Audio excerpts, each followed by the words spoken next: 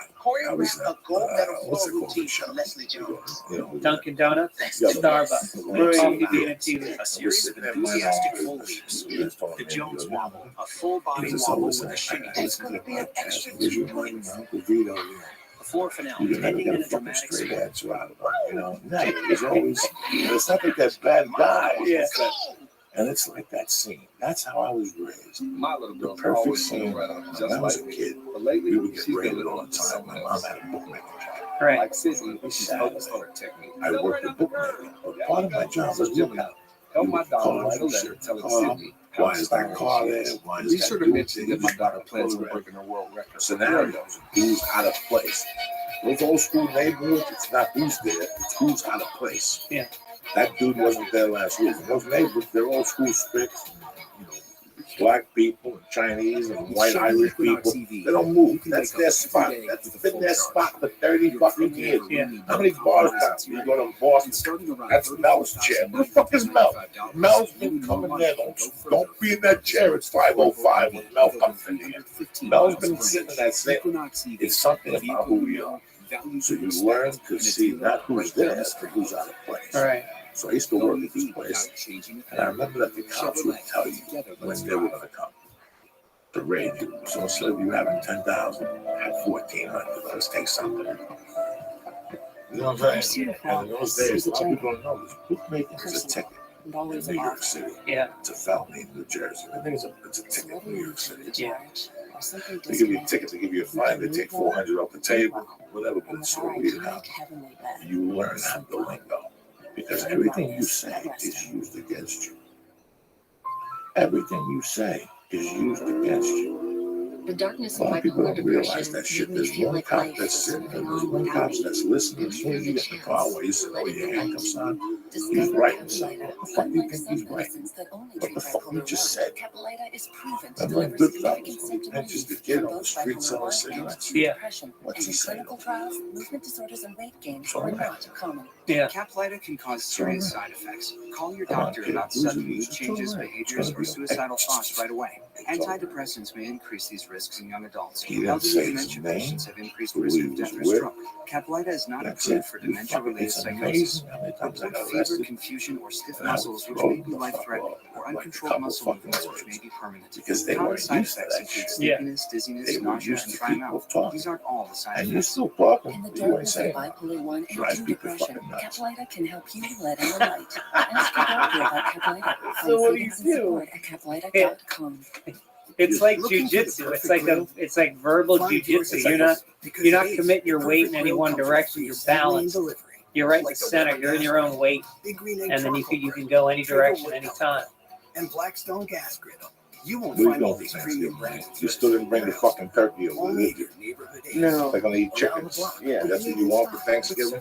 Sure. What the fuck is wrong with you? Chicken. This is why I got to. And I said to chicken on I Thanksgiving. said, instead of being rude, Rouse is your Garcia fucking Arena turkey. here, You day spend one over 50. gymnastics Free for turkey. women. Getting a look at This Jade fucking Carey's goulash, I don't get the fucking turkey. Bring it over and very sit the busy. game. Not I a can't do moment to nothing, rest Ma. throughout the Why entire don't you year. make it for Thanksgiving? more Very from innocent. You Zora. can't even fucking sell that.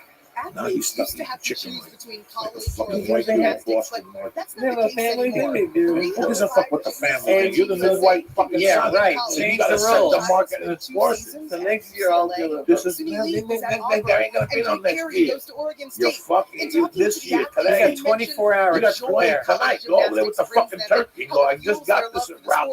Carey I says the can't do college nothing with it. environment is Let's really fucking important for cook her. it She up. told me And the she's college coaches fucking help her Mexican. with They love handling that shit. pressure. Tell her They you take help her those chickens improve down her to the Laugh form and the Factory. little Give them the details. homeless people. Yeah, Plus, give those she's birds, having the fun. Carey pigeons said, from El Barrio. having Give those fun fucking things at my away. Eat desk. turkey. It's a So, family. Oregon Who gives a State, fuck? UCLA, So is fucking Auburn cancer. received You know what I'm saying? more, It's a family fucking thing too. You just called your dinner cancer. I think there's a lot Yeah, of a reasons chicken. for that. One of them A is chicken the is something fact on the that side. they You know have what I'm Chicken is saying? the thing you have the night before. individual Yeah, training come on. plans You that got have some allowed grass for turkey. I'm having specialization Mexican with their chicken personal covered in bacon coaches with and salsa training verde. planners. It's It's fucking allowed delicious. athletes to stay in the sport a little bit longer and keep their bodies healthy. NIL So you're selling your fucking everything you got American for some chicken with bacon and something fucking burger. Here on Vault, People eat fish, it doesn't matter. This fucking generation. I have turkey at some point. What fuck? You gotta have it tomorrow. First meal up, dog. That's tradition. Because it's a Thursday. then Jews Friday. fucking came over here to have a better life, not for you to eat a fucking chicken with bacon on it. Fuck, you understand me? It is. It's insulting. It's insulting to everybody. It's insulting to everybody. Now I understand it's a tradition.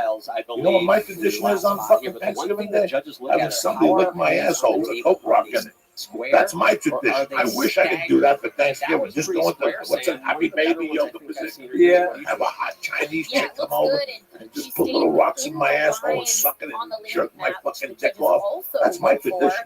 I would So love to do that overall, for really Thanksgiving. great You think I want to hang out with result. white people and pray and hear boring fucking stories? We believe But your journey is guess taken what? on.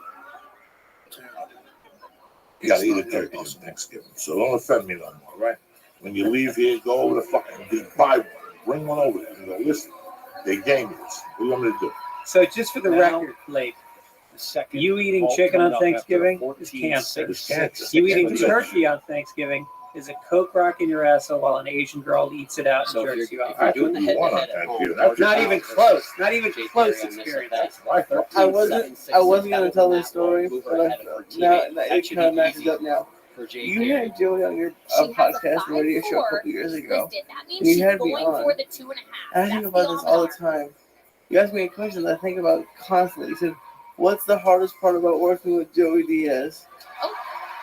And I said something But stupid like, "Oh, chose to do it's all a fun." double. I'm wondering And I if was she like, "That this part decided is the on hardest the part." table. I agree. I think that was the smarter move And, to leave I'm her telling in you the the truth. finals and then be a little riskier. What the She fucking did truth? hit 5-4 up on the start value board there, which obviously that's a 5-0 start. So maybe a thoughts of it, Sam, but she ended up playing it safe, which I think was a good move. 2,000 years ago. These fucking So our mom white and tears momos there in the stand. So we wait were hanging on the out minding number their own for business with these fucking hats Jake on, Carey. these fucking little suits on, like Parents the, have to be going like the through, Jacksons in the 60s. and we're With tights once on. in Tokyo, and now And here they had again nothing. in Some Paris people as had part corn. of the team competition. Some people had whatever the fuck they had, Maize. turkey. Some So the people had number maize, some people 14-2 had for bread. Jade Carey, And also together with the first ball, the rice, they saw some of these. 14-4-3-3, the Now, I average. wouldn't More work any to other do for fucking the day of the week. Americans, but we I'd check have to out the stab action those from motherfuckers. some of the other countries But these and guys, they athletes seem here like from fun to China me. enjoying a solid. You know what I'm saying? Sometimes you shoot a black guy, like that fucking dude in Chicago. How many times you shoot that poor 14 in the Jesus back. Christ. Unfucking believable. He's gonna die in that, and he's gonna die in jail. And he said, "Fuck it, you want to come over and eat?" And the fucking people said, "Well, we got some of this and we got some of that. Well, what can we get? Can we get a fucking chicken or a pigeon?" They said, "No, it's not enough for all of us. But if we make a few turkeys, all 30 of us could fucking eat." And all of a sudden, every year, people started fucking doing their turkeys. You follow me? It was 1,000 years ago. Whatever the fuck it happened. I'm not good with dates.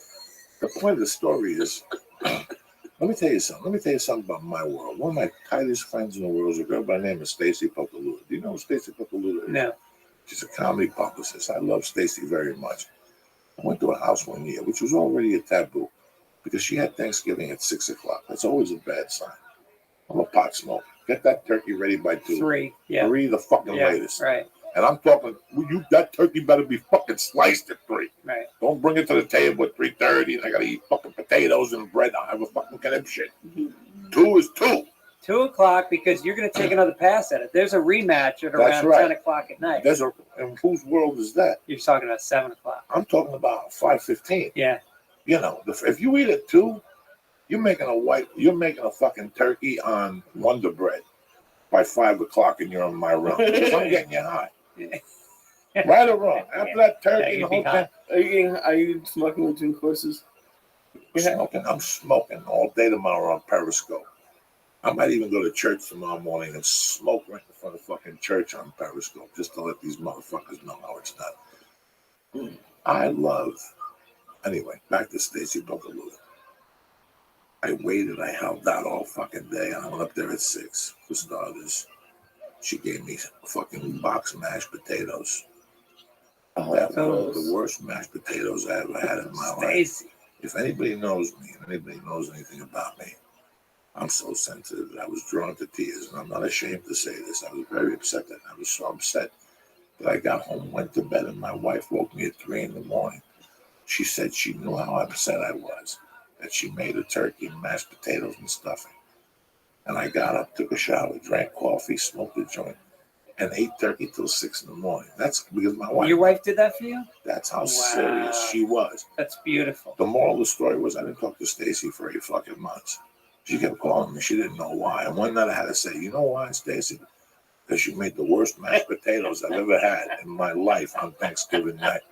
Wow. And out of all the nights to make a fucking bad mashed potato, right, it's not that fucking night, okay? Right. If you don't know something, don't fucking do it. Call somebody who does know. It's Thanksgiving. Don't fuck nothing up. So I take Thanksgiving very fucking personally. No, I did. It's not that I'm going off on you, so please don't even say another word. No, Please, once we leave here, go to Ross and get a chicken, please. A turkey, and bring it over there tonight. Unannounced. Ring the fucking bell. Go upstairs and go, Mom, I love you. You're not going to believe what happened. And get some flowers, too. Go for the fucking small 50. And stop being a fuckhead all your life. Let's put our foot down now so everybody knows that Lisa Ann exists before you become that white fucking son-in-law in the corner and nobody talks to you like this and you got the HIV. Go over there tonight, get the fucking turkey and the fucking flowers, and you bring them over there to Mom and say, Mom, some happy potatoes, Thanksgiving. some real fucking potatoes. Yeah, just so there's no misunderstandings. And you go, here, they gave me this at Ralph's. I'm fucking embarrassed, but it doesn't fit in my freezer and I don't know what to do with it. Why don't you make it tomorrow? Give her a kiss and walk out. Don't say what you say, why don't you make it tomorrow and kiss her and turn around and walk away. And when you get there tomorrow at 2 o'clock, you bet your ass there'll be a fucking turkey there. It'll be a chicken and some bacon. You never ask. You assume the clothes. She's Spanish. They love cooking. Bring the fucking turkey over there, Lee. Because tonight you're going to upset me very much. Not as much as yesterday when you went to fucking Subway after a nice workout we had. Subway bad? So it's more low fat than McDonald's. This fucking guy did a tremendous kettlebell workout. He was Did 61 fucking pounds. I didn't even pick up 61 pounds yesterday. For how long? Fucking for an hour. We go every Tuesday. Do you do aerobic as well, or is it just weights? No, we do fucking. We were in the middle of 10 for 15. We do 10 for 15 kettlebells. Then we do cleans. We did squats yesterday. Sometimes we do the ropes. But I go there every Tuesday, but I have kettlebells in my trunk. And then I do them one day in front of the house. Yeah. Then when I go on the road Friday and Saturday, I just lift weights in the hotel there with some dumbbells and elliptical. So yeah. That's what I try to do. And then I go to 1 or 2 jiu-jitsus. Tomorrow we're going to jiu-jitsu. You taking Lee? Yeah. Been doing it for a few months. No shit. Lee's going to a competition next week. That's how ballsy this motherfucker is. Really? Yeah. And then I'm taking him Saturday at 1 o'clock to Higgins. We're going to Higgins in morning. Higgins found out. We're going to take you to Higgins, bring you Guy, the Sanibel, and my cousin's in town, Julio Rodriguez. He's teaching at Higgins at 11 o'clock on Saturday. Let's go down there. Fuck yeah, Lee. You getting ready, dog? This is it, motherfucker. Okay. Let's do it. He sounds enthused. Once he gets there, bro, he's good. Is he an animal? Oh, no, listen, he's got this foot he inherited. See those Jews from Auschwitz? Yeah. Over the years, what's the thing that they got in their systems? The chromosome, whatever the fuck they got. Well, anyway, that's what they got. The Thai sacks or whatever? A fucking foot. He's got a foot. He's heavy and short. So it's not like Joe Diaz laying on you that I can roll you like a fucking bowling pin. We can't roll you at all. You're heavy as fuck. Don't be saying that shit. You threw me off you the other day. No, I know. He just gasses out because instead of pulling me down, he wants to fucking judo throw me. And then he pulls up that little alligator foot of his. You know. What do you mean? What kind of foot? Like a Look claw? at it. No. Like we both start on our knees. Yeah. We're both even. But if he gets on his fucking feet, he's my height. It's hysterical. All right. So to tip me over, he picks up that little Jew club and he fucking throws me down because he's got the strength of 10 fucking Hercules. Does he? Look at him. And he wrestled in high school. He's one of these guys that's he doesn't know. He has no fucking idea what he's doing. Yeah. Every time I'm wrestling, all you hear is me going, ooh, ah. Because every time he moves, one day I had him in a half guard. He stuck his foot, like Jewish people, the club from Auschwitz. I didn't know this about the Jewish. Fucking, what do they got? Chromosomes, not that. How do they get people? DNA. Right. They got good DNA in their feet, and they fucking open heat. When his feet go down on you, they cut you. Nobody has ever broken my. I had a fucking purple thing inside my thigh. Yeah. Lee. Holy shit! I would have never guessed that. But I got to drag him. No offense, it just you don't look like I got today like an athlete. No, this is the first time I've worked out in my life. I got to drag him because if I don't drag him, once he gets there, he's Johnny Hercules. Yeah. Like the other day, I'm watching him. He starts swinging to 61 pounds, and this is what I like about people. There's some people that you got to take to the dance. I'm going to take to those. You know, it's like these guys. I say, well, she's not going to suck my dick. I'm like, well, thank her for the steak dinner. saying? You never know. You give her a steak, give her a tiramisu, a glass of white wine. She might have a different tune. You know what I'm saying? They never want to suck dick. Somebody got to talk them into it. Right. No woman woke up one morning and said, you know what? Today I want to suck a dick. Every woman had to get talked into sucking that first dick. Right. Who do you think? And then, I had a guy, a friend of mine in high school told me this, that he dated a girl for 4 years till college. She never sucked his dick, and she married his friend, and they got divorced years later, and he asked him, how good was Lisa's blowjob? And he's like, what are you talking about? She wouldn't do it. He goes, what are you kidding me? I had her blowing me fucking everywhere in cars, eating my ass. Right. It's like that girl that everybody fucks in high school, but she won't fuck you. I had that girl. We all had it. Yeah. You took her She home. was fucking everybody except me. I was the friend. You busted out the wine glass, your father's wine glass, and they're like, oh, no, I'm not that type of girl. And you played along for a while. Right. Until the end of the night when she's heading out. No, you know what? You're a fucking whore. Everybody fucked in the ass, you dirty bitch. Get out of my house. I'm not going to go to them. Who gives a fuck? Welcome to the Thanksgiving podcast with Uncle Joe. Lot to be thankful for. Lot to be fucking thankful for. Don't forget that turkey, cocksucker. Remember that song, Ricky, Don't Lose My Number? Ricky, don't forget about me. Bring the turkey over. You got to set your mark and enforce it.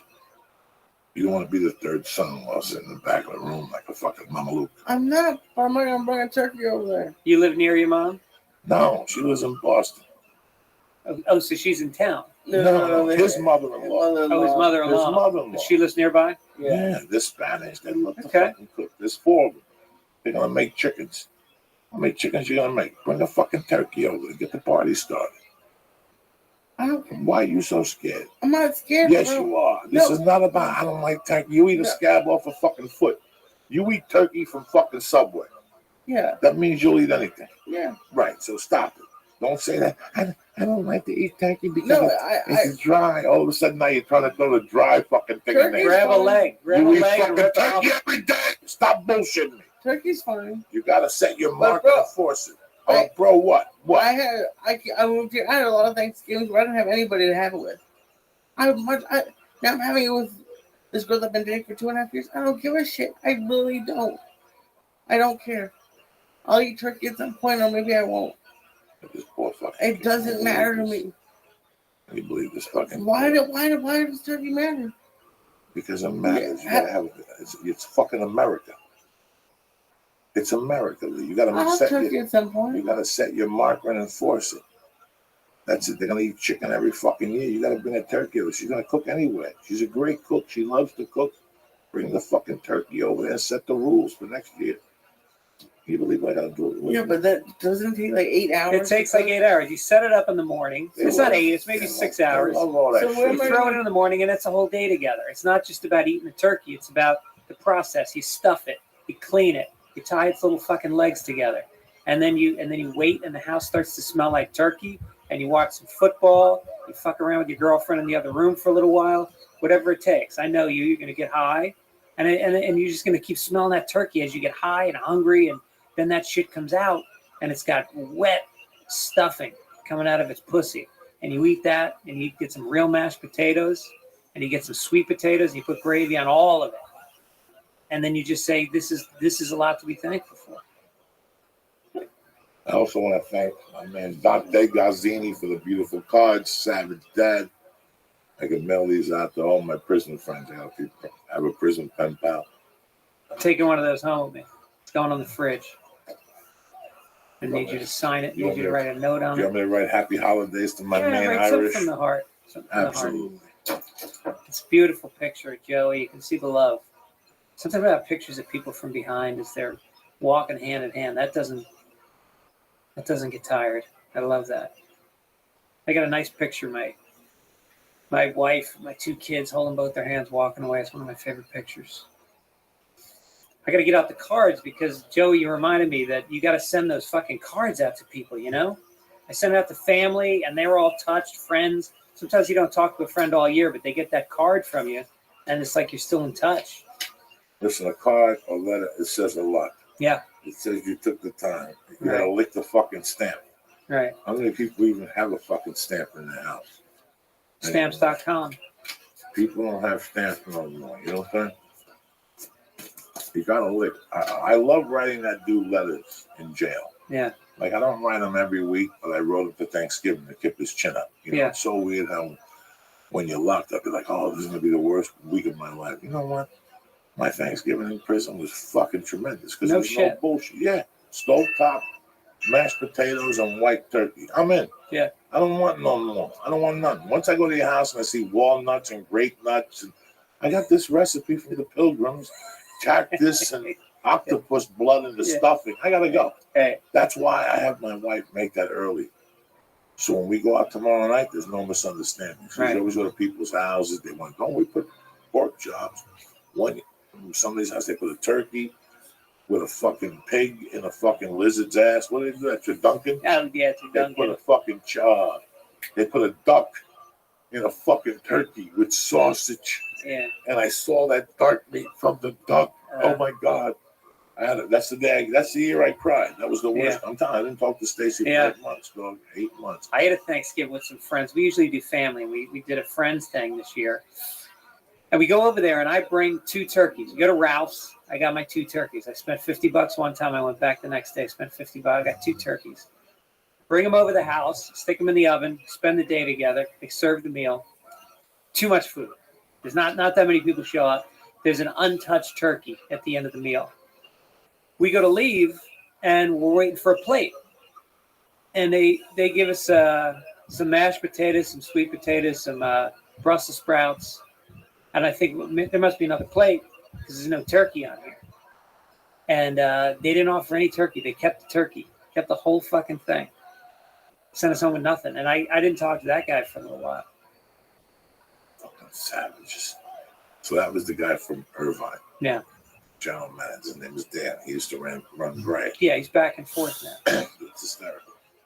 Ever since we've been going with this deal, back and forth, I kept telling him, listen, I don't want no fucking drama. I'm showing up with 2 Jews with calculators that night to count the chairs. You guys say there's 500 chairs in there, but there's really 581. And that one, that's 20 fucking, you know what I'm saying? Like, they don't understand. People don't understand, you know.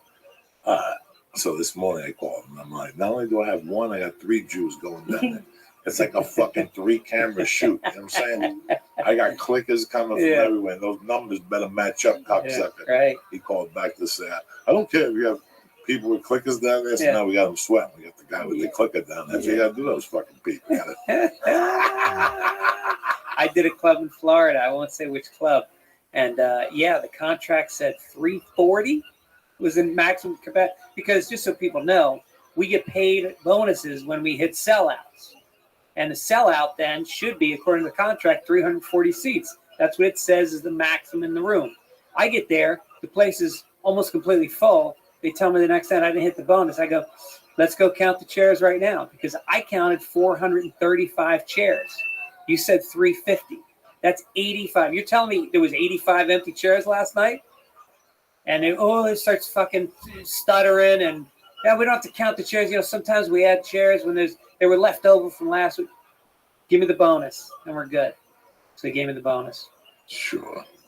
But can you imagine 80 fucking chairs they're trying to pretend aren't there? That's so you guys know at home that it's not just a catwalk. We show up there and they want to give you your money. Even at the end, they give you fucking fake. Yeah. That's why I'm bringing Jude tonight. Fucking my main fucking jewel. You coming down late? Oh yeah, he's got that fucking eye of death. I've got 3 clickers in my pocket. This motherfucker could see a penny under a carpet. He's got 3D vision. He just looks at the room. And he closes his eyes and tells me a number. And he's 5 off. That's how good this motherfucker is. So you do stand up at all, or you just hang out? You just hang out at the show? No, I don't really go to shows that often. I go to shows locally, but just do the podcast. You're gonna have a ride down to Irvine tonight, kids. It's gonna be Thanksgiving. Fun. I'm saying traffic-wise, Thanksgiving Wednesday, driving down the 405 at what 6:30? 6:30. Oh, can we take the 5? Is it possible? It doesn't matter what you take. You're staring at a fucking bumper. You're gonna have your Waze app out, trying to tell you some magical route to take. There's no way to take. Get in line. Listen, we got the vaporizer. Right. We got the. You put on Fitzdog Radio. You listen to a couple episodes. We got a full tank of gas. That's on it. a mission from God. All right, we got a lot to talk about. Isn't that what he says? We got a half a tank of gas, a full pack of cigarettes. It's dark out, and we're wearing sunglasses. Hit it. I'm on a mission from fucking God, Lisa. Let me do the sponsors and get the fuck out of here. That's it. It's a beautiful fucking day, man. Hey, man, the bottom of the church is hard. I know Greg feels the same way. Happy Thanksgiving to everybody who watches the show, who listens. We're thankful for you. We're thankful for you, believe it or not. And I'll tell you what I'm thankful for. But I went to the gym this morning and I wore my MeUndies. I don't know if you people know dick about MeUndies, but let me break it down for you, all right? MeUndies are these underwear that are as comfortable as can be. And I hate traditional white underwear. That's why I went commando after years. But once I established MeUndies, I went back to wearing underwear, especially when I go to the gym. Because when you usually go to jiu-jitsu and stuff and you're wrestling, yeah, you put some underwear. Your fucking nut pops out. And then you got to wrestle with a nut out. You know how many times I squished my nut? I don't need that aggravation in my life. I'm sick and tired of that white thing. You know, I want my fucking underwears to be comfy. I don't even know where to start, to be honest with you. But if you don't just want to wear underwear comfy, you want to wear the world's most comfortable underwear. That's what MeUndies comes in, right? Every pair of MeUndies is made with micro. He's on a roll. Which doesn't sound sexy, but once you feel MeUndies, you'll never go back to regular whole underwear again. With MeUndies, you'll feel more comfortable than ever before. MeUndies has a ton of different colors to choose from. It's the only place where you find styles for both men and women, mix and match, plus they change designs every month. And with the holidays around the corner, oh shit, MeUndies is coming to your fucking mailbox, all right? Now, trust me, these are not your parents' stocking stuffers. Do me a favor. Let's start from the scratch. Go to MeUndies.com right now. Take a look at the great selection of underwear, men's T-shirts, long underwear. Buy some women's underwear. Throw those on. Underwear. It's Saturday night. That's right. What do you care? You know, take a chance. They're soft. They're probably comfortable. They're soft as hell. This is the best pair of underwear you ever have. But don't fucking try. You know, whatever. Go to MeUndies.com right now. This is what I'm going to offer you. Right now for the holidays, I'm going to give you 20% off your first order, plus all the orders in the U.S. and Canada. Boom, on the cuff, on the arm. We even have a money-back guarantee of MeUndies. So if you don't love your first pair of MeUndies, you get to keep them in a full refund. Refund. I don't even know what refund is. Refund. So I'm sorry about that. So you have nothing to lose. Order before December 13th, and your MeUndies will arrive before Christmas. Again, order before the 13th, and you'll get them before Christmas. And for the first 20% off your first order of the world's most comfortable underwears, go to MeUndies.com/Joey. That's MeUndies.com/Joey. You're not going to be sorry. They're great underwear. Listen, last week I didn't tell you about this, but let me drop it on you right now. A lot of you people, you're fucking lonely. You're a half a month. You don't know what to do with your life. You know, you work all fucking day, and the last thing you want to do after work is go stand on line. You know, you go to some fast food joint, and you got to go home and cook some complicated meal, and it's expensive. Unhealthy takeout is even any better. That's where a new service, Blue Apron, comes in. Blue Apron delivers farm-fresh ingredients and step-by-step recipes right to your home, allowing you to create a healthy, handcrafted meal without going to the grocery store. Bro, it comes right to your door. It's phenomenal. It comes in a box, it's refrigerated, and it's for less than $10. Blue Apron sends you fresh ingredients, perfectly proportioned. I mean, to the fucking T. All you got to do is put them in there. It makes cooking more healthy, and it's easy and fun. No trips to the grocery store. No, you forgot this, I forgot that, nothing. Everything is in that box, all right? And you don't waste no time with unused ingredients. Plus, you learn how to cook. Who's better than you? You know, with specialty ingredients that are normally hard to find. Blue Apron is perfect for date night. You meet some chick at the mall. You want to get her back to your place. You want to seduce her. Fucking, how do you want to get to her pants? Through food. Boom, there you go. It's perfect for a date night, cooking with friends. And they even offer family plans with kid-friendly ingredients. So if your kids are half a schmo and he's allergic to peanuts, fuck him. We got something that'll take care of him. So the whole family can eat well and have fun preparing meals together. Each balanced meal is 500 to 700 calories per serving. And this food is tasty as hell, man. It's delicious. Let me tell you what they got next week. Fuck. They got It's Thanksgiving. They got chili rub steak next week. They got crispy catfish ramen. All right, that's what they got next week. The family plan, they got seared cod with garlic, ginger rice, and they got, listen to this, pork chops with mostarda, sweet potatoes with walnuts, and blue cheese on them. I'm getting hungry. I'm telling you, Blue Apron, don't mess around. Each meal is 500 to 700 calories per serving. I'm not telling you this. And they don't send the same meal twice. So listen, I know you're busy, you get home, next thing you know, you're ordering shit food. No more. They work around your schedule and dietary preferences, and Blue Apron experts source only the best seasonal ingredients for incredible meals. Like I told you, who's better than you? When was the last time you cooked a chili rub steak? When was the last time you cooked a seared cod with garlic ginger rice? Never. So give it a shot. You're going to cook incredible meals, and you'll be blown away by the quality and the freshness. Blue Apron, it's a better way to cook. I'll tell you what I'm going to do for you for Christmas. Uncle Jerry right now, they give you 2 meals on the arm for free, gratis. Go to blueapron.com/Joey. My treat, I'm telling you. 2 meals on me when you go to blueapron.com/Joey, all right? Also, on it, always on it. You're traveling.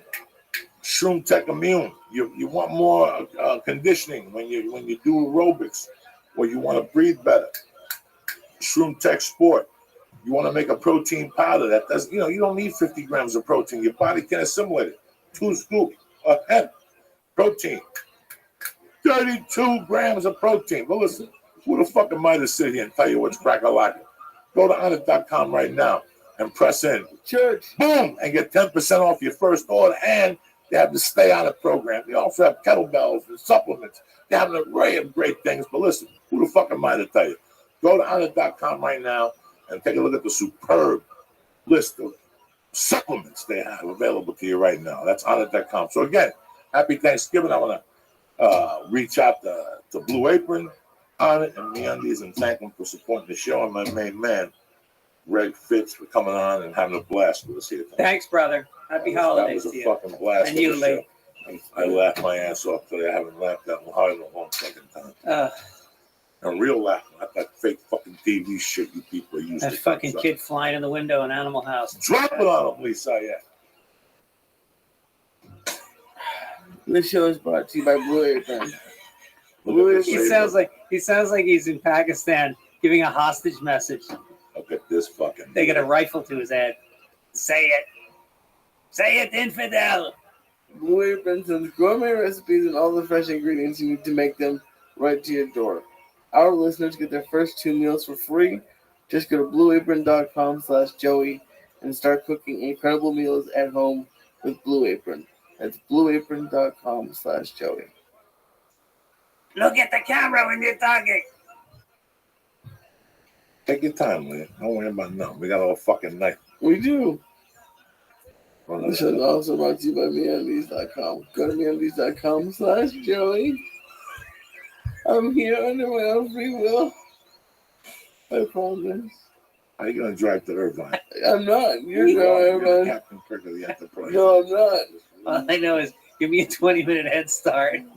I'm Captain Kirk of the Uber then. Okay. Go to MeUndies.com/Joey and look at all their great world's most comfortable underwear at MeUndies.com/Joey.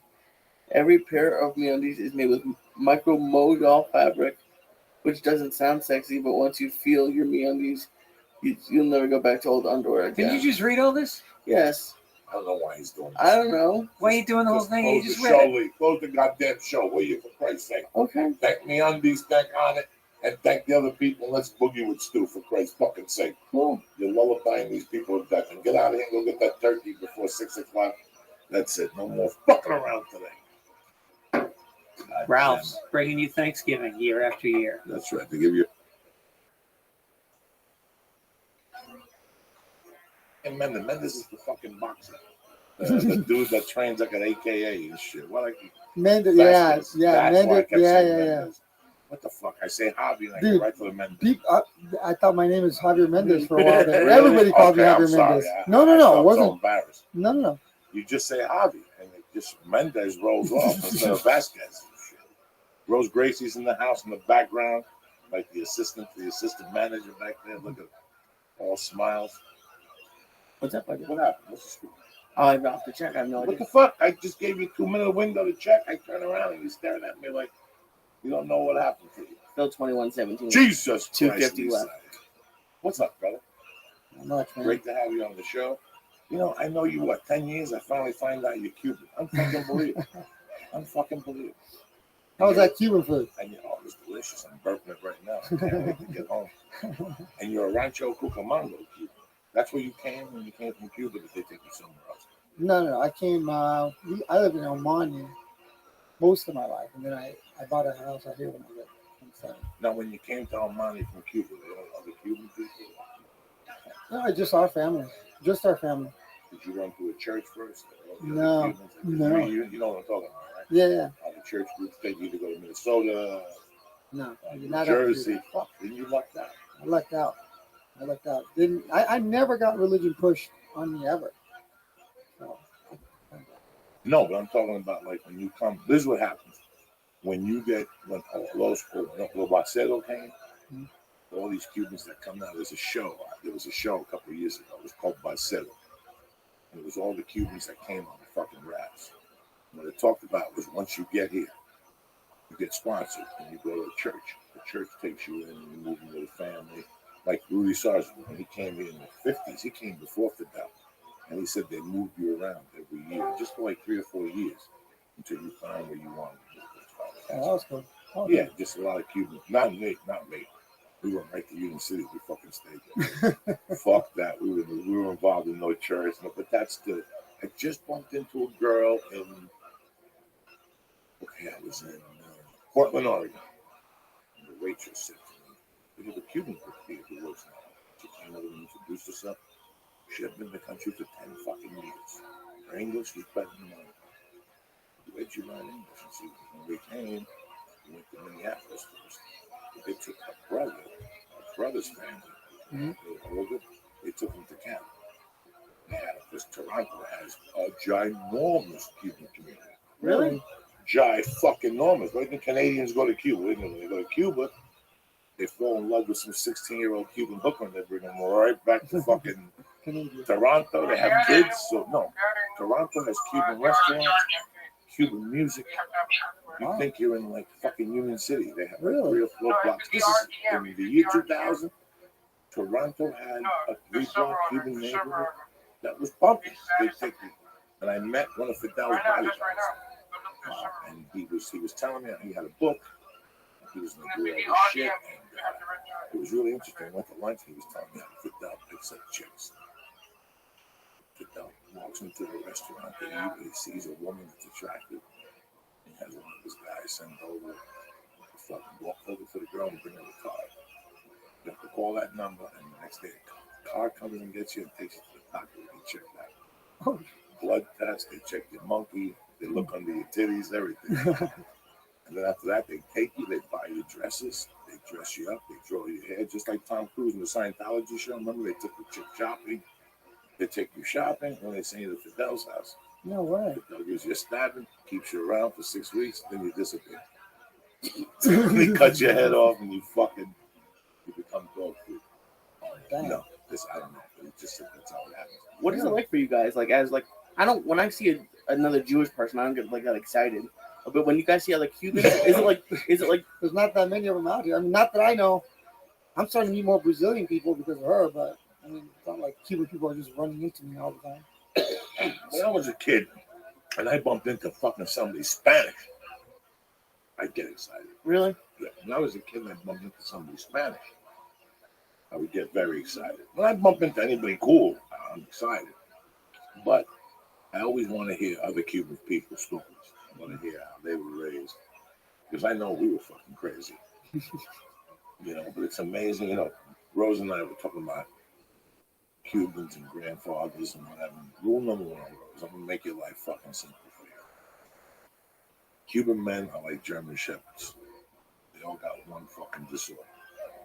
And you don't know it till you live with them, but they all got one little disorder. Something just don't communicate right. Every Cuban guy's got that. My wife has finally dealt with it. Ask Lee, my wife, she deals with it. She's like, he don't bother me at all. You know, but every Cuban guy, the pants, they all have one saying. They'll torment you with that fucking saying until you're 80 years old. We're talking about how Bobby could be the first Cuban black belt in jiu-jitsu. Mm-hmm. You are probably on paper, but if you know any other Cuban, they had a black belt. They fought Chuck Norris. They broke his finger. You weren't around. What the fuck were you? I broke fucking this. And they'll tell you like it's nothing. Look at that took Chuck Norris and they smacked him 4 times. He left crying like a little fucking girl. I was going to ask him to suck my dick, but I was busy. That's Cuban men. You know what I'm saying? Because at the end, they always got to suck your dick. They suck my dick, but I fucking beat him up. That's awesome. What's up, Lisa? You bad motherfucking Jew. What's up? Found out I'm doing a jiu-jitsu tournament with someone 50 pounds bigger than me, so I had a bad morning this morning, man. I'm finally now just starting to not even understand UFC, but like kind of grasp it a little bit, because before I was just a fan. But now, like whenever you hear UFC fighter, you never hear them say, "Oh, I'm nervous about fighting this guy," or "Oh, I don't want to fight." Like they're always like, "I'll fight anyone, anytime." And I've won, and I looked up his Facebook. I was nervous. I'm nervous, man. I gotta be honest. I'm not. Once you learn, I was nervous about it. Yeah, like what are you nervous about? Being stuck in side control, being underneath somebody? He's completely nervous. I know Lee. He's completely nervous. You shouldn't be nervous. But that's the thing. You shouldn't be nervous. You shouldn't be in an environment that makes you nervous like that. Well, I mean, I can't really blame. I'm always nervous. Like it's just that's who I am. But then it's just, I'm not even afraid of losing. I just imagine this guy who's probably gonna be around Joey's size, a little bit smaller. He's just gonna take me and like throw me through the basketball hoop in the gym with him. Like I don't know. I don't know what I know. He's not gonna kill me. I know I'm not gonna die. Jiu-jitsu is. When fucking Matsuko fought the grandfather and they came over from fucking Japan, what was fucking Brazil? What was jiu-jitsu? Tell them what jiu-jitsu was. Just to simplify it. Tell them what it is. When it's force for self-defense. Isn't it for the little guy? For the little guy to be able to beat the what big is guy. Lee? You're little. Well, okay, and I know. Here's the thing. The second you stop fighting in jiu-jitsu is when you learn to understand what it is. You have to stop fighting. The second you start fighting, if you encounter resistance anywhere along your path, because there's a path, right? There's a path to escape. There's a path to submit, right? As you're going down this path, if you're pushing on something and you encounter resistance, you're going the wrong way. Stop immediately and reassess the situation. You should not have to push your way out in a way where you're using force and strength to move. Leverage can solve that problem. If you understand connection and you understand leverage, you don't need to work hard. And sometimes the answer is as simple as you don't go at this particular time. The guy's got you locked down, hold down, you're stuck. The guy's 300 pounds, you can't move. Okay, accept the fact that you can't move. Stop fighting. The second you stop fighting, the opponent will start to move. Guaranteed. What are they going to do? Stay there? Okay, I've got this guy completely controlled, right? He's not moving. I feel him give up. I can move now. Make sense? And when you can understand that when you are on the smaller side where you can't move and you are controlling what he's doing and when he's doing it, you put yourself in predictable situations and you already know what you're going to do next. Does that make sense? You kind of put yourself in a line. You go, okay, I'm going to do this. I already know he's going to do that. How do I know he's going to do that? Because everybody else that I've done this to does the same thing. You start seeing those patterns. Have you rolled? And every time you do a certain thing, somebody else always does something to counter. Yes or no? Yes. Yes. So when you understand what that counter is, you have a counter to the counter. Does that make sense? Yes. So now you're dealing with timing. The second that you incorporate timing into jiu-jitsu, it changes everything. Changes everything. But people don't want to put themselves in those vulnerable spots and just wait and see what happens. Let somebody mount you and just wait and see what are they going to do. And you sit there and go, oh, he wants to bring his hand across my neck. Okay, I'll stop that. Let's see that. Now, as he's trying, no, he's giving up. Okay, now, and now he's using the other hand. I'll stop that. And you start feeling people adjust, and boom, that's when the time to escape. That's what we went over today. The escape from the mount, just to fuck around a little bit, just in case the guy got on top. Mm-hmm. in case. And That's what's gonna happen. You know, listen, Rocky's been on all fucking weekend. Did you watch it, bro? You watching any Rockies? One of the greatest American stories of all. I watched it for the first time since I was a kid. Rocky the Balboa. movie? Oh, yeah, no, I have the movies. The greatest American story of all time, because every time you watch it, you learn something. You know, there's no mistake why they keep putting it on. There's no mistake why I got up at 6 in the fucking morning, Thanksgiving morning, and The Godfather was on. Because they're strong fucking pieces of work. But in Rocky, this motherfucker, in his mind, he was going to lose the whole fight. Right before she comes in the green room, he goes, don't leave town. Fucking around. And she goes, blah, blah, blah. And he goes, you know, wish me luck. I'm going to need it. But when he walked in that ring, though, it turned into something else. He just turned into something else. And he realized he could do it. And then you got a scary guy. That's why I did that with you today. Because one of the times I was resisting, he threw me down. The big concern he had today was that the takedown to get to the fucking, you know, he's never done that. Didn't you say you wrestled? Didn't you say you wrestled? I wrestled a little bit, but I was never good. So you understand the concept of what you have to do. There's a lot of jiu-jitsu people that have never wrestled. They don't wrestle. I feel like it might, I don't know. I'll ask your opinion. I feel like it might be hurting me because, like with the single leg, I always was trained to put my head to the side in between the arm, and that leads to a guillotine. I get caught there all the time. But you know that, right? So if you feel somebody wrapping your neck, that's when you defend. Okay. So you know that's an option. You know that that's a good possibility, right? Right. Okay, so anticipate it. And if you anticipate it by just shrugging your shoulder or grabbing a little bit higher up on his legs. Oh, can you just move your phone? Sorry. Sorry. No, that's, and I what I really need, I feel like the worst part of what I do is I panic. It's just I don't know anything yet. Yeah, so. but you can sit there and feel stuck. Yeah. You can sit there and feel stuck, and then panic starts to set in.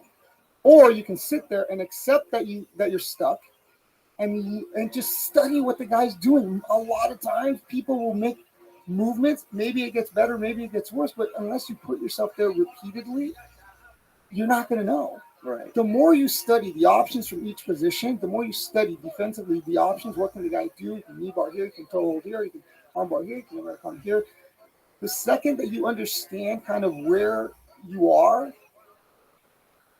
you start to counter their first move. Remember, okay, if you don't want to get caught, you want to be at least 2 steps behind being caught. Does that make sense? So you can have my arm, but you can't have my arm, a high bite on the leg and the foot and the hip. Does that make sense? Yes. Do you know what I'm saying? Yes. So, but you can grab my arm. The second I start to feel that foot go, okay, now I'm a little bit more aware. Does that make sense? You have to think, don't get caught first, everything else second. Don't get caught first. Has to be your primary mindset. Don't get caught. It doesn't matter what you do, where you mount me, how many times you take my back. Doesn't matter. Don't get caught. And the second you're comfortable not getting caught, people, because you studied people's behavior in not getting caught. Oh, you want this? Okay, so I'll do this. Oh, I'll bump you. Whatever. It's just don't get caught. And there's little systems and little tricks in not getting caught in certain positions. And once you enjoy that, sometimes I won't even tap people. It's just fun playing defense. It's just fun. Right? It's fun. That's like the least favorite part right now. No. How many years have you been doing jiu-jitsu? 17, almost 18. But it started clicking on. I had this conversation. Okay, so Hedon is my wife's brother, and this guy is just, him and Henna are just unbelievable. They're incredible. I mean, they took my jiu-jitsu and just polished it. Just had me thinking different ways, and that whole concept of just defense, enjoy it. If you enjoy being mounted, if you enjoy being there, if you really understand, it's a beautiful thing how I can off balance you and escape. It's fun. It's fun. Let me see if you understand what I'm telling you. Just because I want Harvey to know what the fuck I'm thinking here. My comedy changed completely since I joined jiu-jitsu. Completely. A next level, because I was so stuck in my life with kickboxing, block boxing, and jiu-jitsu, punching and striking and all that stupidity. And I kept watching the UFC. All the jiu-jitsu guys, there were two of them that made my dick hard when I watched them fight. Joe Lozon, and when he first came on, he was a horrible striker, but his jiu-jitsu was fucking flashy. It was amazing. No, the second kid, the Brazilian kid, I really liked his jiu-jitsu. Let's not forget Nogueira, but Nogueira was more in Japan. I didn't get into UFC then. I got into UFC later on. Even though Eddie and Joe would talk about it and torment my life, I don't want to get that shit. Because I put it on one time and I saw Tank Abbott. And I got disgusted. This is not the martial arts I came. When I came from Cuba, I had the same experience. My father died. I was a little half fucked up. And one day I got hit in the head with a lunchbox in Central Park. That was it. That woke the fucking animal up in me. My mom put me in Renato Laranja's father. Renato Laranja, the one that, his father was my first karate teacher when I came from Cuba. How much of a small world is that? Are you kidding? No. Wow. What a lineage. What a fucking connection on 90th Street and West End. How fucking with the black guys in class, with the hand, with the Goju karate. I was with Laranjo's father for 3 fucking years. Wow. You know, so this is where, so I loved it. But being on my back, jiu-jitsu, guys, wrestling shorts, that was never for me. I'm too school Cuban. You know what I'm saying? Like when you're Cuban, hey, oh, you're so fun. I want to bother it. But I'm, you know, they're fucking crazy. So it wasn't my speed. I got sick of fucking kicking. And there was a jiu-jitsu school by my house, which nobody knew about. It was a John Jack affiliate. I wouldn't embarrass Eddie. That was my first thing. I didn't want to walk into Eddie's and have a heart attack.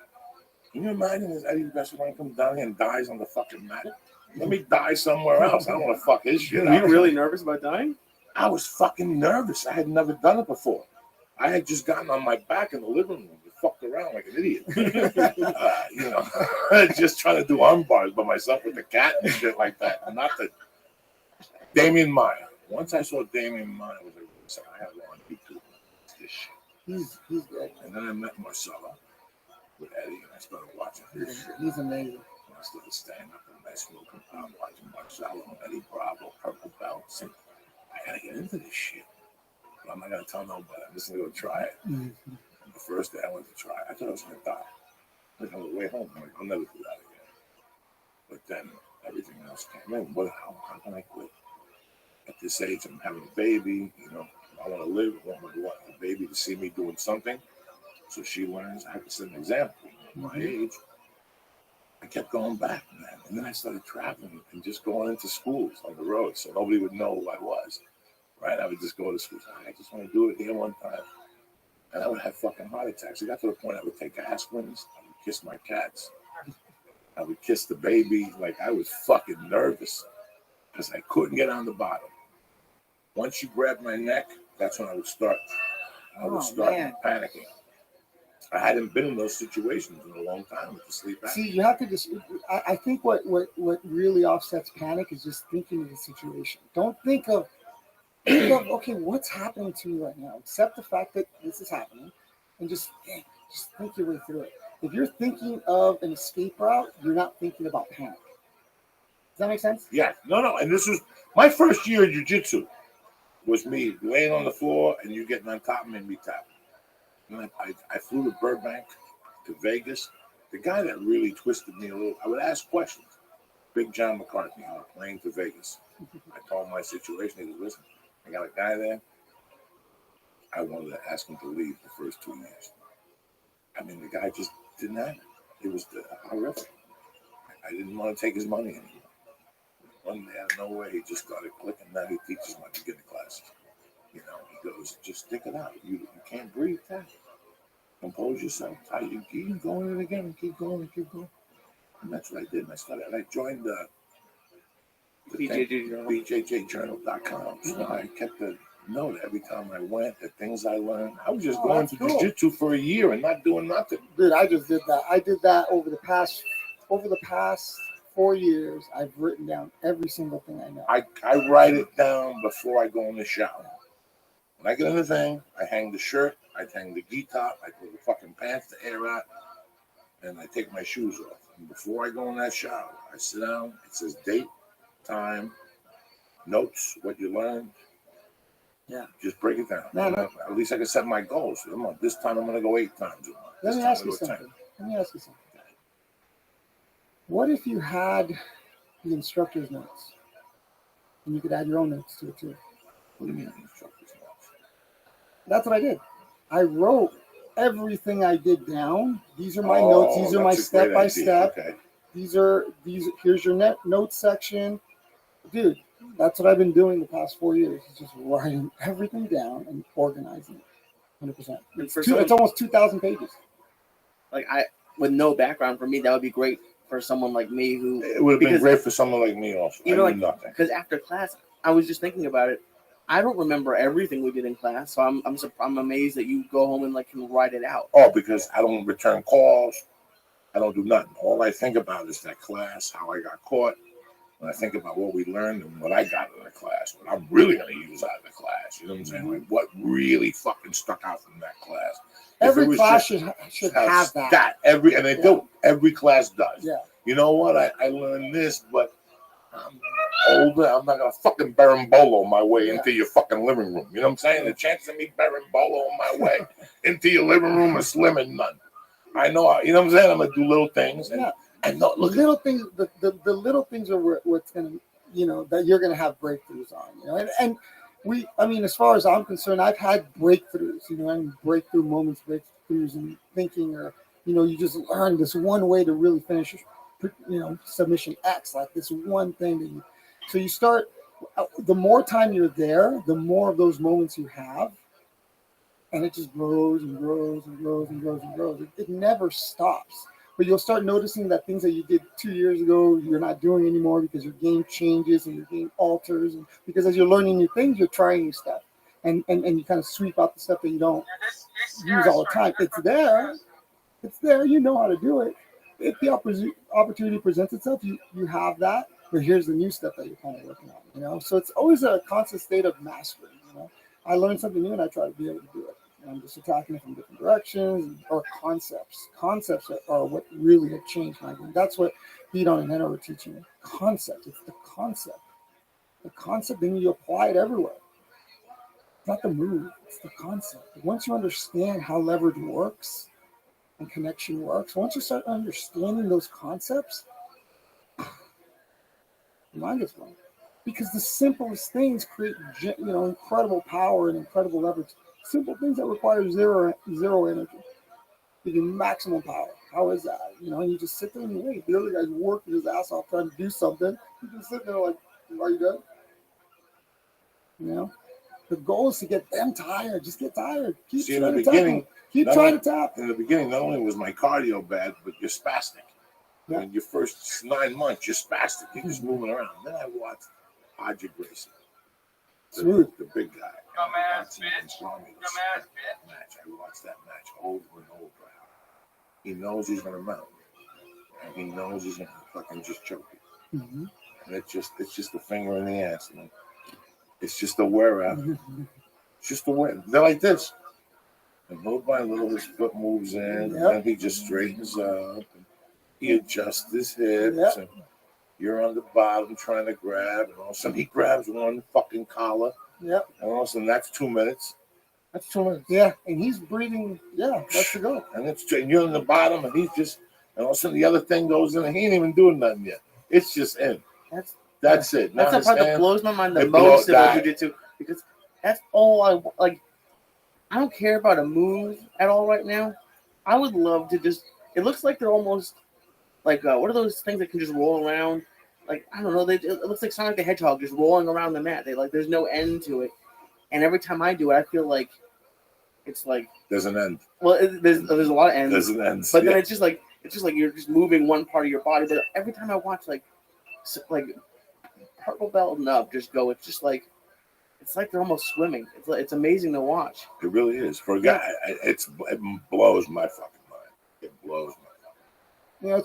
Jiu-jitsu is kind of like one of those things. Like I tried paddleboarding. That's fun. Fun as hell. You ever try that? No. Dude, you gotta try that. It's fun. It's not that hard. I didn't fall. That's what water boxing does. That's what water boxing does. On the thing, the surfboard. Yeah. And you go like a Hawaiian. Yeah, that's fun, dude. Like a lot of fucking dude, I would totally want to try and learn that, like surfing. Dude, that'd be awesome. Well, for me, listen, man, this is why it helped me. This is why I love talking to you. Right now, I'm nerding out right now. Like I'm not a nerd, but I nerd out when people talk because comedy is the same thing.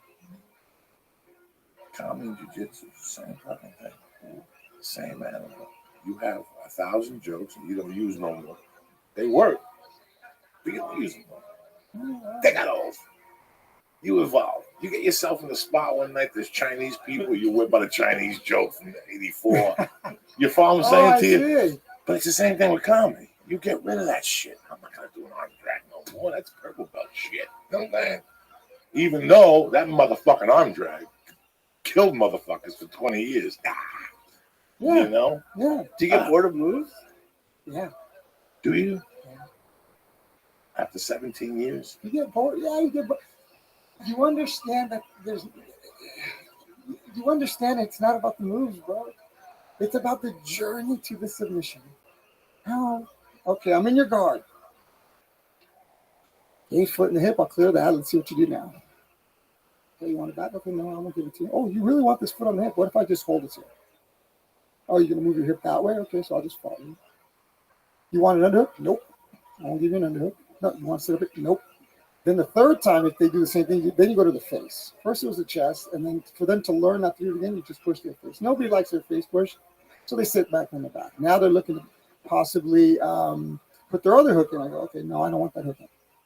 And I just start blocking shit. And when you start thinking like that, let me just make this guy's life a little bit miserable. Let me just see what he's trying to do, and just take it from him.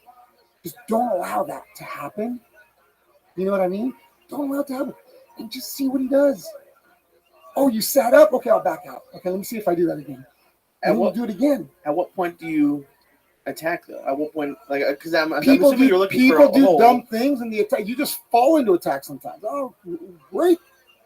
Perfect. That was easy. When you understand timing and leverage, bro, it makes it easy. And the thing is the easiest way to pass the guard is to not to try and pass the guard. Don't try and pass. A lot of times you'll see oh, wow, look at that. He moved himself out of the way.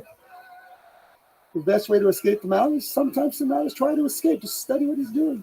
Sometimes you bump. Okay. Yeah. So 17 years. You're walking down the street one day, whistling, minding your own business. And you see a jiu-jitsu school and you walk over and sign up. What happened? I watched UFC 4. That's the one night. And then I'm like, oh man, this is Brazilian.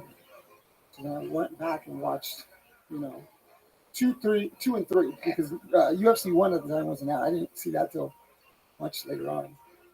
And I was wrestling in college at the time. And I could do that. That would look fun now, because I could have continued wrestling, but I didn't want to. I got recruited to 2 Division I schools, and it was like, yeah, well, you're going to have to cut weight, be another weight class below. And I'm like, dude, I don't want to cut any more weight. And I was already cutting weight.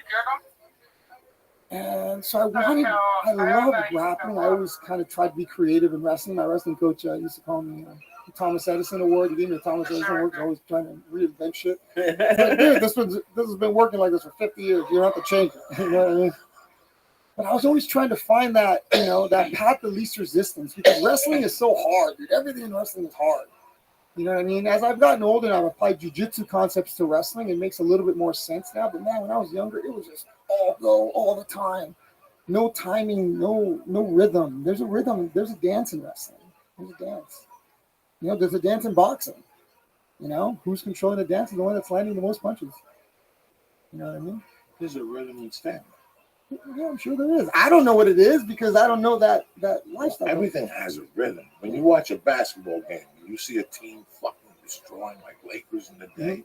You're on click. If you watch them, they had a rhythm. It was just a fucking rhythm. Sometimes I think it was that's what jiu-jitsu is. Jiu-jitsu is a rhythm. Jiu-jitsu is the rhythm of everything. Yeah. And when you see yoga well done, it's kind of it's art. It's an art. Yeah, that's, it's an art, man. And everybody kind of has, every artist, every black belt is an artist, you could say, has their own interpretation. Hickson's interpretation is different than mine because of my experience, his background, my background. So it doesn't, Hoyle, same thing.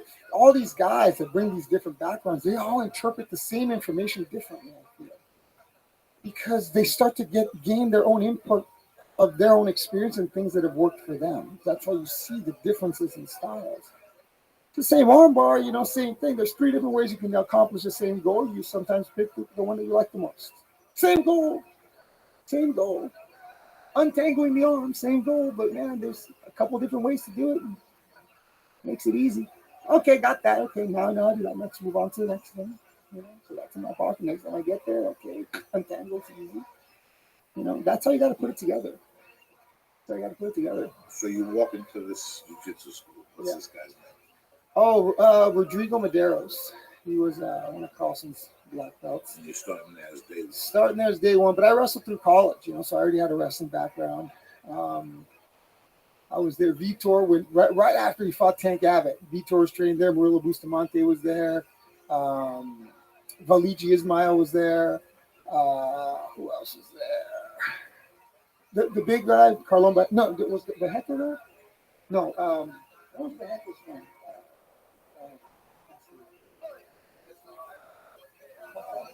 Franco Di Camargo. So now you walk in there as a white belt. I'm like, who are all these guys in their bikinis over here? Because they had the Speedos.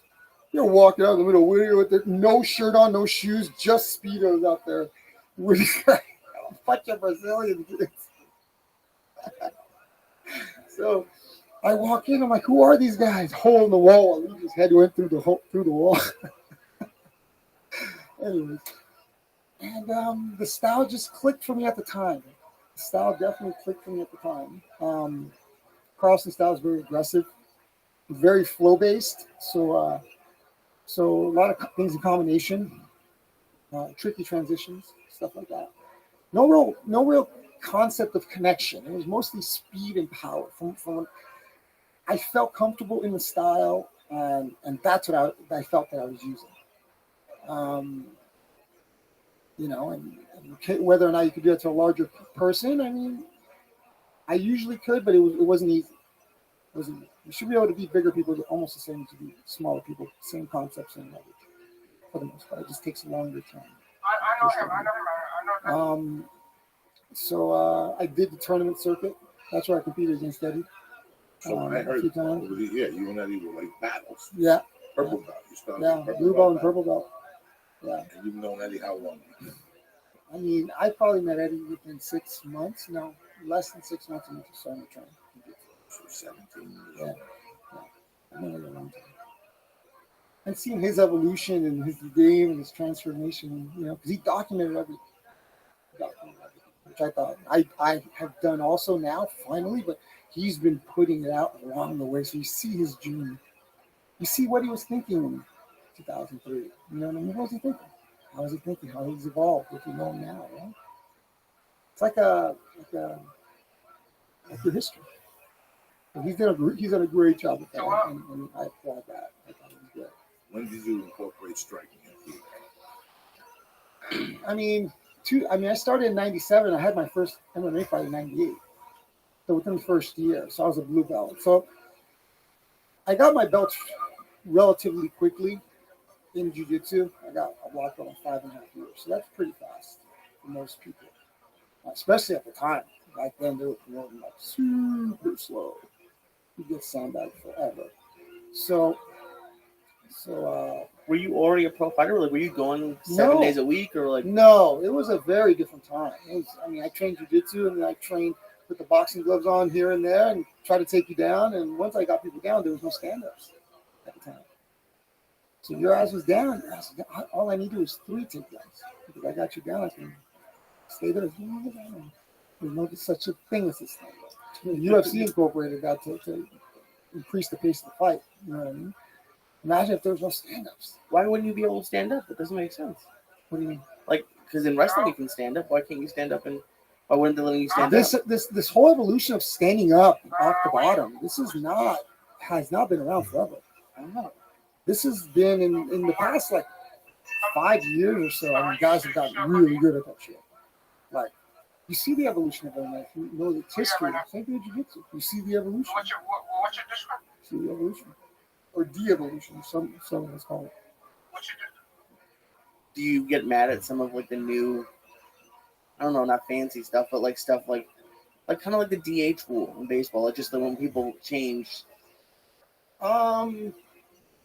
I don't like that they're starting to add and change belts. I don't like that. I like the tradition of the way it was. So organizations, so adding and changing belts, changing rank. I don't like that at all. You know, I think that's something that's like sacred ground. You know what I mean? And you should. Well, when they add or whatever belt, just for more money, it's like Taekwondo. But that's They exactly started the with point. 5 belts. Now it's That's got 92 fucking belts. That's why. Well, I don't charge for belt promotions. Well, I charge for my test for blue belt, but I don't charge like kids. Like I don't charge them to promote the kids. You know what I mean? That's not something you charge for. I don't believe that. So now, if you lose your belt or something, okay, Right, yeah. But I mean, you know what I'm saying? Right, no, I understand what you're saying. I get what you're saying. It's just like anything else, jiu-jitsu has become a big-time business. You know? Sometimes things aren't all about money. Right, and we know that. But for some people, they don't know. You know, it's like when I joined karate, it was $35 a month. You paid for your gi, you got the patch, and you were good to go.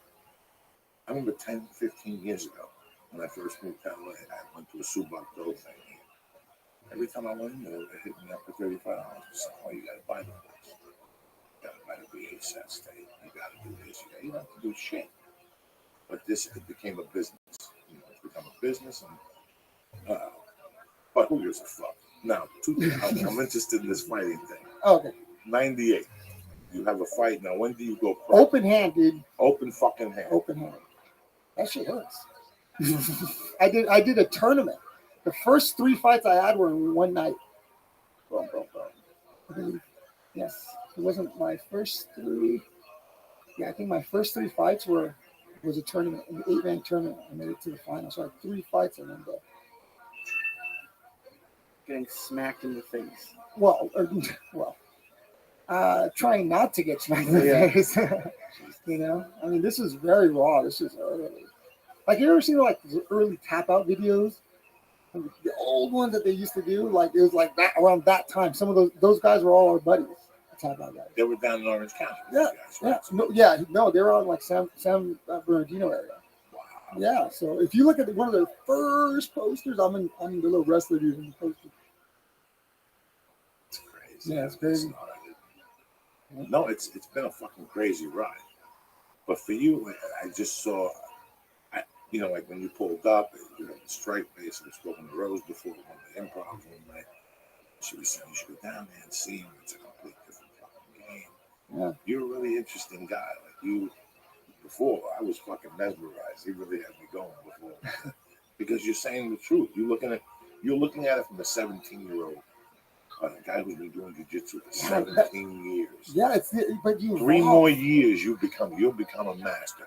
Like, I guarantee when you're doing jiu-jitsu 20 years, you'll look back and go, what the fuck was I thinking at 10 years? I sucked ass. Yeah. That's how I look at comedy now. Yeah. At the 10-year mark, I was already in LA. I had been on Mad TV. You know, I thought I was the king of the world. I look at those tapes now, I want to light them on fire, though. I want to light them on fire. But you know what? You saw that with Chris Rock. George Carlin's one of my favorite comedians. I love George Carlin. But as his shit got older, he got way fucking better. Yeah, he got way better. And you saw the evolution. It's like, I mean, he was good here, but this show was, you know, amazing. You know, and you see Joe's the same thing. You're going to be the same thing. You're going to see your evolution. It doesn't mean that your fans are going to grow with you. That's awesome. They see you, they accept you for who you are, they love you, and they're there for your journey, you know? It's an amazing thing. It really is. It's a journey. It's a journey. This comedy shit is a fucking journey. You know, you're talking about this 8-man tournament. And I'm thinking to myself, in those days, there was no blood test.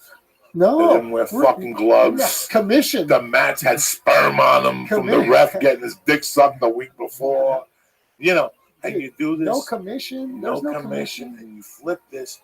And this is like when I had to go to Rock Springs, Wyoming to do comedy and share a room with another guy and smell his feet, farts all night. In the middle of the night, he would just get up in the middle of the night and light up a fucking cigarette in my room. I got a story about that. Oh my God, it's such a, the first 4 or 3 years of anything, you're just doing it to suffer in a way. And you think back, like, I did that shit. What was I fucking crazy? I could have gotten killed. Abby, you could have gotten killed. Not by anything. You fall over, an armbar, you drink too much, you have a fucking stroke, whatever the fuck it is. And you put yourself in those positions for what you love, what you believe in, which is the fucking art. You didn't even know. Believe me, I did not fight for money. Especially early on. We were doing it because it was fun. We were good at it. You know what I mean? So, I mean, that's what I was doing. It was fun, man. It was fun to go to the casino. It was fun to walk down with the belt. It was fun. But believe me, we were not making money. Now these guys now are starting to make some money. It was awesome. I didn't make a dime. Well, I made a dime after a year of doing comedy. I was getting $50 a week to host every Tuesday. How old are you then? I started comedy when I was old.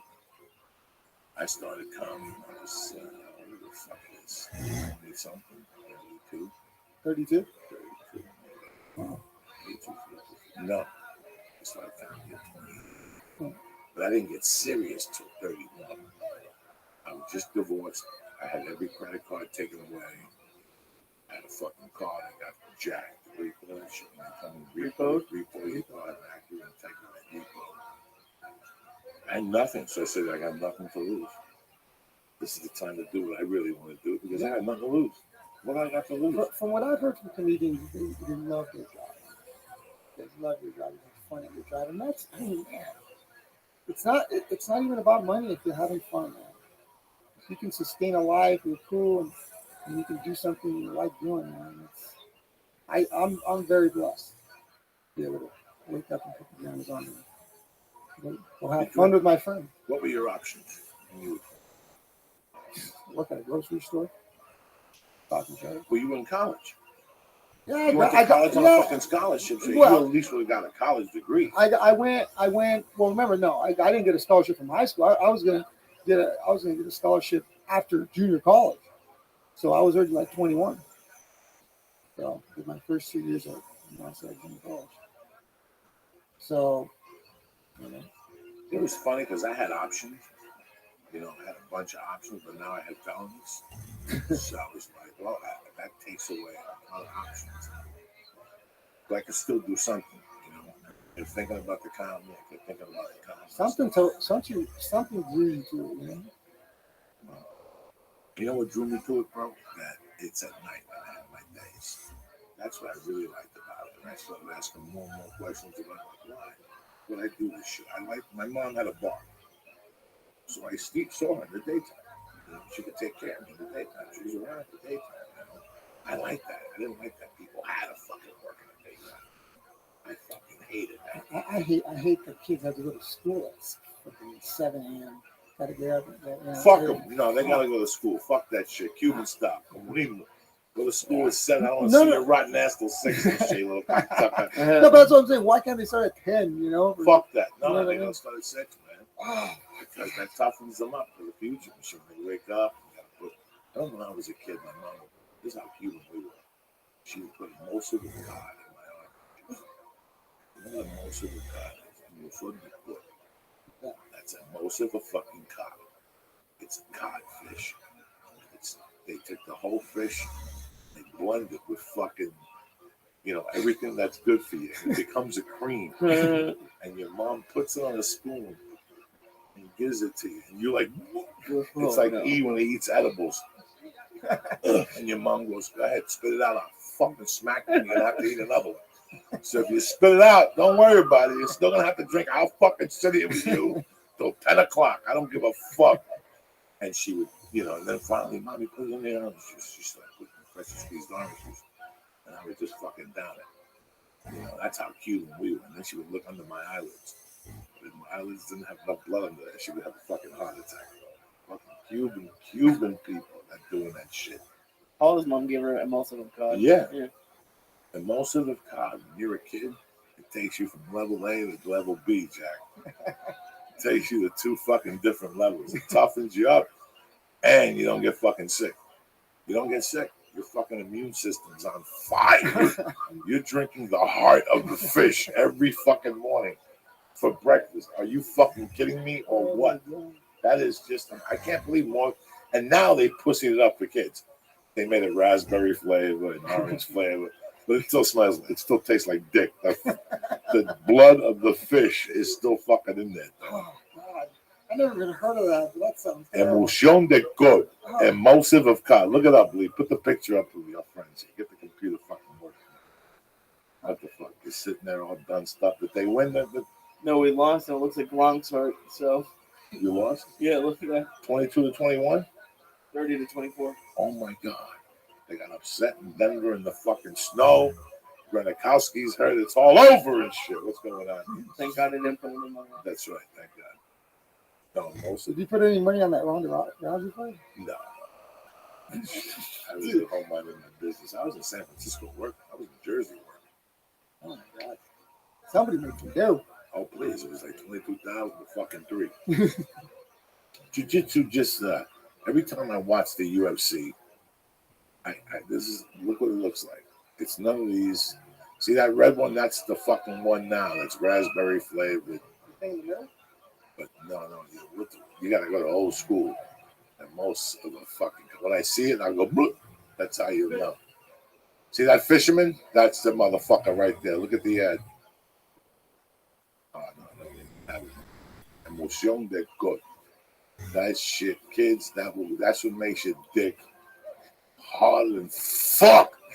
When you're like 7 or 8, your dick gets hard like once a month. Hard.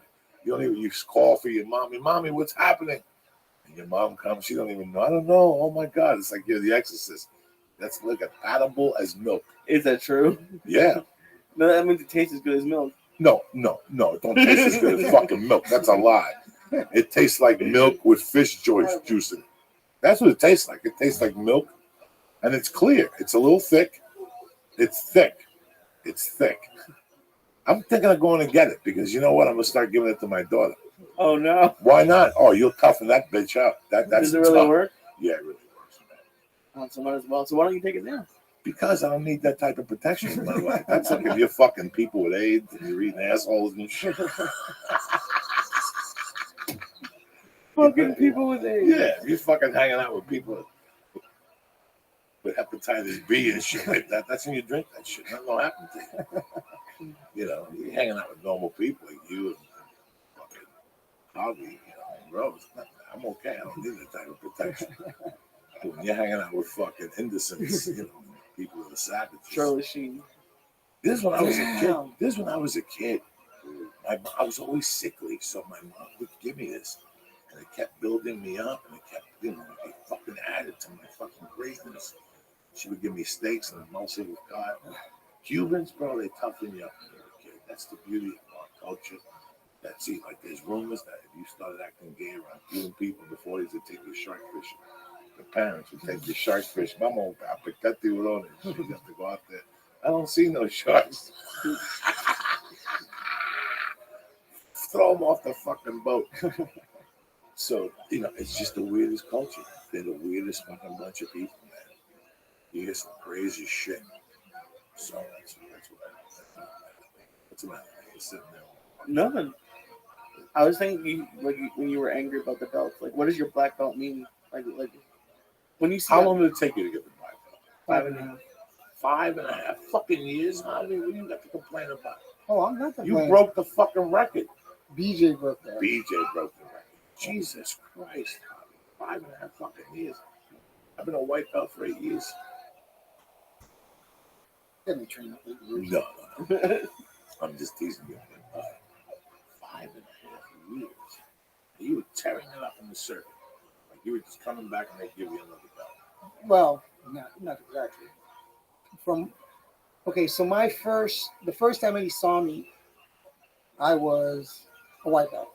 And the instructor said, "You're doing the blue belt tournament." I'm like, "Am I blue belt?" And he's just like, "No, I've been training like 3 months." And I'm like, "Okay, so you want me to do a blue belt tournament, but I'm not a blue belt?" And he's like, "Yep."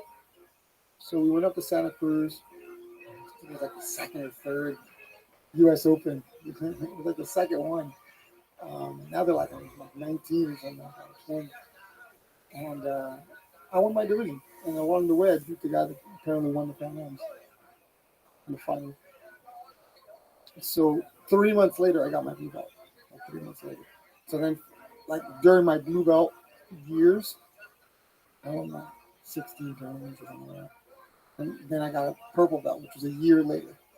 I was like competing whenever I could. And then purple belt, I did like, there's less matches for purple belt back then, so I did like 12 tournaments. And I won all of them. And then, so that was a year and a half at purple. And then I got my brown belt. So 3 years I was a brown belt. And I was 2.5 years. What was the first promotion you fought? Neutral Browns. Out of here, California? Yeah, I think they were like a Torrance area. You never went to Japan? I did. Oh, you did go? I beat Minnesota in Japan. And what was it? Shootout. Oh, shit. Yeah. Look at you. She was up to cool editors and shit. We burped into my sleep apnea. Yeah, so, man, I stumbled upon MMA, dude. It wasn't like I woke up and I'm like, I'm going to train to be a fighter. That's not the way it evolved. No. That's not because you got to look at the evolution of the sport, and I was just kind of riding that wave. So as guys got better, I tried to get better. When I saw people starting to do this more, you make adjustments in training. So to accommodate. So things, nothing, I've never seen a shock. Like, I don't know if I would have fought if I went into like an MMA gym today and just, okay, I want to be a fighter. I don't know if I could do that right now. I mean, the way it happened for me, I wouldn't change it for anything. I wouldn't want to do it. I like the way it went for me. You know what I mean? I like that ride. I mean, you just meet so many cool people along the way early in their career. You know what I mean? And, become friends with all these cool fighters, you know. It was a fun journey, man. It was a fun journey. And a lot of it started here in Southern California. Yeah. So you were right there. I mean, I don't know the history or the histories. I just hear different stories, and it seemed like a lot of fucking fun. Just you knowing Eddie all the years. Yeah. You know, like you competing with Eddie. Now look where Eddie's at. Look where you're at. You have your school. He has his school. It's just a fucking. And again, it's like comedy. You know what I'm saying? 20 years ago, I was up in Seattle with Josh Wolf. He gets on Chelsea lately. We get the podcast. Everybody's fucking happy. Now we hang out. We talk. You know, it's a fucking journey that is just. I don't know. And I even enjoyed the bumps. Like all those years that I started. Things weren't fucking kicking. I was doing all over again. They say, why not? You grow from them. Yeah, I fucking grew like a motherfucker. It took me a while. I had to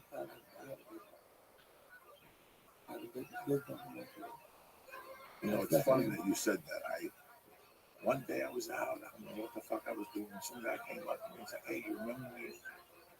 We met." I'm like, yeah, whatever. He goes, "Hey, when you want to do a CD?" Seriously, Joe. Oh, really? And he goes, "When do you want to do a CD?" And I go, "I don't even know what you're talking about." But you should really do a CD. I go, "All right, I'll see you soon."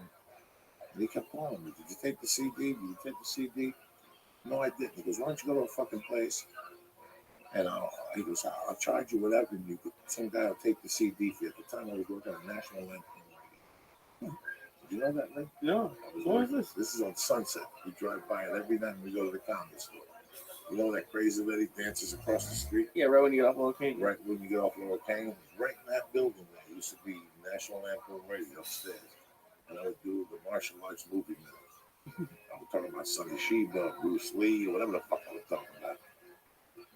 So, the fuck are we talking about? About working on the radio, taping CD with Joel. Taping the CD with Joel. And the guy, that's funny you were saying that before, he did all these remixes for Led Zeppelin.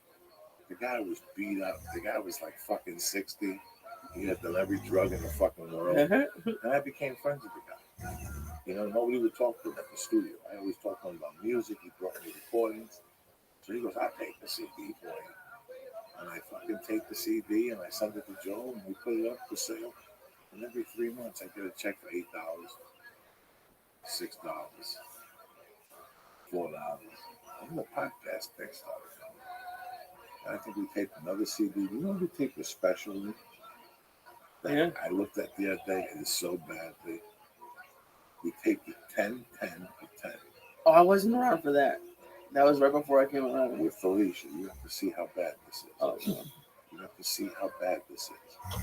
You really do have to see how bad. I'm going to send it to you anyway. Was that you 5 years ago? That was already headline. Evolve, man.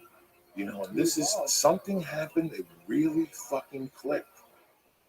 And I see it now when I go to jiu-jitsu. The only reason why I kept going to jiu-jitsu because I was so bad at comedy in the beginning. I knew that if you stuck with something good would happen. You know what I'm saying? Yeah. If I would have started jiu-jitsu at 25, I wouldn't have stuck with it. Everything's evolving, man. Everything's evolving. When I first started jiu-jitsu, it's like Gracie jiu-jitsu was like, you know, about tapes. It's like, where can I get this information? There's no schools. There's schools everywhere now. There's YouTube. You can learn moves on YouTube. There's no YouTube. It was like every team had their secret moves, you know, their style, you know. So you had to watch, you know, you had to watch out for that team's style, and no team would share the information with anybody else. It was crazy. It was crazy. That's what I went through with jiu-jitsu when it started. It was, you know, there was this team and that team. That's that team over there. You don't cross-train. You don't talk to them. Yeah. They're from Rio. Yeah. We're from fucking the other part. Yeah. It was that territorial. Yeah. I mean, everybody got along, but yeah. Oh, why is he here? It's funny. I always see that on Eddie's posters for his Eddie posters. He's like, oh, everyone welcome. I'm like, why wouldn't everyone be welcome? Dude. Yeah. It's crazy. Yeah. Some people only do seminars with their affiliations. Yeah. Eddie's got, man, what Eddie's done with Ten Clan is so cool. He's got such a cool group of people over there, you know? I remember when it was at the mom place. Santa Monica, across from the place that sells you. You like that place. I know you ate there or something. You told me. Which place? The Northern Food Company or some shit on Santa Monica Boulevard. You remember where the Bomb Squad was? No, I never went to the Bomb Squad. The Bomb Squad was his first time class. It was across the street from I never went in there. I heard people were in there. Got sick for fucking days. From what?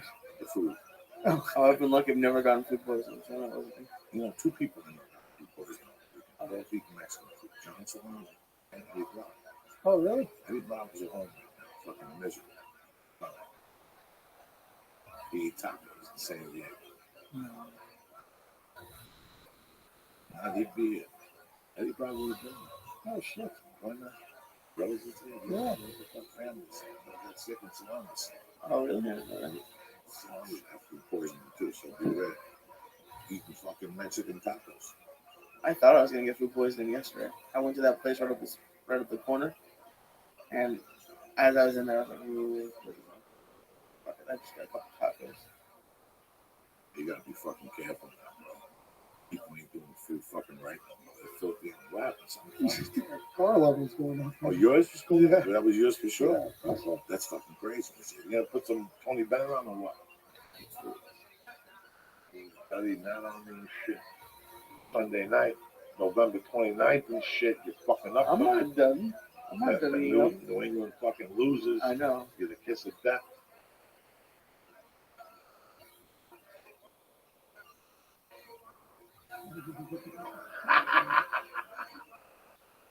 Oh yeah, cocksuckers. It's your fault I wasn't there tomorrow. Jiu-jitsu, little comedy tonight, people. We're mixing it all in.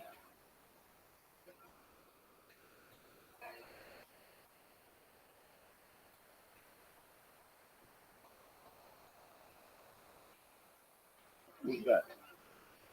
No, we don't take fucking breaks. Let me do some shout outs. We'll get us out of here. My girl Rose has to pee here. Zach Brody. What the fuck is going on? Rain and Bazio, I'm sorry for your loss. Gil Salcedo, Alex Zamora, David K, Jeff Clark, Jim Burgess, Brendan Rigsby, and Eddie Brancaccio. I love you motherfuckers. Eddie B's and all North Bergen, New Jersey, buddy of mine living in Orlando, Florida. Down there with fucking Mickey Mouse. What's going on, Lisa? What happened this week? What did I miss? Nothing. Thanksgiving was fucking. Thanksgiving was great. You have a nice Thanksgiving? Yeah, Everybody had a nice fucking Thanksgiving. That was an adventure. I didn't do dick.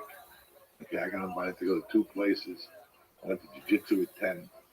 Which was fun. We got donuts. We got donuts afterwards, and then fucking Lee went home, and he came back like 1:30. We ate some turkey, and he went to his girlfriend's house, and I sat there with the baby and my wife, and the fucking sleeping pills came in from the turkey.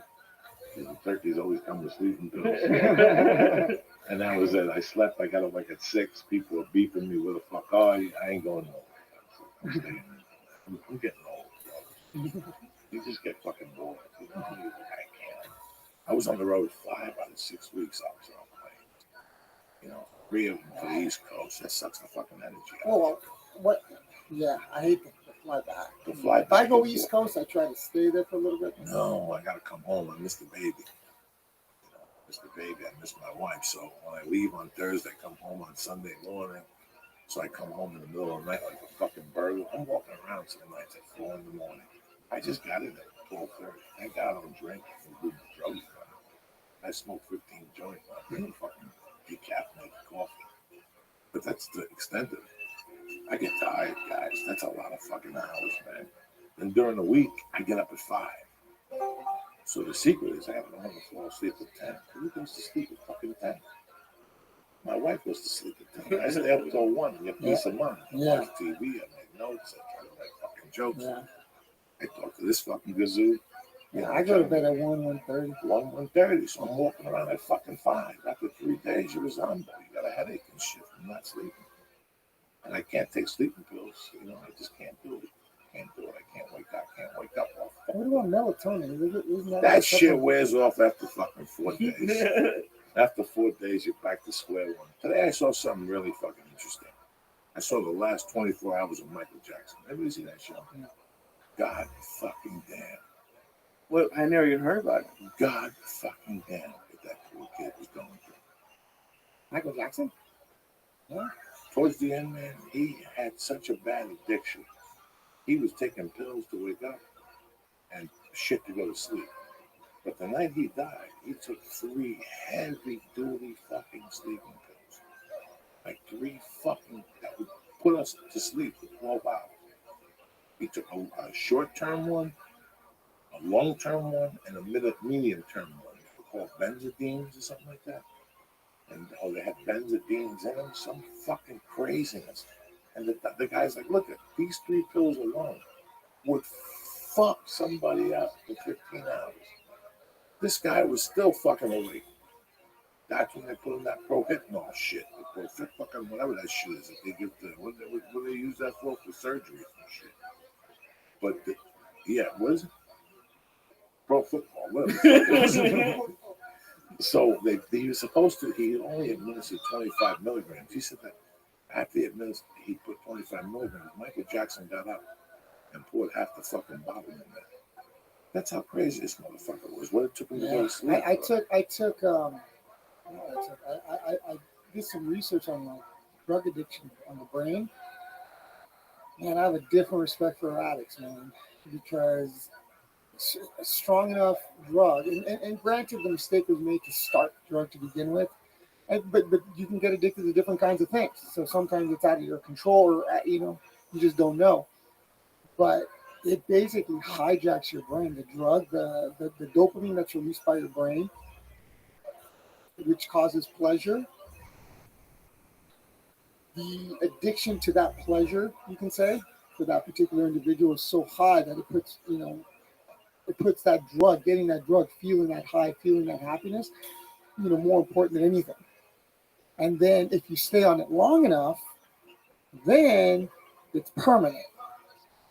You have to take that much just to be normal, to feel like you're not crashing. And man, you think about that, that's rough. You never did hard drugs? No. Never did hard drugs. But yeah, I was looking into that, into what is addiction? Why do and you just you just like, Jesus Christ, like it's something different, man. My addiction, it hijacks. my addiction jacked my brain, but I still wanted to do comedy. Like I was a functioning fucking addict. You follow me? Like I still did my comedy, I still did movies, I still did TV, I still wrote. I just knew how to do an 8-ball and how to fucking hide it. You knew it when you saw him. This motherfucker's pale.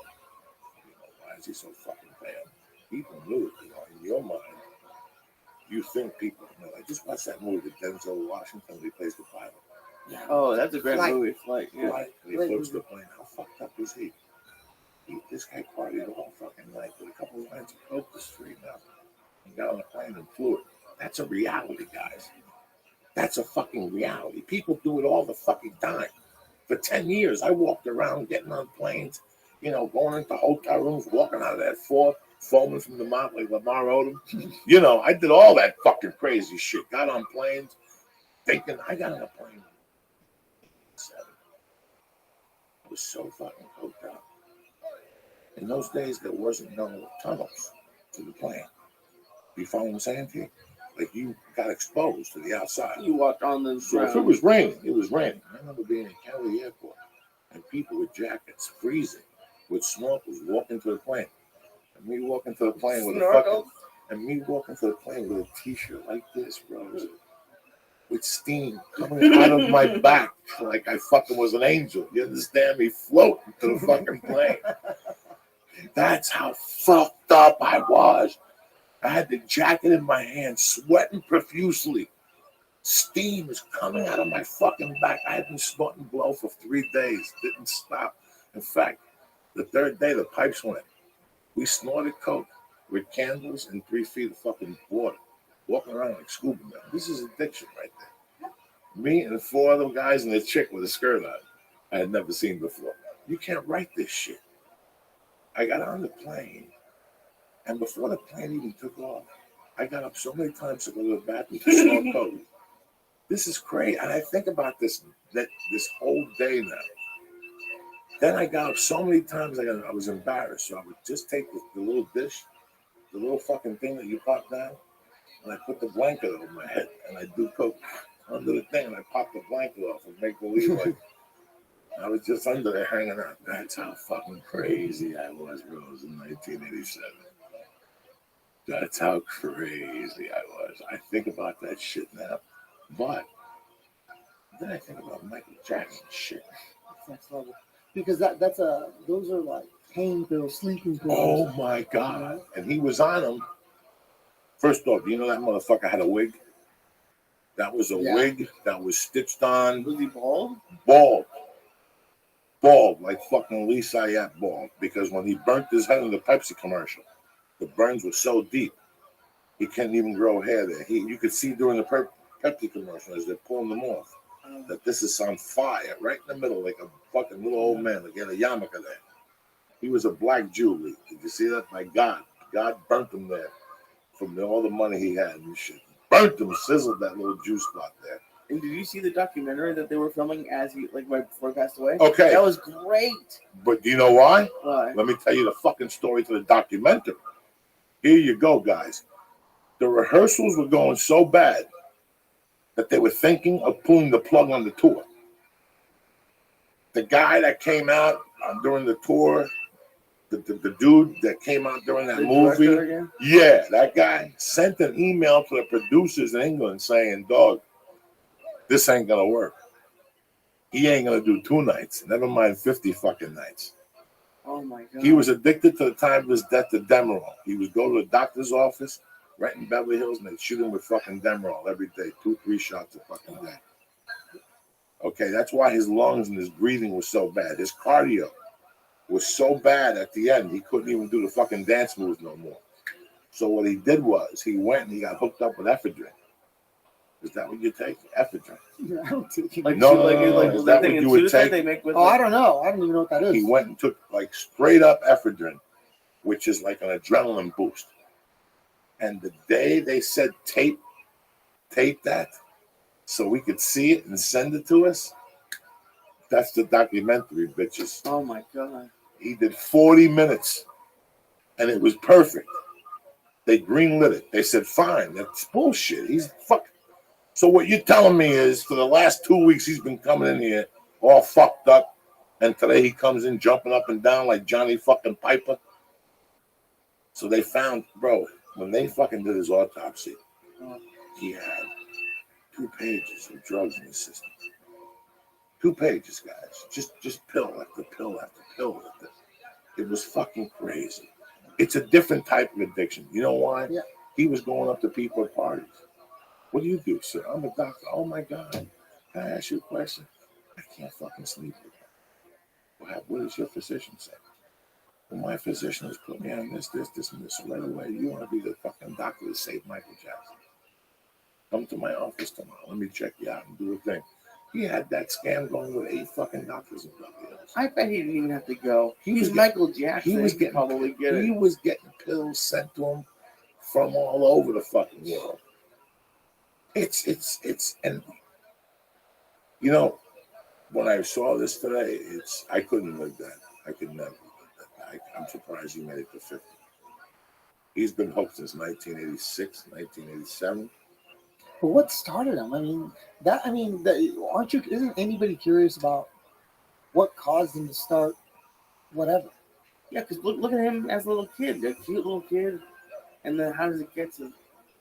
He's a cute little kid. He's getting abused from his father. You know, I mean, listen, guys, there's 1,000 fucking stories, but there's 1,000 stories to how you react. You know what I'm saying? I knew growing up what drugs were about. I knew growing up what drugs were about. My mom did coke. I didn't fucking like it. I used to say, wipe your fucking nose. I wouldn't talk to her for a day or two. I didn't fucking like it. I always had a thing that I was always going to smoke pot. I liked it. I like smoking pot and listening to music. I never dreamt of putting nothing on my fucking nose. That was not who I was when I was fucking 15, 12. But something happened when I was 16. I switched the fucking button. What could it have been? I snorted coke before my mom died, so you can't blame it on that. What was it like? Don't fucking blame it on that. Don't even, don't blame it. Everything that we do, we blame something on. The only person you could blame for being hooked on anything is yourself. I don't blame nobody. I can't be mad at nobody for getting hooked on anything but my fucking self. Listen, man, I gambled. And I fucking hated paying the bookmaker on Thursdays. It bothered me to death. We've discussed this 1,000 times. I had a lot of fucking bad habits growing up that I did. But the one I justified was cocaine. Because in my mind, I got something from it. I didn't get nothing from it. In my mind, it was better than gambling. In my mind, it was better than going to a bar and spending $100. In my mind. God knows what that. I know that no amount of drugs is worth dying. I know that. Once you get to that fucking point. Tricks your brain, man. He was $400 million in debt. No. That's why he had to do this tour.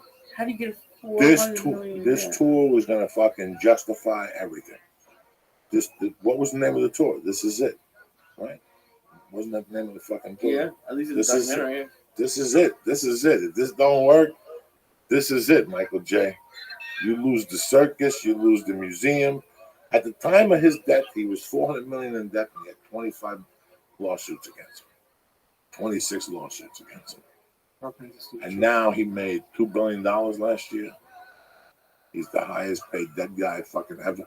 Ever! Like he brought back fucking everything. So gross. Remember, you're more people like that, you have more worth dead than you are alive at that point. He was probably too much of a nuisance at that point. Like now I didn't know he owed that much and pissed that many people off. Now I think even like, did anyone talk about it being like a hit or anything like that? No, in a perverted mind and a perverted world where I came from, I see things for what they are. Dr. Murray said he didn't fucking go in there. They gave him a lie detector test, the whole fucking thing. He said he didn't go in there. He said he administered 25 fucking milligrams. You think Michael Jackson's gonna get up? He weighed 130 fucking pounds. He was 5 foot fucking 10 or 5 foot 11, whatever the fuck he was at the time of his death. You think he was gonna get up and throw fucking more juice in that fucking thing? Somebody threw juice in that thing.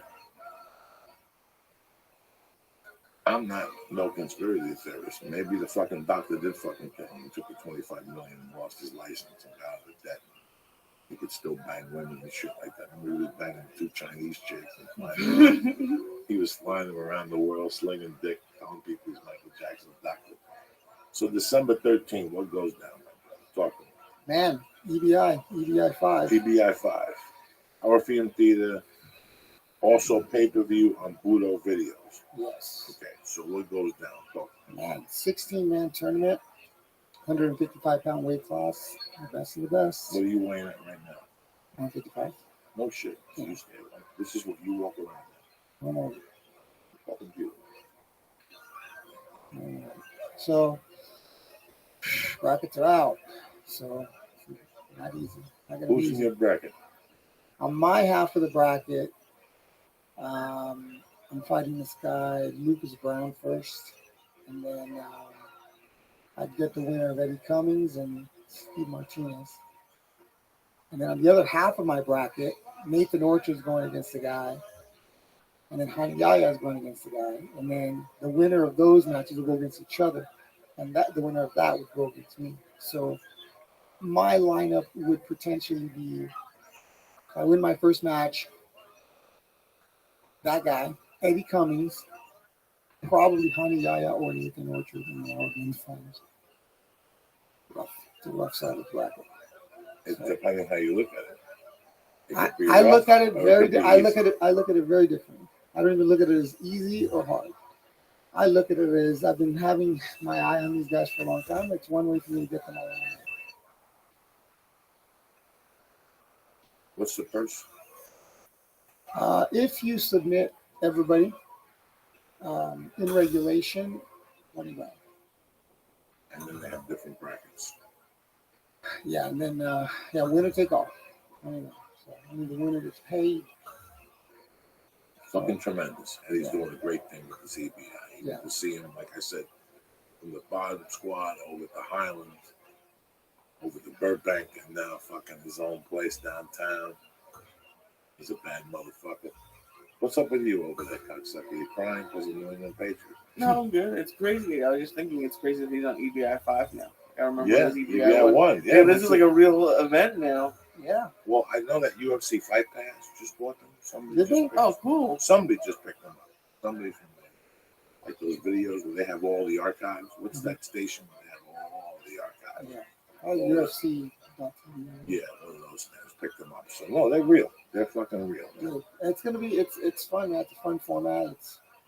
It kind of strips away a lot of the problems in jiu-jitsu, I think. The fact that you have to finish, this takes away everything. Nothing else matters. Passing guard doesn't matter. Mounting doesn't matter. Backing up doesn't matter. It doesn't matter. No points, no nothing. Nope. The only thing that matters is if you can finish them out. And it's simple as that. You can't make it any simpler than that.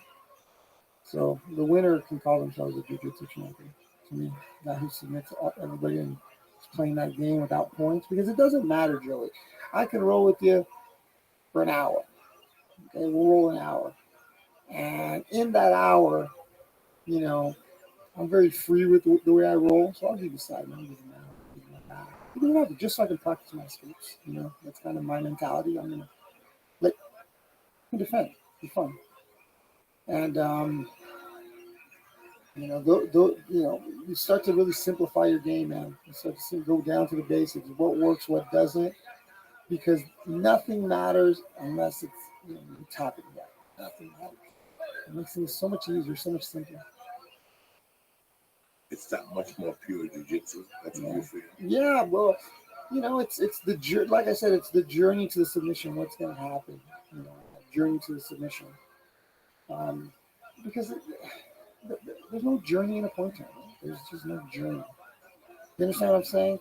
You and I shake hands. We go. It's a journey. What can I get? What are you going to give me? Your neck, your wrist, your elbow, your knee, your ankle. What can I get? What are you going to give me? And it's positioning myself and seeing what are you going to give me? And that journey, you can't credit. It's not credit. Credit's not the right word. You can't compare the journey to a point tournament with the journey to the submission, because there's a finality to it. You know what I'm saying? So that journey, how do you do it? Like I've been studying that. I've been studying Eddie Cummings a little bit, kind of how he does his leg walks. You know, have you ever sat there and watched how he does it? It's crazy. It's a scares system. me just looking at it. It's a system. It's a system. You know, it's a system. Wraps your leg, slowly starts to climb until he positions his legs. Once he positions the whole time, all he's doing is holding your leg. You're not really in danger. He's positioning himself before he's wasting his energy trying to finish you from that position. So he maintains control first. Very smart. And once he positions his legs in the proper location, then he starts to attack the submission. He understands your counter sequences. He has counters for those, and he keeps himself a step ahead. You know, very intelligent, very systematic way to attack a problem. Only way to beat that is to systematically figure out the defense. To be in this tournament, you have to be very intelligent. Yeah. Just to be invited to this, it's a different intelligence in jiu-jitsu. You pointed out in the beginning, you go to 3 schools, and they'll teach you 3 basic moves with one variation different from the other. Because it's an art, it's their expression of the art. It's that This is the way the interpretation, arm bar works with them. Exactly. You know, it's like I said, I fall in love with it at a late age. I wish I would have fell in love with it earlier. Wish I could train every day. You know, I have to recover. When I go. I like it. I really enjoy it. I don't enjoy the top game. I enjoy getting out of the bottom game. Oh man, you got to come by one day. Even though I'm a big fat fuck, yeah, when I breathe and I run a rest, I'll get on top of you and rest. But my whole thing is to learn how to get on my back. You've got to come by and train with me for an hour. Just come by and train with me for an hour. Let me show you how simple it is. Let me show you how simple it is. How long has your school been open now? 4 years. 4 years. We just expanded it. We just added showers, locker room, kids room, massage room, doubled our mat space. So we looks like the 4 seasons that place. You know? Very nice, you know? Very clean. Very important. That's very clean. People feel safe in my gym. I feel safe in my gym. I couldn't have it comes to.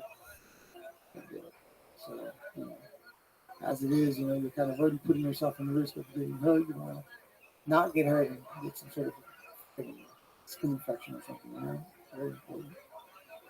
So yeah, everything we do, self-defense and strike-based jiu-jitsu, you can say, right? Don't get hit, buddy. That's the whole thing. Is not getting hit, It's like I said, just walk. Every time I walk out of the jiu-jitsu class, it's the best day of my life because I've already done the hardest thing I had to do that day. Yeah, a lot of people look at it that way. And it's funny because I hate fucking night classes. I fucking hate them. You like mornings, huh? Yeah, I want to get it over with. I wake up, I got to catch that 11 o'clock class and go and get my dick hard. That's what gets me fucking going for the day. When I do kettlebells, I want to go early, 11. That's 7 o'clock, the 10th Planet, San Diego's. I love them. I love Boogeyman Martinez and his boys and this crazy Mexican. But 6 a.m., I got to get up at 3:30. I got to drink some coffee. I got to smoke pot. Right or wrong, you got to get balanced. You got to get sea legs. I just can't fucking wake up at 10 to 6 and go fucking roll. I'll puke. I'll fucking puke, though. Why? Because it's fucking, think of waking up and just going right down. It's like when Egan Machado sat in that chair and said that they would put mats downstairs. They would sleep on the mats. And they would wake up in the middle of the night and go, hey, let's go. And they would just, I can't fucking do that. I got to breathe a little bit. I got to go for a walk, get my energy up. I got to drink coffee. I got to smoke a few fucking bong hits. Then I have a great time going to jiu-jitsu. But I don't want to go to jiu-jitsu and struggle from the beginning. That's why I say it takes me a little while to get my cardio up. Yeah, you know what's funny is I try to do that with my guys a lot. You know, you come in, I don't expect you to be killing people on day one. You know, you gotta. It's got to be a slow pace, and if you really don't want to hurt people, you let them tell you when they're ready to start sparring. So just drill the positions first. You know, that's my beginners program. There's no sparring until they're ready. If they choose to spar, like if a guy's a wrestler, I wrestled through high school. Okay, you're not gonna let that guy spar. That's the whole point. Let that guy spar. He kind of understands balance and movements. That he's not afraid to get hurt. But people who are afraid, I can push them to spar. I'm like, you're gonna have to at some point, even if it's positional sparring, like escape them out, ready, set, go. I mean, at some point you're going to have to do it, you know, but some people feel more comfortable earlier than others, you know, so you have to understand that. Because if you push them to spar and they get hurt, that's the whole point of them being afraid. Now you just screwed yourself because now their biggest fear of getting hurt doing it just happened. So you got to let them be comfortable. I was never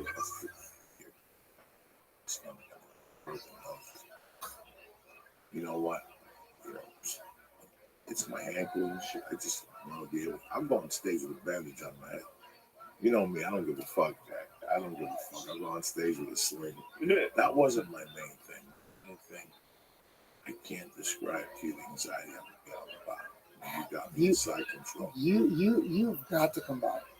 You have to come by. I will fix that problem. And then little by little, no. Now I tell people, come on, let's go. Yeah, now come on, let's go. Yeah. Come on, let's go. But there's certain things that you like. Certain things, if you take away certain things from the person on top, just certain things, they freak out and your escape route becomes a lot more obvious. You know what I mean? There's certain things you can't get that guy on top of you. And once you take that away, the escapes will come because there's no control. You know? It's great when you can do whatever you want, you know. When you're on the bottom, you turn and adjust however you want. The problem is when somebody can hold you there, stick you there, and then position an attack. Do you understand what I'm saying? Yeah. So long as you can move on the bottom, so it's a matter of detaching yourself from your opponent and understanding where the attachment is and just not giving the opponent back. And once you understand that, you know the bottom is nothing because they can't. Where's the danger? I want to see how you're going to get me. If I keep you away from this, and this. So what else do you have? There's nothing. Once you shut certain doors, they can't, and they can't get through those doors. Like everything else, the escapes come easy. Give me an example. Frames. Certain frames that you use with your arms can't get through. You can sit there and push against that frame as much as you want. You're not going to get through. So you got to make an adjustment. You got to get around this frame. So I'll sit there and I'll frame you, and I'll wait. I'll wait for you to move. See, what are you going to do? Because I know, because I've been there so many times, I know you're either going to do A, go this way, B, do this, or C, do that. I know what your three options are. There's nothing else you can do. That's why I let people side mount me and mount me. I want to see something new. I want you to catch me so I can add something else to the system. So that's how you test the system. You put yourself in that same spot over and over and over, and you start taking notes. You're doing this, you're doing this, you're doing this, you're doing this. Okay, you're doing this. What's an easy solution for that? Some solutions are easier than others.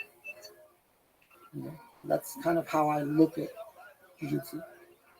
You know, put yourself deep in a triangle. You circle one way, it's going to get a lot tighter. You circle the other way, it gets a lot looser. So what direction do you think you should circle? The way it gets tighter or looser? So you're in a triangle. Now you already know which way to go. How much more do you think you're going to escape a triangle just by knowing which direction you should circle? If you circle one way, for sure it's going to get worse. Do you know what direction that is? No. Wouldn't that be valuable information? Yes. I'll show you. We'll do it afterwards. Let's wrap this motherfucker up real quick here. Let's give a shout out to the sponsors. We got some good sponsors this week, people. Getting fucking fired up for the holidays. Listen, for 9,000 years, that's how long humans been drinking wine, right? That's how long they've been confused about which wine to drink, right? You got red wine, white wine, Chardonnays. Some people get a headache after they drink wine, but for a lot of people, just shopping for wine, it gives you a headache. You know, you go to parties this time of year, you know, a lot of holiday parties. Everybody wants to bring wine. You don't know what the fuck to bring. Some of it's expensive. You know, you don't even have a guarantee of what you're going to buy. So, you know, it is what you're going to have to do. Do me a favor. We joined this new club called Club W, and they changed everything. It's easy. You go to clubw.com, and you answer 6 simple questions. What's this word, Lee? Algorithm. They have an algorithm. The algorithm creates a palate profile just for you. Then they send wine directly to your door, perfectly customized to match your taste. That word always throws me out at night. You know what I'm saying? Algorithms. Club W is the leading grapes to glass wine revolution. You understand me? They work directly with the vineyards to cut out the middleman, which saves you money. So with Club W, you get premium wine customized to your taste at a third of what you pay at a store. Are you with me?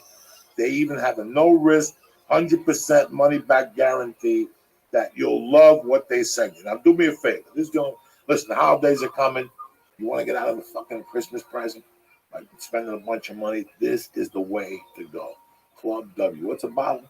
It's like $13 on average, but they're giving it half off the first order. So Half it's like off $6. the first order. You get 3-4 bottles of wine. You go to people's house, you give them a bottle of wine. Merry Christmas. You shake the hand, you get the fuck out of there. And they send you, oh, the wine was delicious last night. You know, and all of a sudden here you are, Johnny Interesting. You're not Johnny Interesting. You went to clubw.com. You answered the questions. They did the algorithm, and they gave you a palate profile of what kinds of wine you'll like, with what kinds of food, how to cook the meal. They give you 1,000 different things, videos. Go to Club W right now. This is what they're going to do. They're going to give you 50% off your first order when you go to clubw.com/Joey. Listen, the holiday seasons are coming. You don't want to show up fucking empty-handed. And if you're like an idiot like me, you don't know what you're doing when it comes to wine. Why fuck around? You want to seem interesting. You want people to like you. You want people to think you're hip and you're cool, and you want to keep getting invited to the party, right? What? And you're going to be interesting because they like their wines are just for them, so that everyone else is going to go to the store and get the same brand of wine. You see what I'm saying? You're going to be the one with the clue. Ooh, what's that brand? That's cool. Oh my God, where'd you get this? Look at the label. It's grown in Memphis. Look, go to clubw.com. Get 50% off your first order and go to clubw/Joey. Stop wasting time and stop messing around at retail stores wasting money on shit you don't know nothing about. Go to clubw.com/Joey and get 50% off your first order, all right? Why you get me all excited for? Number 2, listen, again, it's the holiday season. You're going to, what's this? I got it already. Who do you think you're dealing with? Some novice from 28th Street? This for Q4 2015. Well, you got to kill me here. All right, I've told you about our sponsor Next Issue and how it's the best way to read all your favorite magazines anytime, anywhere. Well, now, Next Issue's new name is Texture, and it has the spectacular new features that makes it the best reading experience around. Here it is. Texture is the app that gives you an all-access pass to the world's best magazines right on your phone or tablet. Browse hundreds of magazines, cherry-pick the articles that interest you the most. You don't got to read shit that got nothing to do with you. The Texture editorial team recommends stories for me daily. Plus, their curated collections let me dive deeper into the topics. Sign up at Texture.com right now, and in mere seconds, you're going to gain inside information to the very best reads plus exclusive content. If you don't know what I'm... Sorry about that. I sound like Mickey Mouse in Heat. If you don't know what I'm talking about here, Texture is a magazine app, and they got the best magazines around, from Billboard to Bloomberg Business to Men's Health to Rolling Stone. They got all the sports ones, the ESPN They magazines. got all the ESPN magazines. They got all the top names. What's the other one? Not Rolling Stones. Weight Watchers, Yoga Journal, The New Yorker, The Hollywood Reporter, Vanity Fair, U.S. Weekly. These people are not playing around. Texture's the real deal, Holyfield. The best part of it, Texture's offering my listeners a free trial right now when you go to Texture.com/history. That's right. Think about it. You'll gain unrestricted access to the world's best magazines, from back issues /history or /Joey? It says Texture.com/history. I don't know why. That'd be Joey, but well, let's go to no. Okay. Well, I'm sorry. Try Texture for free right now when you go to Texture.com/history. Think about it. You'll gain unrestricted access to the world's best magazines, from back issues to the ones on newsstands today, all the way to the back. The Texture app is the easiest way to remain culturally curious, with top stories and new and noteworthy sections updated throughout the day. Plus, you can share your subscription with the entire family. You can download articles and whole issues of offline reading. So do me a favor. Go to Texture.com/history and get your free trial right now. It's a great app. It's really No, cool. it really is a great app. I've heard it from 1,000 people. They've hit me back and said, that's a really cool app. That's why I got into it myself. My wife is downloading it for the trip. Yeah, because I think playing games. You get access to all of those things. It's not like you have to buy them individually when you're in there. All those things, if you buy them individually, are expensive. So you have access to hundreds of all these magazines. Speaking of expensive, Hitty Cigs right now, we got an offer going on, 50% off. It used to be, how much a piece? 20 a piece. Now they're 10 a piece. You get 5 for 50. Hitty Cigs, the best. I'm talking about the best electronic cigarette on the market, okay? 1,200 guaranteed puffs. We ain't fucking around here no more. You can puff your way into the new year and beyond, all right? 5 for 50. You get the 24, 16, 8, and 0 milligram. Plus, you get a cigar. How's that one for you? And the best sponsor in my world, Onnit.com. Supplements. You know, I'm talking about Alpha Brain. Press Joey's Church in at Hitty Cigs. All right, Hitty Cigs plus Joey's Church. You get 5 for 50. Get 5 for 50, all right? Number 3, for Onnit.com, the best. The best supplement. You understand me? You see me? I'm not sick. That's the fucking new mood. What is it? The Shroom Tech Immune. Because I take 2 of those in the morning, 2 of those at night. People breathing on me. I take 2 extra ones and shit. How often do people breathing on you? You're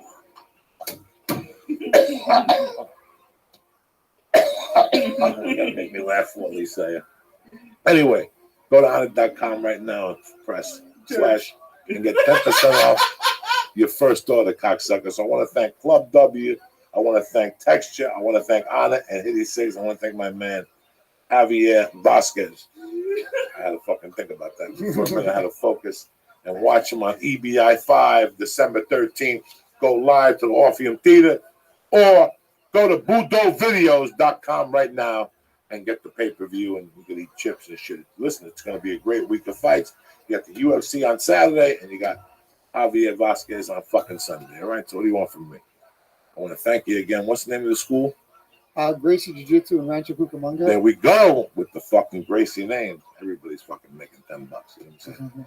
It's all over. It goes all the way back to Brazil. I fucking love it. What's up, Rose? He's just sitting there, relaxing, smiling. Lee, you good? I'm great, man. You picking me up tomorrow at 9:45 to go to Jiu-Jitsu? I guess so. All right, beautiful. Don't forget about me. I love you guys. See you Tuesday or Wednesday. We haven't decided yet. Have a great weekend. This weekend, Long Island, Saturday night. Governors, Levittown, 7:30 and 9 o'clock show at 9:45 or some shit. Come on down. It's a Sabbath Dad tour at the beginning. It starts in Long Island. I love you guys. Stay black. Have a great 2 days.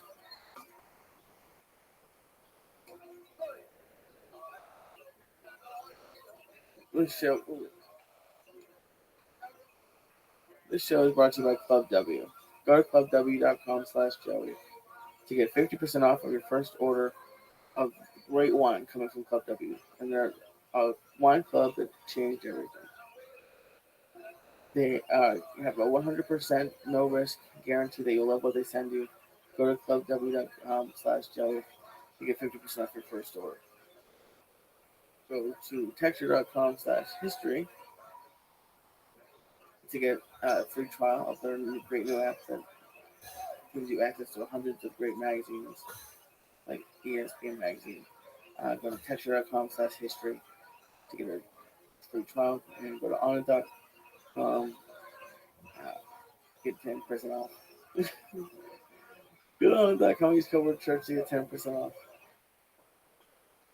And go to hitecigs.com, use code word Joey's Church to get 5%.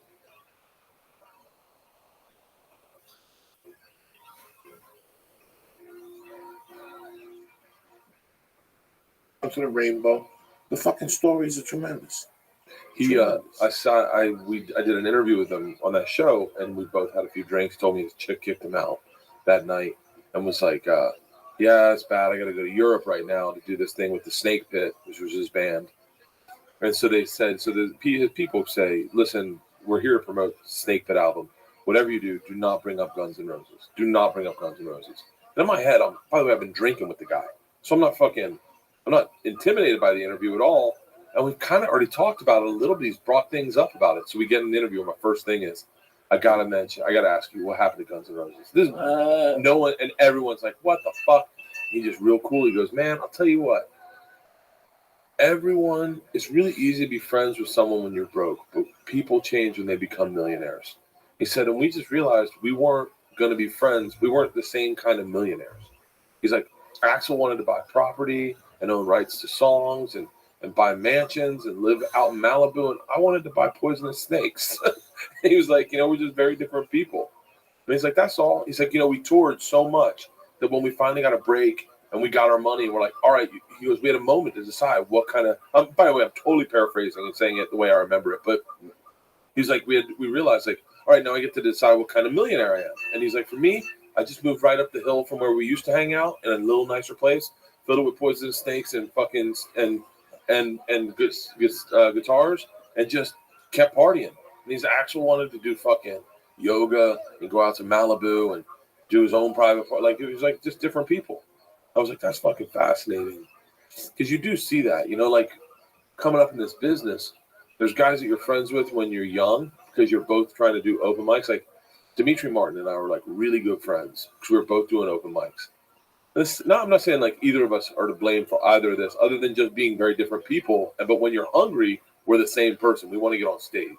But then when finally we're getting a little stage time and we're starting to succeed, we just go in different directions because our wants are different. Like you got married and then wanted to do like alternative clubs, and I was like, I want to hang out in the Village and be around Norton and Bobby Kelly and Pete Corielli and Attell and Hedberg, everyone working there. So it's like it's interesting, I kind of wonder if that continues to happen in life. I mean, I don't know how many fucking friends I've had as an adult that you have kids with, and then you're all in the mommy and me class, and those are your best friends.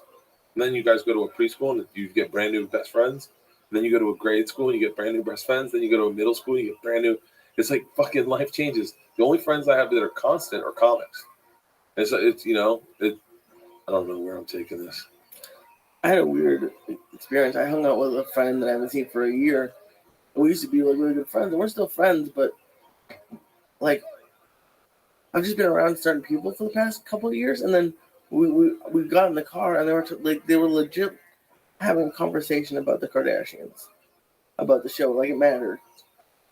And I couldn't even. They were adult people who had like jobs and bills, and I just couldn't believe it. You're in a bad situation. I say the same to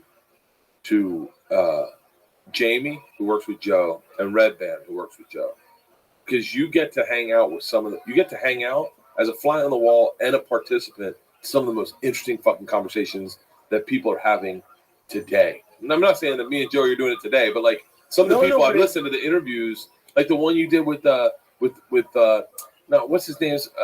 What's the guy? His little brother, he was in the movie with you, The Longest Yard. Nick Turturro. I love that interview. I listened to that fucking beginning to end, and I listened to it a couple times because it was so cool how him and his brother still love each other and say they love each other when they talk to each other on the phone. And I was like, so then when you try to hang out with like regular people, they're never going to be able to keep up to the conversations you get to hear on a daily basis. Well, there's that, but I've hung out with people who I used to work with out here since then. It's fine. Like, I can hang out with people, but it was just like I hadn't experienced that. And I called Joey on the way home. I called you on the way home. I was just like, it's weird. You're like, I've been trying to tell you. When I got The Longest Yard, I did a bar in that time. They were trying to open up a new comedy club in Jersey City called Rascals, and they were failing miserably. It was just a horrible location. Everything about it was horrible. I was in shock for Rascals. You remember the old Rascals? I mean, No. Jesus Christ. Never? No. Oh, my God. I thought since you knew Jay and shit like that. And I remember friends of mine came, and I was at the bar, and I was very cordial, and I took pictures with all my childhood friends. I put it in the paper. I contacted, and 30 or 40 of them showed up. And like 8 of them really scared the fuck out of me. Like they scared the fuck out of me because I could just imagine. Like I never really gave a fuck. When I was a kid, the only guy that made me come in my shorts was Julius Erving. If you weren't going to show up with Julius Erving, Charles Bronson, and the Clint Eastwood, save it. You know what I'm saying? Then I liked music. I really got into music, but still, I was never one of those guys. I would never take a picture. I never asked. Like I saw Richard Gere from here 10 feet from me, and I had right after Office of the Gentleman. He was 10 feet from me at Studio 54. I didn't say, well, one of those clubs. Well, not Studio, but the rooftop or something. He was 10 feet from me. I didn't say a fucking word. I just went back and told my friends that was Richard fucking Gere. But there are people. I have a friend, a dear friend. Her brother and I grew up. She used to call me and ask me if I knew, people. And it was creepy after a while. I had to stop taking the calls. Yeah. Do I know Kourtney Kardashian? I think she asked me one time. That was one of the last times I took a call from her. What do you say? Yeah, we hang out all the time. You try to be nice. The phone rings. You pick it up. You try to be nice. And all of a sudden you take it into this direction. Well, me and my friend went to New York because we heard she was going to be there at the Mud Club. So I'm just making this up. Yeah. But, this is the call I got from her like 3 or 4 times. And I'm like, you're a fucking adult. And then she's like, can I call Ice Cube for her? Because she lived in Jersey. So Ice Cube lives in North Bergen with his wife, Coco. God. So she wanted me to get Ice Cube's number to her. Ice T? Oh, what's Ice T? Ice T. Ice T's number. I mean, this was the shit I was getting. You know me, Lee. The first 2 calls, I was okay with it, and I giggled and laughed, like, okay. And one day I was like, you're not fucking serious, are you? Yeah, I want to ask them. I want to ask them questions about Law and Order, SVU. Is that real? And I was like, listen, you really got to get it together. I called my friend who gave me the number, who gave him my number, and I fucking went off on him. Like, him and I do not talk anymore. Because of that? You cannot give your number out to somebody to ask you those type of questions. Yeah. He goes, well, she called me and talked about a benefit. I go, that's fine. Give me her number. And I'll call those people. You never give out my number. Yeah. Listen, there's nothing worse than somebody calling you out of line. There's nothing worse when somebody calls you out of line for somebody else. Hi, this is Josephine from whatever. Do you know how to get a hold of Bert Kreischer? I want to book him for an event. Really? I'm on the 405 and bumper traffic, and you got the gall to call me for some other comic's number. Not even to harass me. Yeah. I could see you harassing me, showing up with a short envelope on New Year's, trying to get me to do some crazy gig. But for you to call me and bumper traffic on the 405, listen, the other day, we just finished doing a fucking murderous workout at the gym, kettlebells. Not only did I swing the fucking medium one, I took the gorilla and swung that 2 times. Yeah. My body was in shock. Lee and I had done jiu-jitsu Sunday and Monday.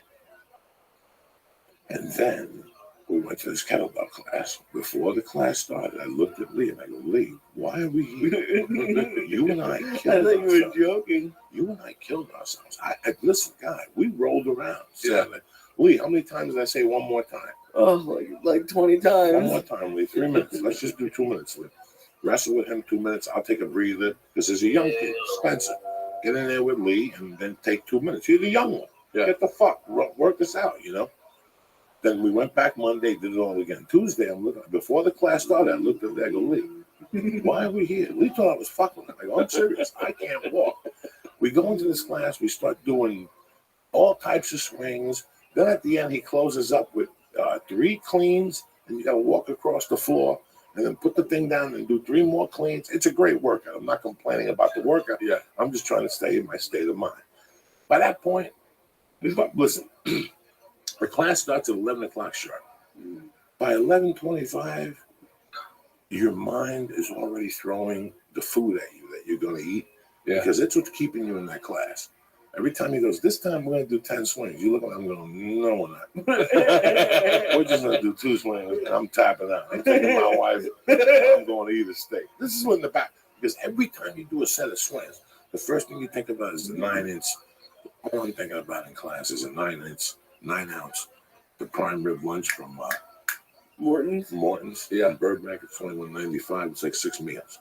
They give you a chopped salad, an 8-ounce filet with mashed potatoes, They give you a fucking dessert, a chocolate mousse or a cheesecake. You can't go wrong for $21.95. Even if you're a deaf mute, you go in there and you drink water and you leave a tip. You can't go wrong. You show in there with the small 27, a couple dimes, nobody's feelings get hurt. You know what I'm saying? Yeah. I mean, the chopped salad alone will fill you up.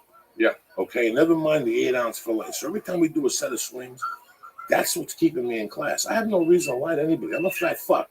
I go to class to work out, but to give you a little room to eat. Not to eat what you want. You go to Morton's after class? No. I'm just saying. No. What do you think? I'm fucking Johnny Bananas? I'm just saying in my mind, I settle for a protein shake. I wasn't going to judge you. I was going to do it next week. No. They got the $21.94 What a bad deal. No, you change your Where's shirt. the Morton's? I could totally go to Morton's. You shoot on purpose. I've been fucking dieting for 4 days. I could totally go to Morton's. You're killing yourself to live right now. When we get out of here, you can still make it. You can pick up who you picking up? The little one or the big one? Isla. Oh yeah, she's in. Yeah. Isla's Isla in. would fucking tear up a steak. Yeah, she'll sit with you and drink a glass of wine and not tell mommy and nothing. Oh, Isla's all in. Isla's all fucking in. You gonna go for the steak, Daddy? But She said to me yesterday, we can help each other out every now and then. I said, what's that supposed to be? She goes, you give me Menchie's, I'll get you what you need. Menchie's? Yeah. She loves Menchie's. They had an explosion there last night. Like one of the pipes ruptured. And so we went over to go to Menchie's, me and the girls, and they were closed. And I was like, I'm not putting up with it. And she just starts knocking on the door. And they're cleaning up, knocking on the door. And the guy comes to the door. And I'm like, are you guys closed? And he's like, well, we just don't have any toppings. And I was like, everybody in. Like, starts pushing through the door. Everybody in. We can still get ice cream? I go, yeah. So we got it half off. It was great. Got pecan pie. I didn't get anything. But the girls murdered it. We can help each other. We can help each other Is out. she watching movies on her phone? She says things that I don't know if she gets them from places, because she says things that blow me away. Where you just go, where's that coming from? Like I told you, we were in Maui, and I got to fly to DC that afternoon, like at 2. So I'm leaving at noon. So I wake up, I'm in bed with Isla, and I roll over and I go, hey baby, it's like 6 a.m. Sun's coming up. I go, baby, let's go downstairs, get a coffee, and I'll get you a donut, and we'll go down, and we'll watch the sunrise, then we'll go snorkeling before anyone wakes up. And she goes, leave me alone. So I go, Isla. And now I'm like, oh, no. Now I'm rolled over, and I got my head in her hip, like right between her hip and her ribs. I go, baby, wake up. Me and you go downstairs, get a coffee, get a donut, chocolate milk. We'll watch the sun come up, and then we'll go snorkeling. And Joey, I swear to you, she rolls over, looks at me, and she goes, you're tugging on a tiger's tail, and went back to bed. That's that fucking kid. I go, in my head, like, I told you, I've told this joke a million times, but when she was a baby, she sat on my chest when I was waking up, sat on my chest, woke me up, and goes, guess what's in my hand? And I was like, oh, now I'm fucking panicking. I'm like, I don't know. She goes, a punch in the mouth, and fucking hit me. And I remember saying to her, I was like, this is really important, Isla. I go, did you come up with that on your own? Because I'm going to tell that on stage tonight. And she was like, yeah. I just thought of it. It looks like a punch. Like if you put something in your hand, it could be a quarter or a punch. I was like, fuck that brain. It's not, it's like, I say it, it's not like going to be useful to society in any way that we'll reap the benefits, but someone's going to reap the benefits of it with a fucking pistol on a table and a pound of coke. This is how you get rid of a body. That's Isla. You're tugging on a tiger's tail. Tugging on a tiger's tail. And she went right back to bed. Yeah, and she says to us like that when you fuck with her. She starts going, you're pushing a lot of buttons. One of them's going to be red. And you're like, what? I know. Dude, her brain works very differently. Now, don't get me wrong. She's dyslexic as fuck. She's getting her ass handed to her in school. Like, I mean, every year we're like, is she going to the next grade? Because she has a really hard time in school. Can't read barely at all. Like, but the truth is, man, her brain just sees the world very differently. And she's so funny. I mean, they were trying to do Yo Mama jokes, and her rendition of Yo Mama jokes were so esoteric they didn't make sense anymore. Yo Mama's so poor, she has nuts in her purse every now and then because she wants to snack. And you're like, what?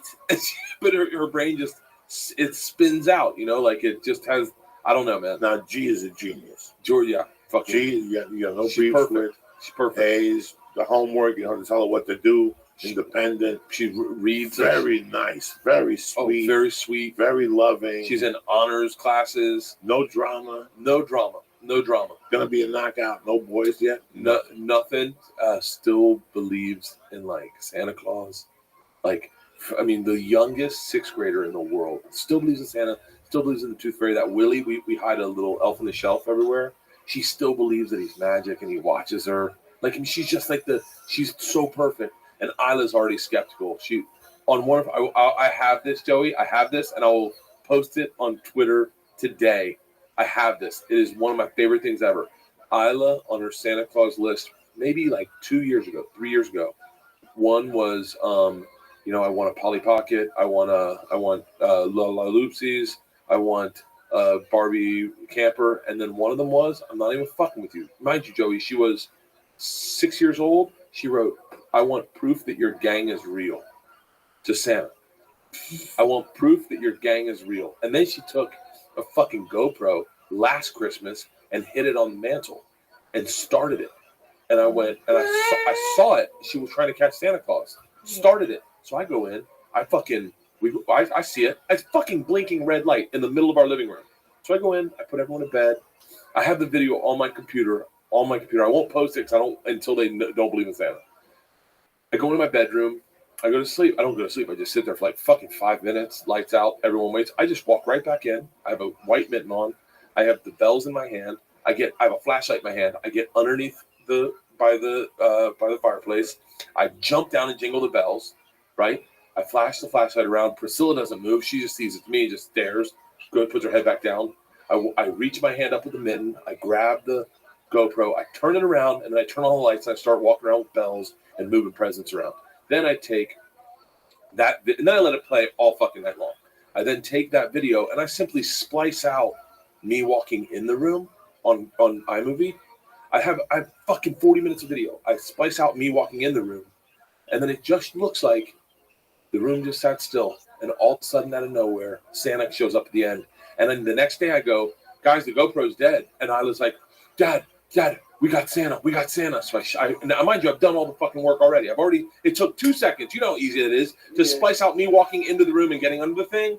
And I just take it and I fucking let it play out for the whole 30 minutes, like 30, 45 minutes. I let it watch the whole thing and they're like, I don't see it. Fast forward. I'm like, all right, I'm fast forwarding. All of a sudden they see Santa and Isla's like, holy shit. They see the glove come up. They see it turn around. And Georgia starts looking at me like, mind you, I thought she'd stop believing. She started looking at me like she found Jesus. Like, holy shit, like Santa's fucking real. And I was like, I don't know what to tell you guys. My dad looks at me, he's like, I think you're fucking your kids up. But yeah, man, they still fucking believe. I love the fun of being a parent. Like when they're still young and they're not broken yet. They're not fucking doing drugs. I mean, I was in 6th grade. I was 1 year off from drinking in 6th grade. I drank in 7th grade was the first time I drank. First time I got drunk though was in 9th grade. If I drank, I sipped alcohol, to be cool in 7th grade. You look at them. I look at my 3-year-old, and her spirit is still alive. Like, she hasn't bumped into life yet. She hasn't got hit at school yet. Her mind still hasn't got wrapped around something like why that happened. She thinks life is just ice cream and spaghetti and hot dogs, and daddy throws her up in the air. It doesn't hurt yet. Yeah. And it's really interesting to watch and to think that was you at one time, Every day a piece of her. I go, that was me. That's fucking me, I got her first report card today. How was it? It was all good except, she doesn't ask questions. She don't like questions. It's just she don't know nothing. Did you get real low songs for that? You're like, wait till she gets home. Because I gave her a hug there, then they gave me the report card. And I just walked home very nonchalant. When we got home, I looked at it, and then my wife goes, did you actually read that? And I go, fuck yeah. This is what a parent does. You're supposed to see where they're slipping. That is fucking genius. She doesn't ask questions. She doesn't like questions. Yeah, she don't ask questions. She don't like questions. She ain't got time for it. You know what I'm saying? That's my child. And I'm very proud of that fact. What's with the questions anyway? What's with the questions? What, are you writing a book? You don't need to know nothing.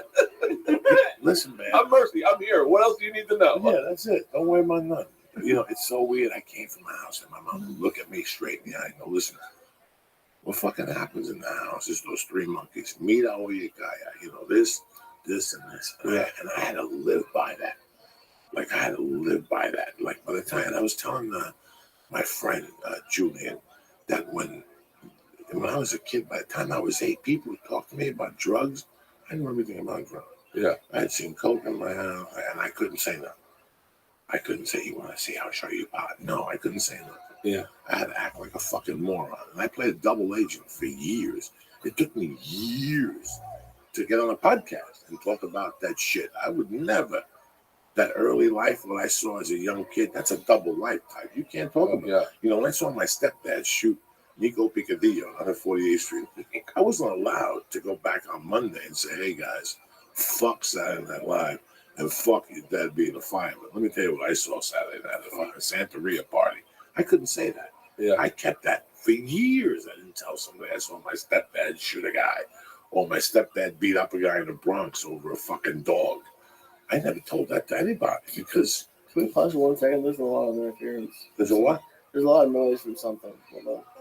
Is it my phone? Yeah.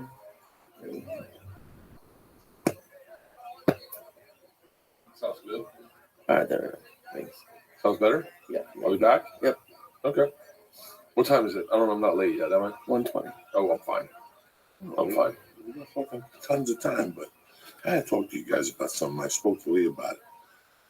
This is fucking crazy. When I was young, when I got left back and all that in the 6th and 7th grade, in the afternoons, I became friends with this family. I would go to their house. They were one of many families. And they were really nice people. They were Spanish. And I go over and I had 2 girls and a boy. And we became friends. And one day my mom died. You know, we were all good friends. And they came up to me at the wake and they were like, listen, man, just so you know, we'd like for you to be raised in the Cuban tradition. If you'd like, move in with us, you know. And I continued to go over there, even though I didn't move in with them. I continued to go over there and visit with them and talk with them. And, you know, and by 82, one day, I just knew they had money in the house. And I walked in the back door and just took some money from the house, you know. And I did it a couple times. And I think they knew it was me, you know. They had a back door and they had 3 kids and they always knew that you could walk in the back door, you know. And I felt guilty. I saw them out one night and I could see the way they were looking at me. They were a little angry at me. And then life moved on. And I came out here and I never really thought about it. I felt bad, you know. And one day I went to the comedy show and there they were. The one girl came. Then the girl came again. Then the girl came again with her sister. And they came and they talked to me. And they're damn like, I'm thinking of saying something to him, you know, because they invited me to, like, you know, my dad still talks about you. He's really proud of you. Come by and say hello, you know. And I was telling me I don't know what to do. Well, fucking, I'm thinking about that. And bam, Thanksgiving comes and I call my buddy in Jersey, who was my roommate in Boulder, while I was awaiting to get sentenced. So here I am living with George. I get in trouble for kidnapping, okay? I get out. I go to county jail for a month to get bailed out. I get bailed out. Me and George stay in that apartment. Like a week later, we get robbed. We get fucking robbed. Like just robbed. Our apartment gets robbed. In Boulder? In Boulder. We lose the TV, the VCR, the stereo. They took shit from our room. Okay. Then about a week later, I slit my arm open. Okay, with a dish. And I didn't get stitches. I passed out. I slept for fucking 2 days. I got up and I bandaged it up and I put vitamin E on it and the scar went away and I lived to tell another story. I just had this run of bad luck. So it's March of 88 and I need a place to live. George wants to go home. He can't take it anymore. He's tapped out. Machine guns, the place getting raided. You know, this is just the house of doom. Yeah. George wasn't used to that lifestyle. Yeah. My buddy from Jersey. I was, and I felt really bad. I wished him luck. I tried to find a roommate, and I called this one guy, and guess what? He's from my hometown in Jersey. I'm only 10 years old. We know the same people. I moved in with him. He's great. I'm paying rent. I got a great bedroom. I got the side of the house. But I see this guy's up all night. He does sniffles, and people come over at all hours of the night. I know what this guy's doing. Yeah. Well, guess what? I bump into his stash. I'm lifting weights in the garage. I'm looking at these paint cans. I'm like, why does this guy have so many paint cans? And I go over the paint cans. They're all filled with ounces and 2-3 ounces of blood. Guy would get like a pound every 2 weeks from this Mexican dude that his parents had a gym in a part of Mexico. And this is where they had steroids. And this is where Stallone would take people to prepare them for Rockies and all his Rambo movies. And this was at first. This is in the 80s where Stallone would go, Guadalajara, I don't even know. The real pretty one. The guy's parents had a gym, but their real business was cocaine. Yeah. And this guy would drop it off once a month, and he'd have the cash and the paint cans. I never touched his cash. I always took a little bit of coke, like a gram. Some nights I'd take 5 grams. Some nights I'd take a half ounce. Gram. I always felt fucking guilty, but he was freebasing. So he wouldn't know how much he really did. Oh, yeah. He would tell me a week later, Jesus Christ, last week I woke up, I did 40 grams. That can't be. That's because I had taken 7 of them, you know. Last night I did 40 grams. Yeah, I'm kidding you. Yeah. 30 years ago, in 87, this guy told me that he used to take a hit of crack, of freebase, and blood would come out of his ass. So anyway, to tell you a long story short, I talked to him Thursday, and he tells me that he had a heart attack. Can you believe this? Shocked he's still alive. Right, but He wasn't immediately like. when he snorts it, a little bit of blood comes out of his head. So he's telling me how he went to he had a heart attack. He went to the doctor and they found out he had cancer. He had dormant cancer from having sex in Vietnam. It's a type of sex disease that goes into your body and it sits dormant. And from him smoking, it activated. He didn't get the cancer from smoking. It went to his throat, but they got it out in time. And I go, how'd you know you had it? He goes, I was spitting blood, pure blood. I was just spitting it from time to time.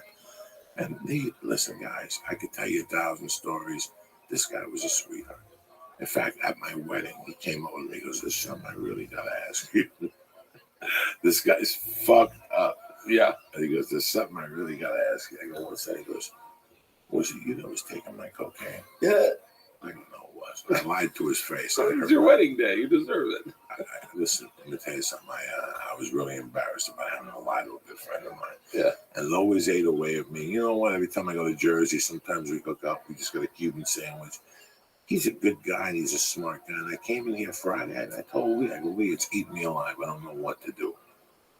So I called my man back yesterday and I spoke to him a little bit. And I go, listen, I'm going to Jersey next week. If there's anything I could do to help you. And he goes, I looked into something, animals. I said, I was thinking the same thing. So I called a few friends of mine. I got his address. I called a few friends of mine. I said, send him some boxes. And hopefully we'll get together. You know what? Me going and looking him in the eye now and telling him that I robbed him is not going to make things better. Let's imagine how it's amazing how life works out. That Spanish family, I'm going to go see them when I go back. Yeah. And the Spanish family, I'm still tempted to say, hey, without saying what I need to say here, I'm sorry. And you guys know why I'm sorry. Yeah. Why open up a can of fucking worms? I still remember one morning just being in a coma.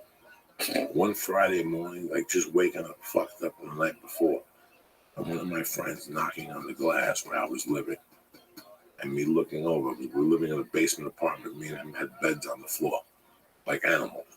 And I'm looking at the glass and I'm going, come on, I'm out here. And just me going to the bathroom, throwing water on my face, brushing my teeth, combing my hair, getting in the car. I'm going, where are we going today? I go, let's go downtown. It's 9 in the morning. Let's go rob. And I would go downtown. I go park the car right here. And we go from door to door, see what's going on. And one day just going, what, give me a ride by these people's house. And I'm going around the back. The door was open. I still remember the exact day. And I remember going in the house.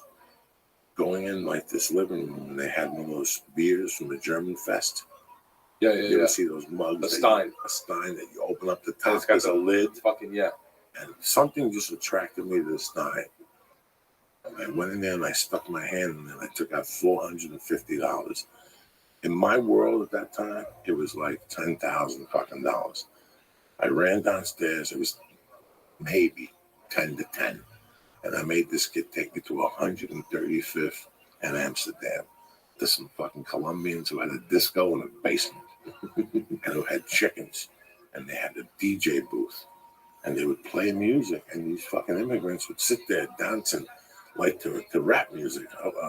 Black people everywhere looking at the people, and they just don't care. It was hysterical. Yeah. And I'd go in there 2 PM to buy fucking 8 balls, and these people would be discoing. Do you understand me? What I'm telling you guys?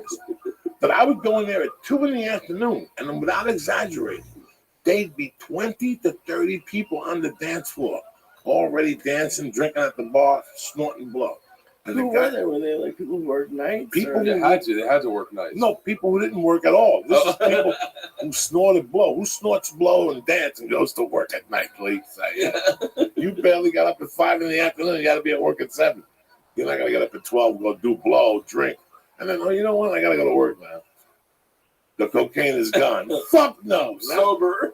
These people didn't work. These were people who we had, they were like street dealers. You know those scenes in movies where it's 2 PM, there's 3 chicks sitting there doing their fingers, and they're all hotted up, waiting for the guys to tell them to suck their dick. What are you doing in the room? Why are you here? I never understood those scenes. Like why the woman would sit there all day. Why not?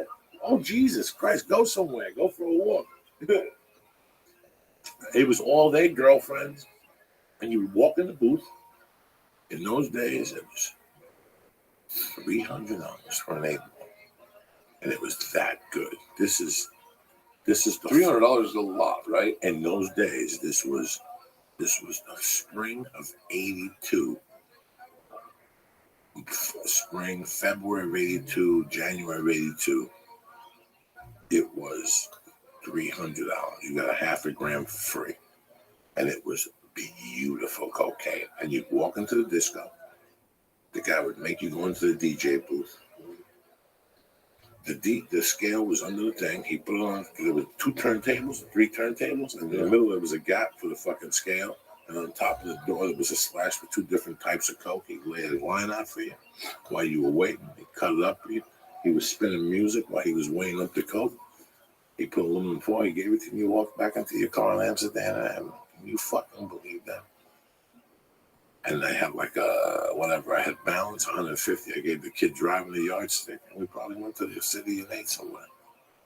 And that's what we did for the fucking $450 I robbed him for. I always felt guilty about that. That's why I still never forgot what I did. So I don't know if I give him a gift certificate. I don't know if I give him a check. I don't know if I just apologize. I just apologize. Something like that. I don't think. If you give them, I don't know. All I said was just say sorry and then see where it goes. I always think to myself, like, do you have regrets? Do you have regrets, Lee? Like, yeah, of course. Like things that you go, God, I wish I could make that right. Yeah, tons of them. Like what? I have a bad relationship with my brother. Really? Yeah. How come? We've never got along. It just at this point it's not over one anything. It's just after 5 minutes we're just always at each other's throats. It's a natural thing now. It's weird. Really? Yeah. It's okay. Who knows? Maybe in the future, but as of right now.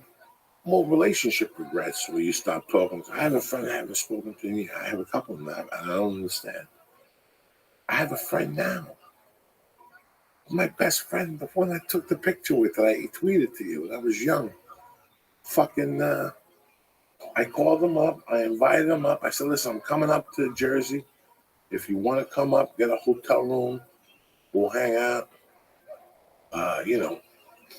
Whatever you want to do. We'll smoke dope. You come with me to Long Island. The whole fucking deal.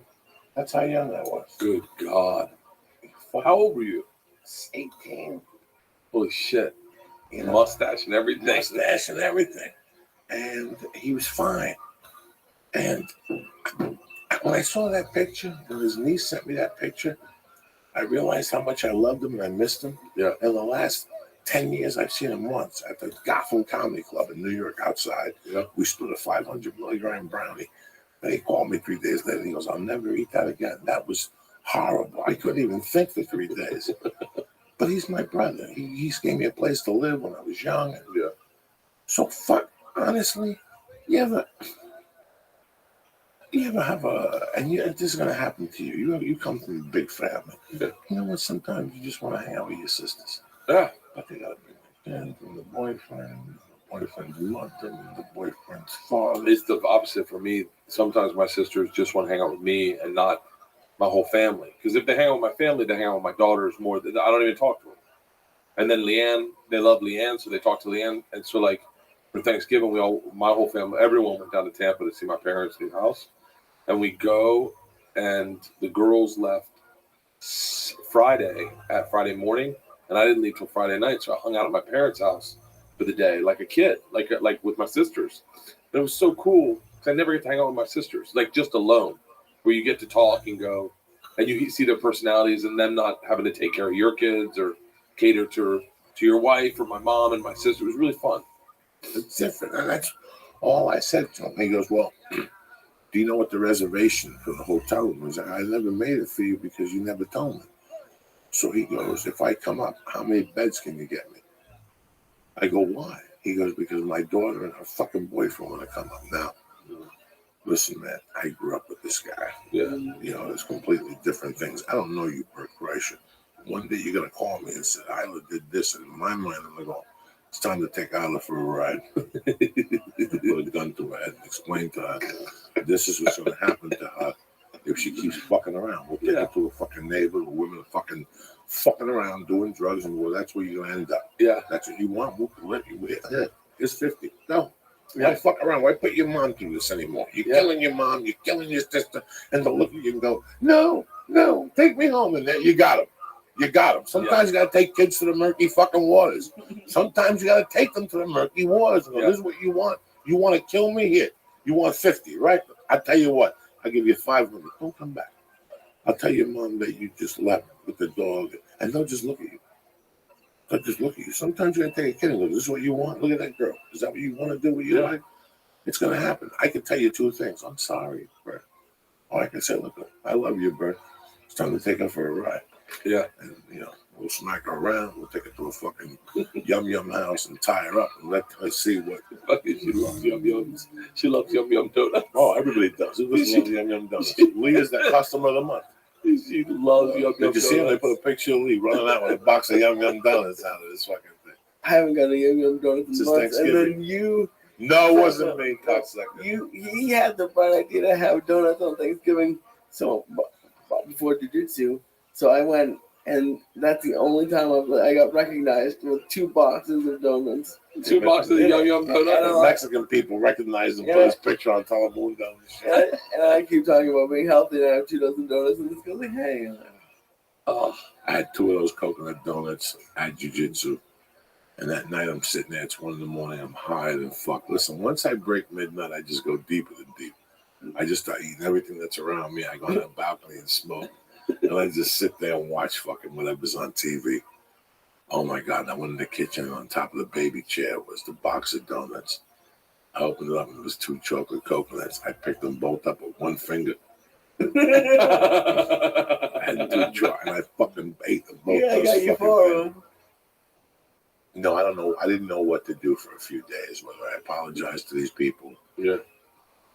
So what I'm going to do is I told my friend in Jersey I would hook him up, and I called 3 manufacturers, one of them being Goomies, and they're going to help him out and send him a bunch of shit today. Like, we'll double fucking send him. You know, I said, just bill me. Just get it over to the guy. You know, he's in pain. He's got the fucking cancer. The other people, I don't know how to apologize because I didn't know they'd be in my life at this point in the fucking game. Yeah. You know, so it's kind of weird how life works out sometimes. Sometimes you do something 30 years earlier. I have a bunch of friends I don't talk to. I have a bunch of people I just stop talking to, and then you grow so much in the time that you're not talking to them that to talk to them now would seem. I mean, honestly, and I've thought about it. Like, do I reach out to people and you know that I feel like I don't have any real ill will towards, but I just don't speak to anymore. Right. Yeah. But then I go, I've changed so much, and I don't know if I can be the person that I was when I was friends with them then. Who I was then was not who I am today. So, what the fuck do you know? What do you mean? What do you know how much you changed? Give them the opportunity to decide. Yeah, but some of them I don't. Some of them you feel sometimes that I made a few mistakes. Yeah. The worst thing about social media is we got a bold dose of reality. Everybody in this room got a bold dose of reality. Salute. Everybody in this room, and people listen to the podcast, got a cold dose of reality on Facebook. I think it was Facebook because we all contacted somebody we should. And then we even got them on the phone to make matters worse. And once we started talking to them, see, Lee, this isn't happening to you yet. But it's happened to me. I've been out of high school for 30 fucking years. And how long have you been out of high school for? 20 years. 20 years. So now there's people that you bump into that you open a line of communication up with, and it's a fucking big mistake. Now I think of it twice before I say to them, hey, send me over your fucking number, because I have made so many mistakes thinking that was the same person I was friends with 20 years ago. Yeah. Their priorities changed. My priorities changed. Their fucking chi has weakened because, my chi has gotten weakened, so with different people. And now I'm trying to rekindle this friendship of 1981. He's a Buddhist. I don't get high no more. I had one guy that I loved growing up, and I saw him on Facebook, and I immediately reached out. And the last 10 years, he had lived in Long Beach. And it was crazy. And then he brought up a situation. And right away, I knew I had to get away from this, because he brought up a situation from 1983 that somebody had contacted him that I had mentioned his sister's name on a podcast, which is to his sister sat on Galliano bottles at a fucking strip club. Yeah. And I tell the story all the time. Tina, everybody knows it. When you meet people, when I see people now from my hometown, the third paragraph is, remember the Meadowlands Inn. The chick who used to sit on the Galliano bottle. Your sister sat on the Galliano bottle. People are going to mention that forever in their death fucking bed. Yeah. People are going to say, I want to thank my mother. I want to thank Tina for sticking a Galliano bottle up her asshole on Thanksgiving when my spirits were down. She'd sit on a Galliano bottle.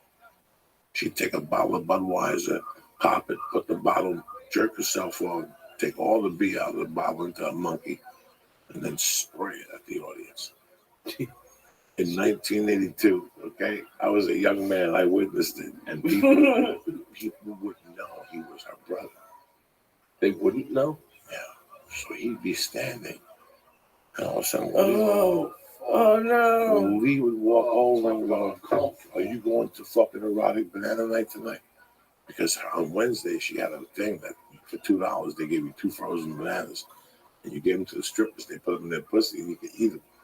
You'd eat the banana. I don't like bananas to begin with. No. Let alone out of a pusa. You like these fucking bananas. These are good organic bananas. Organic? People pay big money at Whole Foods. I made that mistake by saying people's names on podcasts. By using real names, because I'm the same as you. It's like I'm the same as you in the sense that there is no.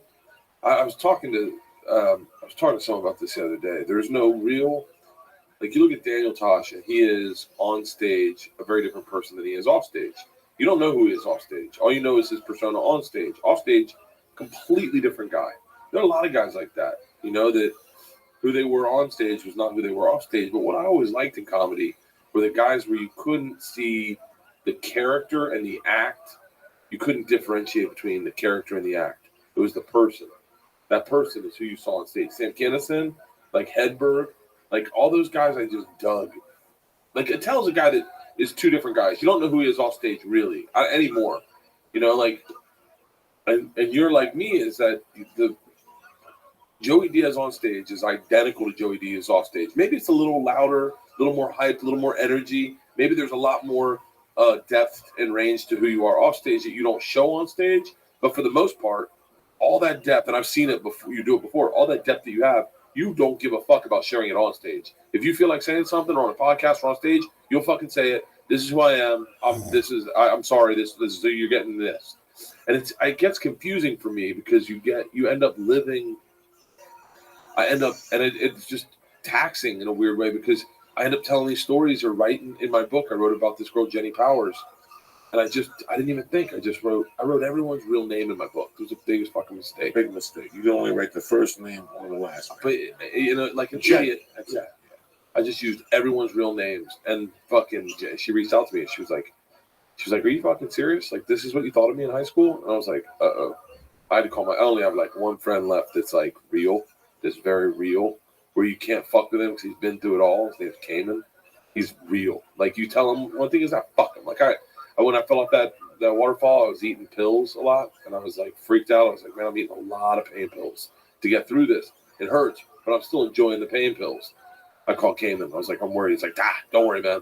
You got to be taking fucking 10 at a time before you start getting concerned. Like, he's just one of those real motherfuckers. And I talked to Cayman about it. He was like, that fucker. Shouldn't remember. That's real.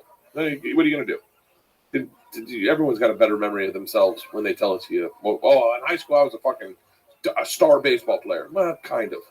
You were first string in a fucking private school baseball team, you know?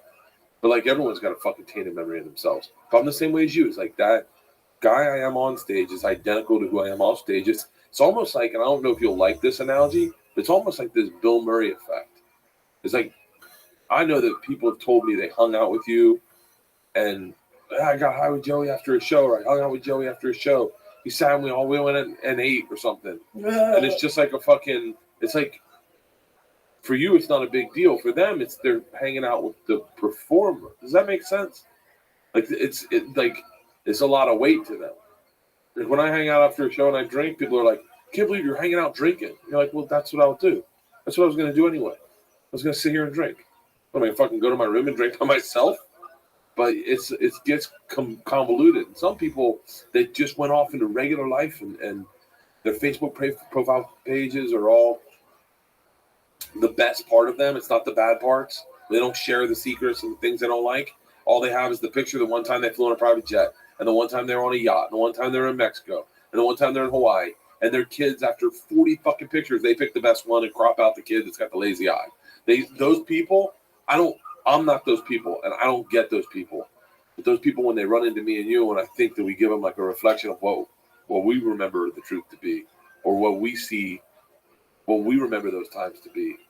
It's just like, whoa, I fucking changed. I'm not that guy. Nah, you're still that fucking guy. If I'm this guy, you're still that guy. And if that's who you were then, you can change. You can be different, but maybe, you know. I had a really good friend who's a very wealthy dude. One of the richest guys in all of Tampa. We used to party a lot. I mean, we used to party our whole fucking lives up until I had Georgia and Isla, and we were in Edmonton for a wedding, and we got fucking wasted. We had a fucking great time. Then he got sober, and like, I'm not saying don't get sober, but he called me up one morning. He heard me on radio, and it was like New Year's Eve. I was drinking champagne, and it was like fucking 8 a.m, and he fucking pulled me, like, he said, let's meet up. So we met up and like on Davis Island, and I'm with my film crew. I'm in a limo with the people driving you around for the club, taking the radio. I'm done radio, going down to Ybor City to get some Cuban food and have another cocktail. It's like maybe 10 a.m. now. He just looks at me. He's like, you need to grow up. That was the last time I ever spoke to the guy. That was one of my best friends. I went, I need to grow up. I'm making a dickload of money working. I'm having a great time. I'm not fucking doing coke at 8 a.m. I'm having some champagne and some drinks, and I got a film crew with me, and I'm in a limo. This is, if anyone got an opportunity to be in a limo at 10 a.m, getting driven around, being treated like a celebrity, and someone opened a bottle of champagne on New Year's morning, you'd fucking have a sip. And I just looked at him and I was like, last time I ever talked to him. There's nothing worse than the people who stop getting high, who get pissed at people who get high. Yeah. Listen, I don't do coke no more. It's 8 years. I don't want to do it. You know, I don't want to hang out in a car with somebody. Like, I can't imagine getting pulled over and you got an 8-ball on you. Now I got to do time because of you. I got to go tell my wife. My wife's going to look at me and go, I thought whatever. You know, people who listen to the podcast, they go, whatever. So, but I don't get mad when people do it. Right. You want to come to a show and get fucking blasted. As long as you shut the fuck up, I would never, ever at all. It's those idiots that don't get high and judge people. They drive me up a fucking wall. And they use it. It's who they are now. Like, I've been clean and sober. Who gives a fuck? Before that, you were sucking dick like everybody else in the fucking room. Yeah. So go fuck yourself. Who gives a fuck? You know, there's too many of those people here that yes, I used to do drugs. So did everybody else. Big fucking deal. So did everybody else. You know, Guns N' Roses, you know, the Eagles. There's a big thing going on with the Eagles right now that they're doing something and not inviting 3 of the guys. Three of the guys. Yeah. Let me tell you what happened to the Eagles. They grew up. They realized this was a business. Don Henley and Glenn Frey realized this is a business. And listen, we were broken up for 20 years. Yeah, that's fine. But guess what? Me and him had #1 selling songs, and we acted, and we did movies, and we did all this. So we kept the Eagles alive. Now Lee wants to walk in here and get 30% that's coming to him. I can't give it to you, Lee. You've been living on Laurel Canyon, telling people you hung out with Tom Petty when you were a kid. I've been out there doing it. So they threw out Don Felder. That's the only one that bothers me. Really? The other two, they were there for They're 1 or keeping 2 Joe hours. Walsh, right? Well, yeah, Joe Walsh They was got to always keep an Joe employee. Walsh. It's not fair. Yeah. Joe Walsh showed up later. Don Felder wrote Hotel California. Really?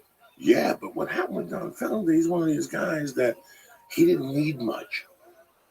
You know, Don Felder didn't need much. Don Felder's, okay, just to make it simple, the Kardashians hang out with a dude that has brown hair, and he's married to a chick with blonde hair. That's Don Felder's daughter. Don Felder has been on the Kardashians before. Really? Yes. Is he rich? Well, he didn't need for much, but he still partied. So when they had that big sponsor, that big tour in '99, when they made the comeback and it was $250 a fucking ticket, he had to sign paperwork that he was an employee. And they're like, what are you talking about? I was there from the beginning. You know, he showed up like, hey, guys, here's the bronze and the booze. And they looked at him. They all had suits on and haircuts. And they were like, no, we don't even talk to each other. We just play as a band now. Same thing happened to the Beach Boys. I got really into the Beach Boys like a couple weeks ago. A couple months ago, after I saw that movie Love and Mercy with Paul Dano. Fucking great movie. But man, the Beach Boys now, I think they're all employees. Like Mike Love does his own Beach Boys tour. Brian Wilson's got his own. Like it's bizarre, and they're family. They're cousins. It's very interesting. You said something. I had a conversation with Slash. That was very interesting. It's true with comedy. I bumped into him one weekend. I was flat broke. I was opening for Joe at the Riviera. They paid $100 a set. It was the midnight show. Sharippa gave you a card to eat with the employees, roast beef with teeth marks in it, you know, bread with fingerprints. Oh my God, teeth marks in it. Little muffins with fingerprints in them. Like the people, they put their finger through them. It was a horrible experience. And I walked around the casino. I had no weed. Joe didn't smoke then. You know, Joe would get pissed at you if you smoked then. This is '99. Holy shit. And I see Slash. I saw him at Burbank Airport, and then now I saw him at the casino earlier. And now there he is, just walking around at 1:30 in the morning. I went up to him. I introduced myself. I met at the room on Sunset. I met Ahmed Grant a room then. Dublin's. Before Dublin's. What was it before? The Union. Okay. It was the Union. It was first opened by Ahmed and the movie star's girlfriend. What's the movie star Ahmed was roommates with? Vince Vaughn. Vince Vaughn's earlier girlfriend. A lot of hair on her back. She was cute as fuck, but she had tons of hair. Bringing it back. Oh my God. A lot of girl had tons of hair on her back. She was like a werewolf. I used to look at her and go, how much hair could she possibly have in her body? It's like a fucking bald head. I mean, she was cute. So they used to book him. To make a long story short, I introduced myself. And again, I said to him what really happened to Guns N' Roses. And he asked me if I was broke. And I said, yes. And he goes, you work hard? Yes. These are going to be the best times of your life. He goes, wait till you get letters from lawyers telling you what you can and can't say on stage. That's when this changes. That's when this really changes. That's when people don't justify the work they did. In his case, he got a check in the mail and he freaked out. He hired like a psychic. When I first moved to LA in January '97, the second celebrity I saw was Axl Rose at Gorky Park. Gorky Park is a Russian park. I mean, there was a movie called Gorky Park. I know that. Gorky Park is a park on Fountain Boulevard. Over in Hollywood where they play chess. The old Russian men play chess. And there's a farmer's market on Mondays and Tuesdays. Yes. Okay. Big swing sets. We used to do the girls' birthdays there. It's on Gorky. It's on down the block from the Guitar Center. Yeah. Right there. Right down the block from the Guitar. Me and Josh Wolf lived in that building there. And then over is Gardner. Over is where Mitch Hedberg lived with Nick DiPaolo. And then over is Kershaw. But right there. that used to, when we first moved here, they sold nickel bags of weed there, the Russians, in the back of the park. Big swings back there. Yeah, yes, big in the swings. back, in the back. Big swings. Big park. Well, back one day I'm walking out, and there's Axl Rose and like the Dodge Viper. Oh yeah. Remember the old Dodge? I remember the Dodge Viper. Like a yellow one, like it stuck out like a fucking like a black dude in Nashville. Like he just stuck out, Jack. Let me give some shout outs and we'll get you out of here. Yeah, I gotta go get out of. Oh, hey, this weekend I'm at the Irvine Improv. Are you this weekend? Yeah, this Thursday, weekend. Friday, Saturday? No, Friday, Saturday, Sunday. Oh, beautiful. It's yeah, nice Friday, weekend Saturday, to be Sunday. there. And then what other dates you have?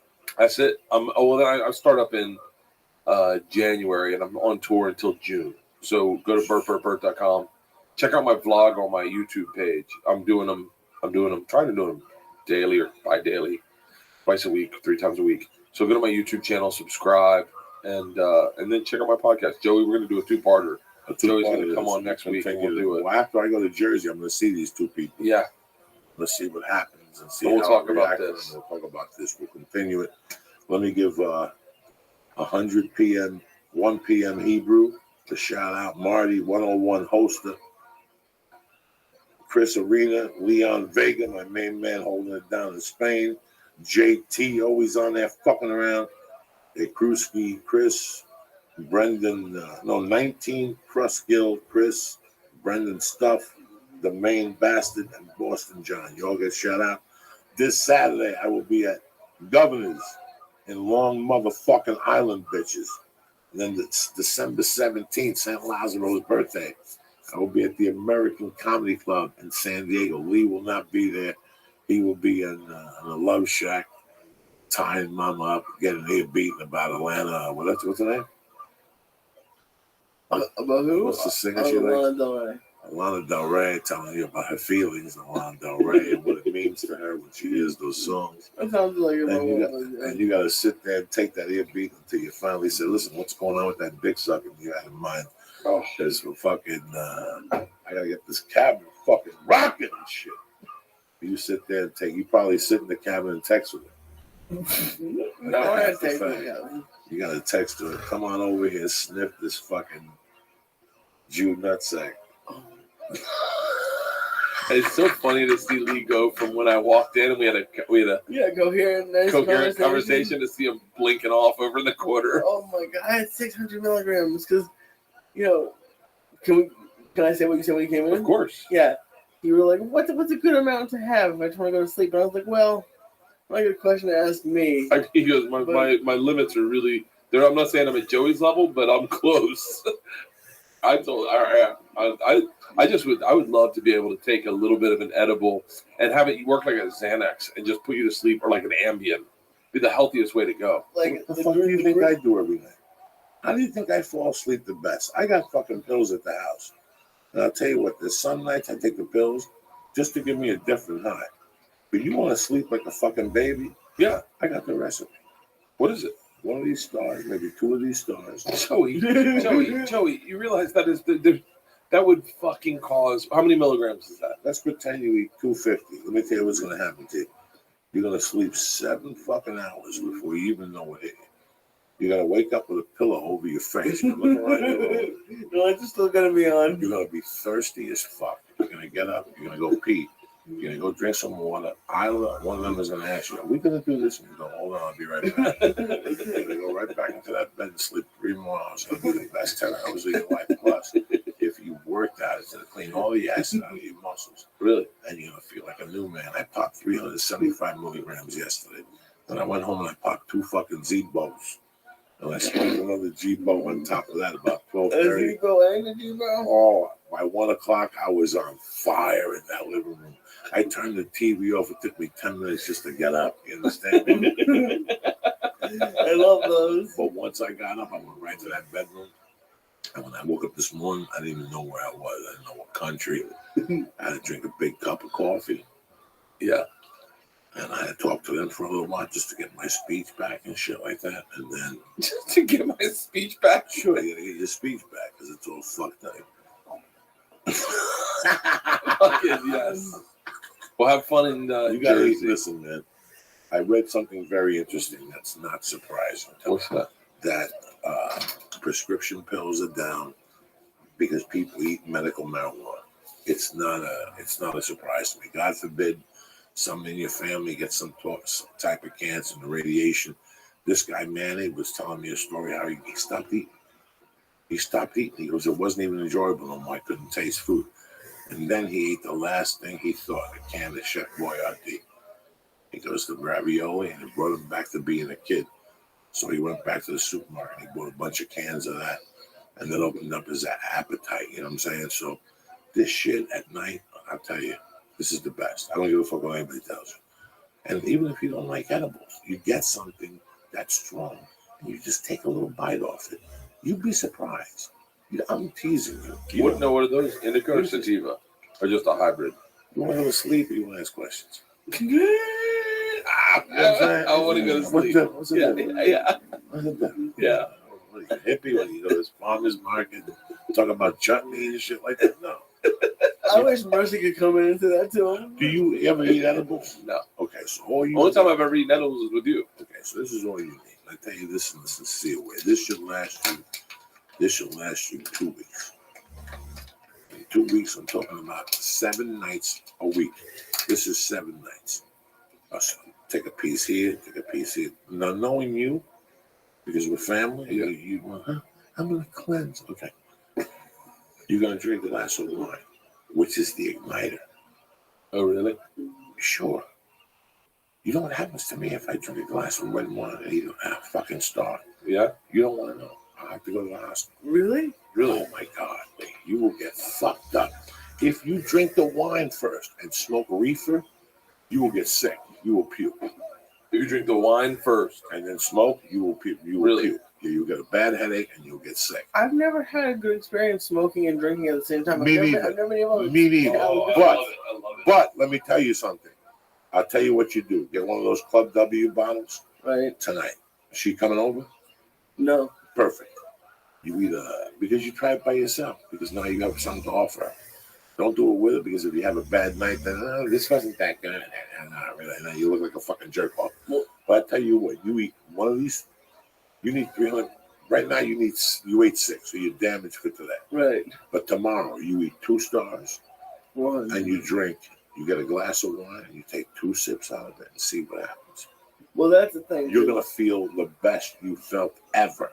It's going to change the way, and then little by little, but you find, I mean, this is to sleep. I'm not talking to go out, because the red wine will fucking zap you. Oh, okay. You drink white wine or red wine? A red wine. See, that alone, I don't know how you know. A glass of red wine is one of the healthy. If you take care of your body, drink red wine and fucking take time to make something that day with garlic in it, you will live to be 100. Oh, I got garlic and broccoli sauce in the fucking fridge. With Chinese people? No. I made it. I made like roasted. Then trying to be healthy this month. Yeah, no. So if you chop that garlic up and you drink a little bit of red wine in that, now listen, people will get different with you. If you drink a bottle of red wine, that's a complete different situation.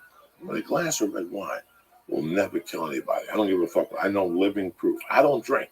I don't have a taste to drink. When I go on a plane, if I remember the Southwest coupons, and even when I fly first class, I got an upgrade. I'm always shy to ask. Yeah. Like Delta has the description of the menus, like nutty this and nutty this, and I'm always like, maybe I should get a glass of wine. I don't get too fucked up. That's interesting. I haven't drank in 4 days. I'm a big drinker by all. No shit, Sherlock. But I don't miss it. Like I don't have one. I'm not one of those personalities that needs to drink to have a good time, or needs to drink to do something, or needs to drink at the end of the night. I'm more about rewarding myself with like fucking anything, just like fucking pizza. Like I'm about rewards. I want to reward myself. That's where I'm fucking. That's the interesting thing is when I get into these healthy modes, I find myself denying myself anything, and it's just odd. I have a question for you, because I saw on your Twitter. How is the cauliflower pizza crust? Fucking amazing. Okay, come on. Because Paula made that. And it's okay. It's not amazing. It was amazing. She made it. It was good, but it doesn't smell like pizza. But I'm a pretty good cook. She's I mean, she's pretty good. It tasted okay, but I was like, it's not. Well, first of all, I spiced it up. A lot of garlic on top. Okay. And then I used a good sauce on top. I used buffalo mozzarella, so I had like nice good mozzarella on top, and I fucking loved it. I'd have it again. The only problem is it's just no carbs. It's not healthy. There's a ton of cheese in there. Right. It's not like I'm looking to be healthy also. All right, I should go. I gotta go pick up Isla. Go ahead, go do your thing. Hey, I love you. I love Happy you, Joey. holidays. Thank you for coming on. Don't forget, my main man is in Irvine this weekend. If you're not knowing nothing, I was there last weekend. A fucking great room. The Unami burger is delicious. Fuck, umami burgers there. I forgot. That's right. You're gonna shit blood for 4 fucking days. Is there a bathroom up here, Lee? Yes, there is. And I love that you came on. Give my best to the fucking family. You know, I love you guys. I love you, Joey. As usual, do not forget our main sponsor. I love them with all my heart. MeUndies.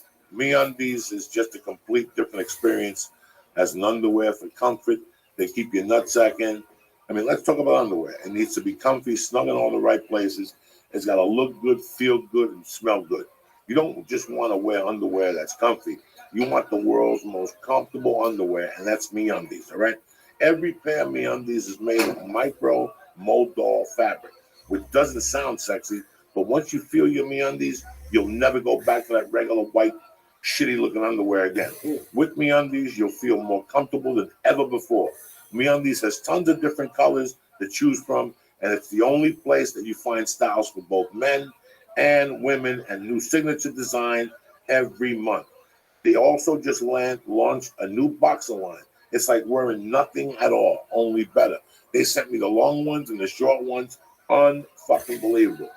With the holidays around the corner, MeUndies makes the perfect gift, okay? So trust me, these are not your parents' stocking stuffers. These are not your parents' stocking stuffers. Do me a favor, go to MeUndies.com/Joey right now. Get 20% off your first order, plus all orders in the U.S. and Canada, free, shipped. That's how they do it. MeUndies even has a money-back guarantee.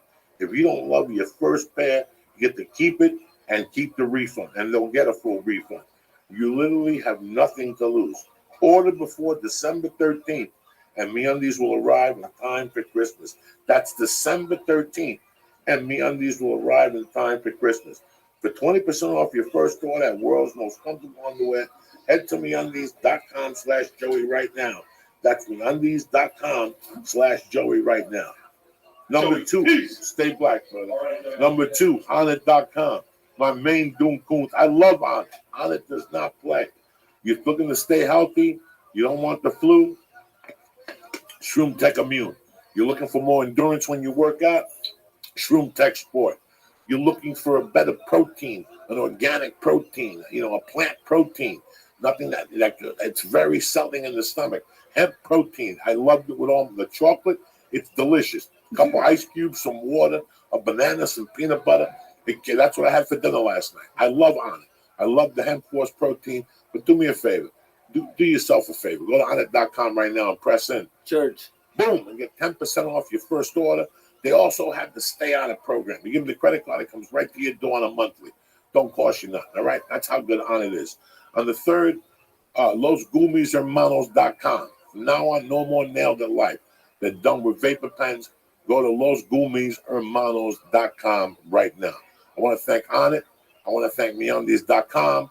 I want to thank Blue Apron, Club W, all our sponsors. Who else? Texture. I want to thank everybody for the love and support. Nailed in Life. Hitty Sigs. You're all a bunch of bad motherfuckers.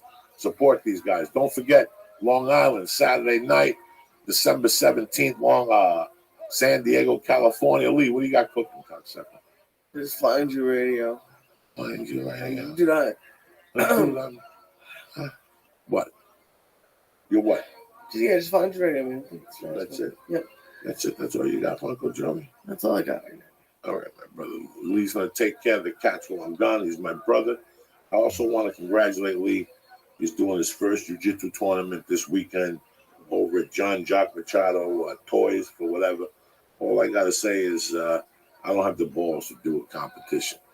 Lee's going to go up there. He's been working hard. And from the bottom of my heart, I'm very fucking proud of you, Lee, because this is going to change you as a person. This is going to change you as a man for a long time.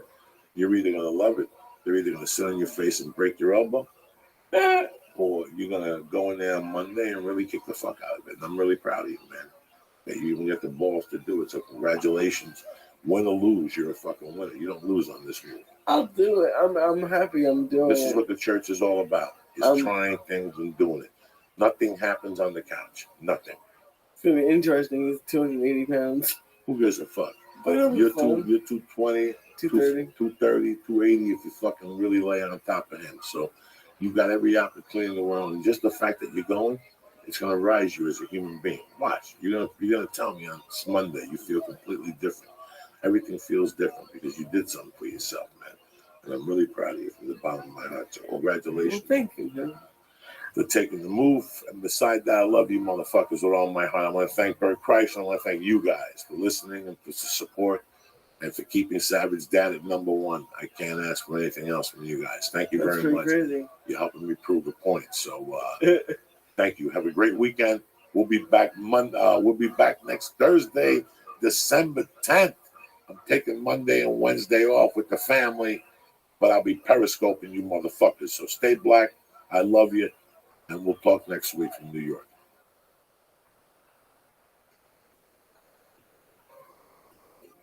What are you waiting for, man? I'm looking for one to close with. You know what we're closing with? Tom Petty. Yeah.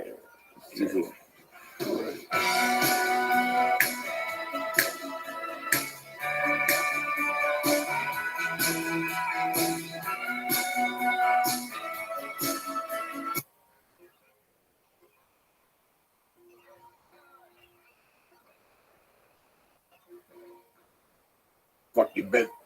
I was on vacation. I don't take fucking vacations, but I had to take a vacation. I got a wife and a child now, and I got to act like a fucking individual. I can't just. I didn't take my. Listen, I was with my wife 15 years and never took her to New York. Really? That's where I'm from. Never fucking took her. Never. I'm not in the mood. I only go back there to do comedy. I don't go back to the dilly dally when I go back. When I go back to New York, I fly in. I go to my favorite Chinese restaurant. I do radio. The next day after fucking radio, I go to the cemetery. I put flowers on my mom's grave. And then I do my 4 fucking shows. And I get the fuck out of the first flight on Sunday, just like I do every other goddamn city. That's it. I try to see some people in between, you know. A school teacher or two, maybe, you know, something. Really? Yeah, I still talk to my school teachers, 2 of them. I was going to go to dinner with the one, but he had to take his grandkid out of the hospital. He wanted to meet me later on, but we were leaving early, so I couldn't meet him at 10. That's fucking awesome, dude. So, you know, we never really took a break from the podcast. And we did last Monday and last Wednesday. I took off Monday. We were going to do last night. But I tell you, Theo, I hate fucking doing podcasts when I'm tired. I don't want to give nobody, as Jimmy Schubert says, the short script. Mm-hmm. You follow me? I was just out of it last night. The 5.5-hour flight with the fucking baby. Oh, that's miserable, dude. See, by myself, I'll eat a fucking pot cookie. Right. And I get stoned. You get I the fall family. asleep for half. When you have the family, you got to be. And I got caught smoking vapor on the fucking pen. Tremendous. I had one of those vapor pens, and I just filled it up. It was just brand new. I took the inhaler with me. They have an asthma inhaler now. So I took for the pot, for the reefer. Yeah. Oh, it's dabs. It fucks you up. So I took that with me to New York, and I sprayed it twice, you know, a couple times on the plane, and it kept me there. And I hit it when I was in New York, and I hit it with Ari when I went over to see the tree and the fucking Saks Fifth Avenue and all that shit. And I ran out. So I had this brand new tube. It's a gram oil from Perennia. And I opened it up before I got on the plane. I charged it up. First 10 hits, it's like fucking death hits. Like they're just fucking clouds of smoke. So I hit it 2 times. Then I got on the plane. Like 2 hours into the flight, I look at my daughter. And every time I would hit it, it would go by my daughter because she had the window seat. So I go, I can't let her have it. So I go, let me go to the bathroom. I'm in the bathroom with the fucking iPod on, listening to Pink Floyd. No, you're not. Yes, I am. I got the iPod on. This is how fucking crazy I am. I'm not listening. It's Wish You Were Here. That's the album I'm listening to because it was like Shine On You Crazy Diamond and Have a Cigar. I ate edibles. I had like 3 or 4 Red Stars. So you had a little magic in your system. Oh, I was fucked. I was fucked up for the first 2.5 hours because I didn't get fucked up on the way there. It made a big difference. I got agitated on the 2-hour mark.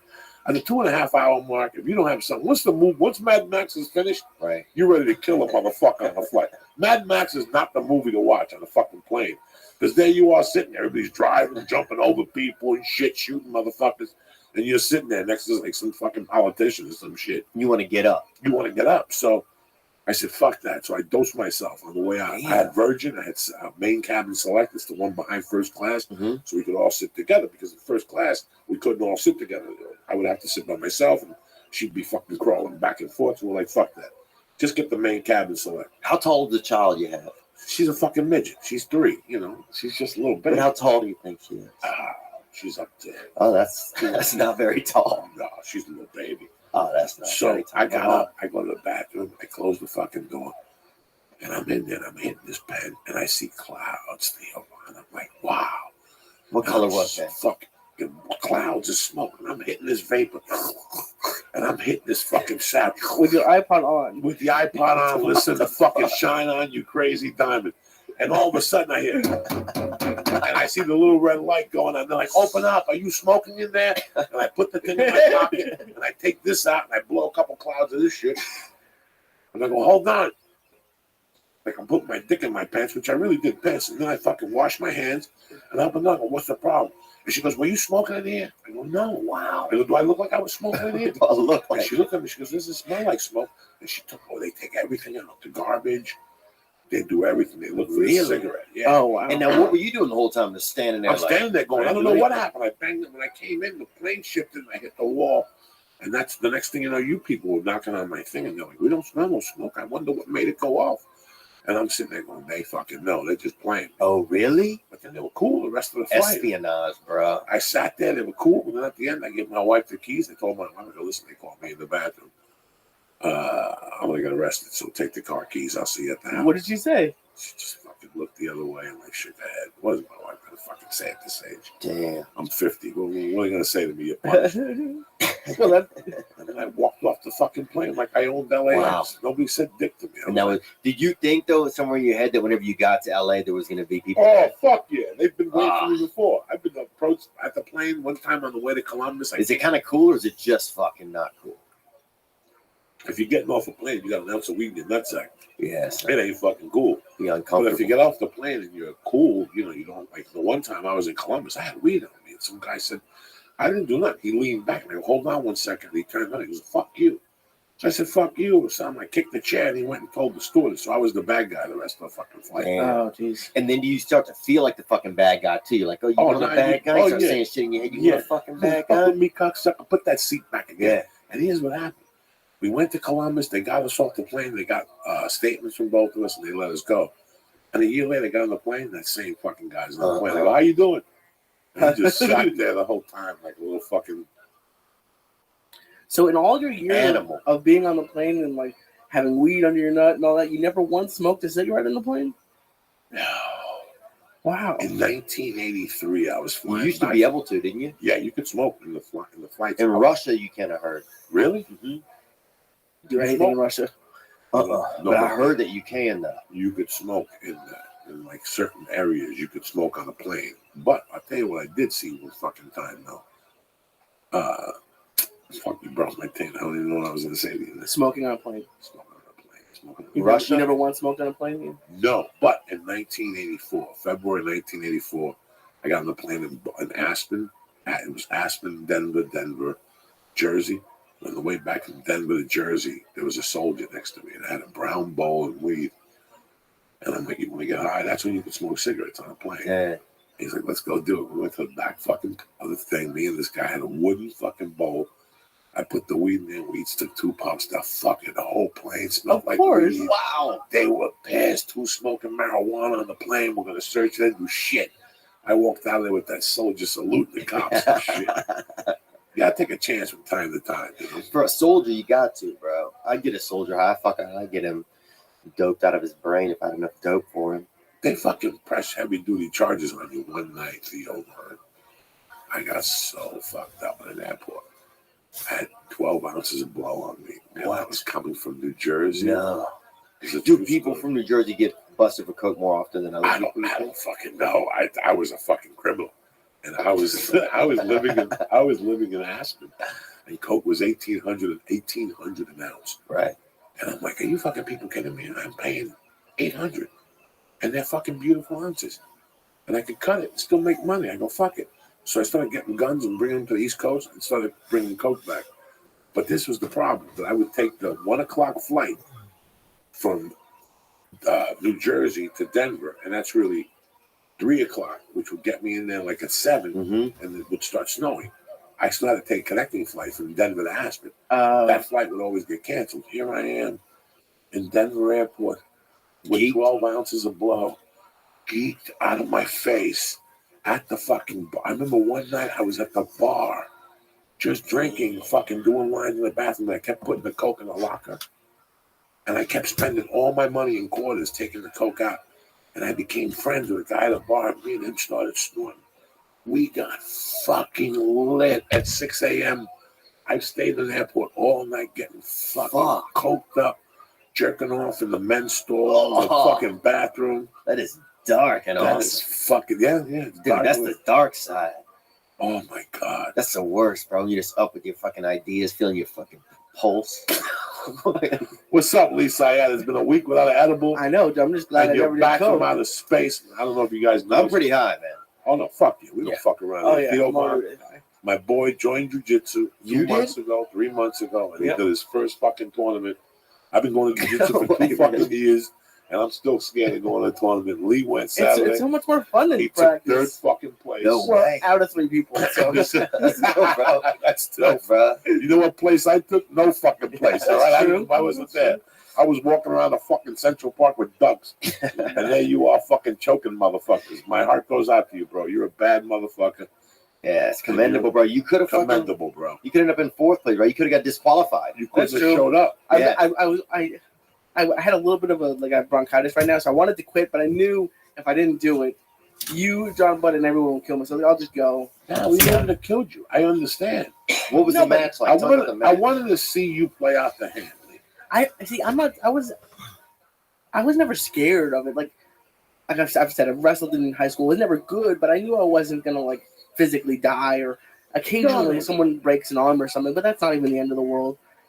I've been losing weight for the past couple of years, and it really kicked it into gear that I need to finish losing the weight because because it was a smaller tournament. I'm 228 right now. I was going against people who were like 290, 280.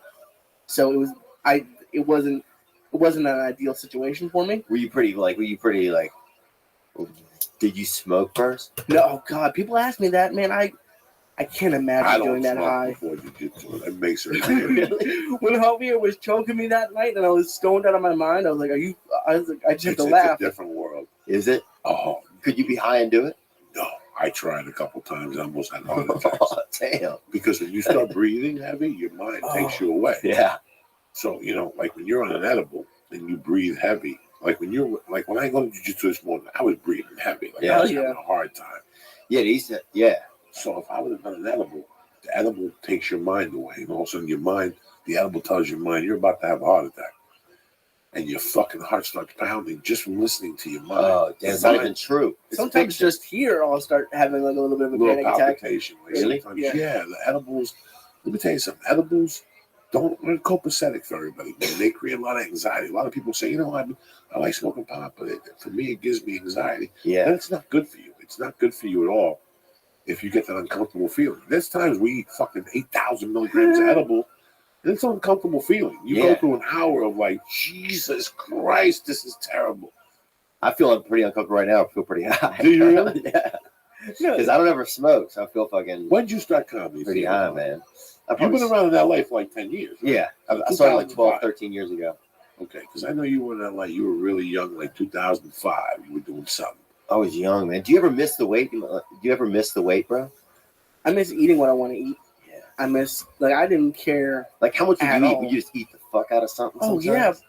Oh, that sounds nice, man. I worked. Really? Yeah, just fucking get whatever you want. Oh, just it's great. Put it in your mouth. It's like, even football, it's depressing for me. I don't watch football. I used to watch football all day, and I would get a large pizza and 12 wings, fucking 6 Diet Cokes. Oh, wow. Just great. And not even worry about it. just not even worrying about it at all. Did you ever sleep on a fucking like piece of crust or something? Like you were just eating like a fucking monster. Not normally. Like we used to do this podcast at 6 a.m. And I would work nights. Yeah, we did it for like a year for like at 6 a.m. Started at 6 a.m. And I was working nights on a TV show, so I'd go from there to here, and then I would like it'd be like 8 in the morning, and I'd be getting Jack in the Box. Yeah. And like sometimes I'd just pass out from eating it. Well, no, just from all these things. But then I'd pass out, but like the wrappers would still be on my couch or something. It's terrible. Oh, okay. Because you never hear like people's like fucking eating stories. Everybody tells their weight loss story. Like I want to hear when you was just fucking hiding chocolate in your fucking cheeks, man. When you're just filling your gills up. I used to go.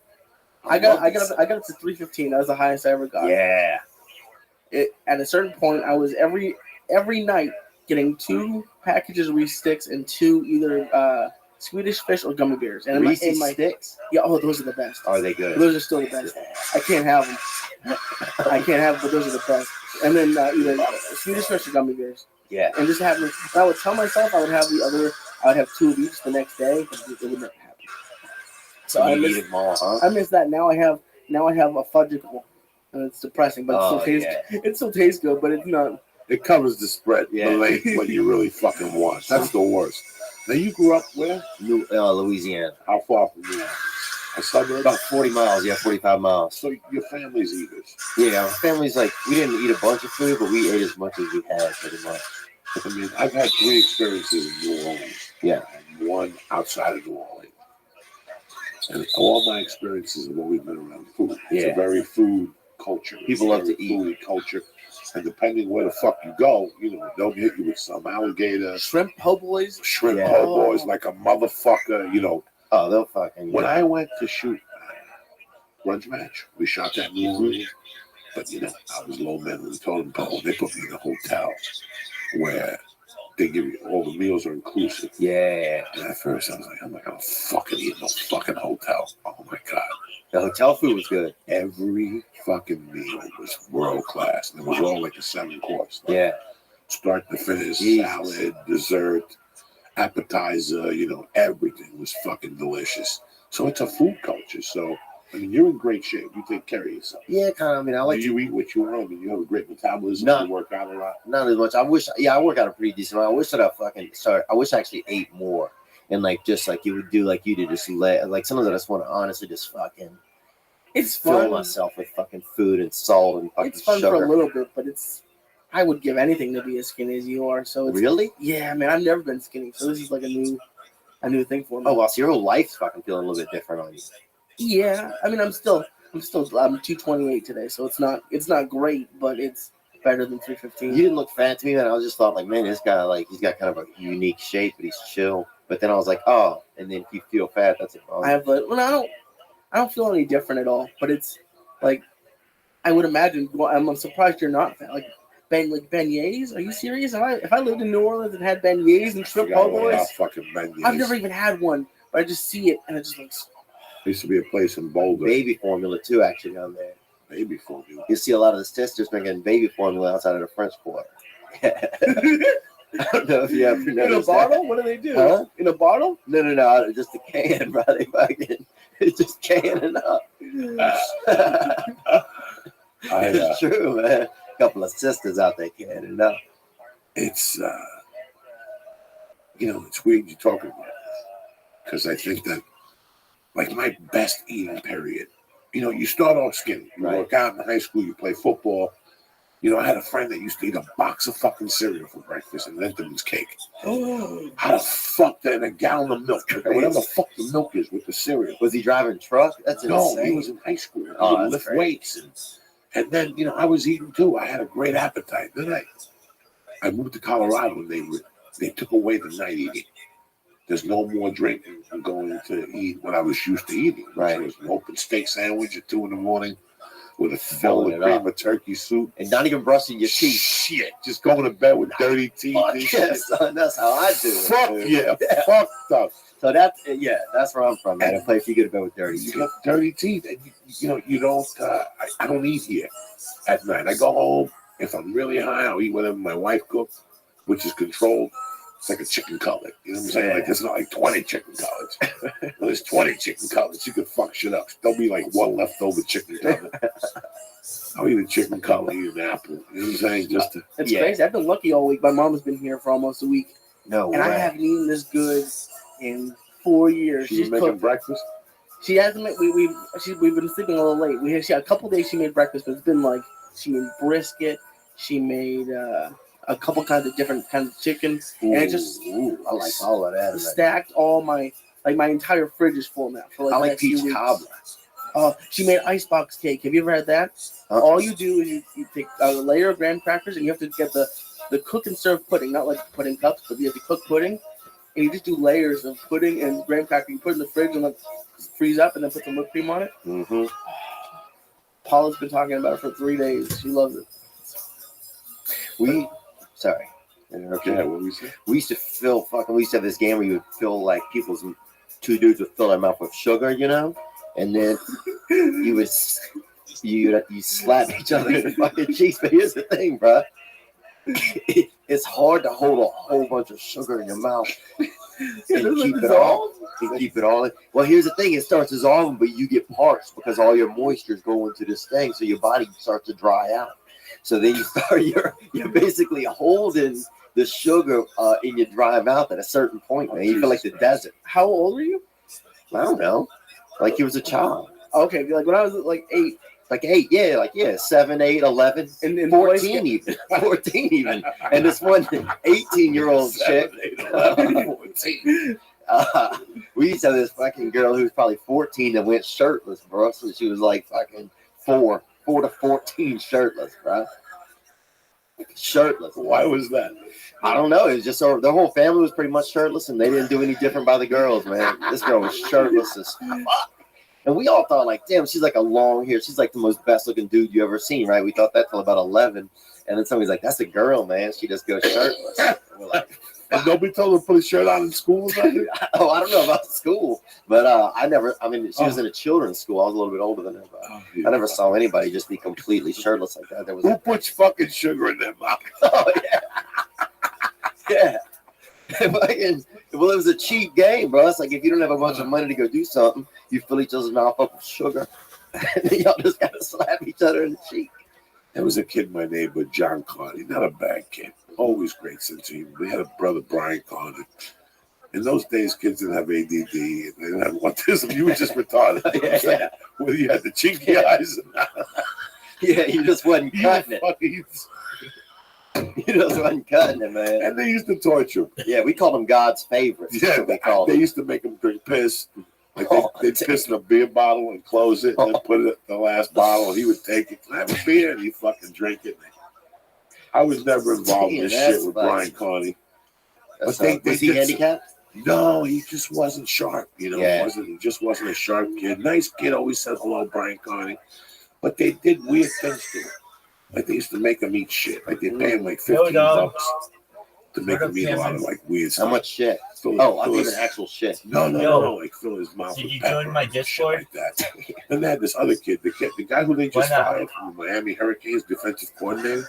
All right, When we'll he was join a it. You kid, got his the brothers invite. and all those guys' neighbors used to tie him up on a bicycle, make him eat raw eggs and blow him up in his mouth and all that shit. Like put the eggs in the shell and smack him and blow the egg in his mouth. No wonder that my guy went to Penn State, was an All-American tackle. Thank God I didn't go. I would have died in your town. There was certain Thank God I people who was too just early for that.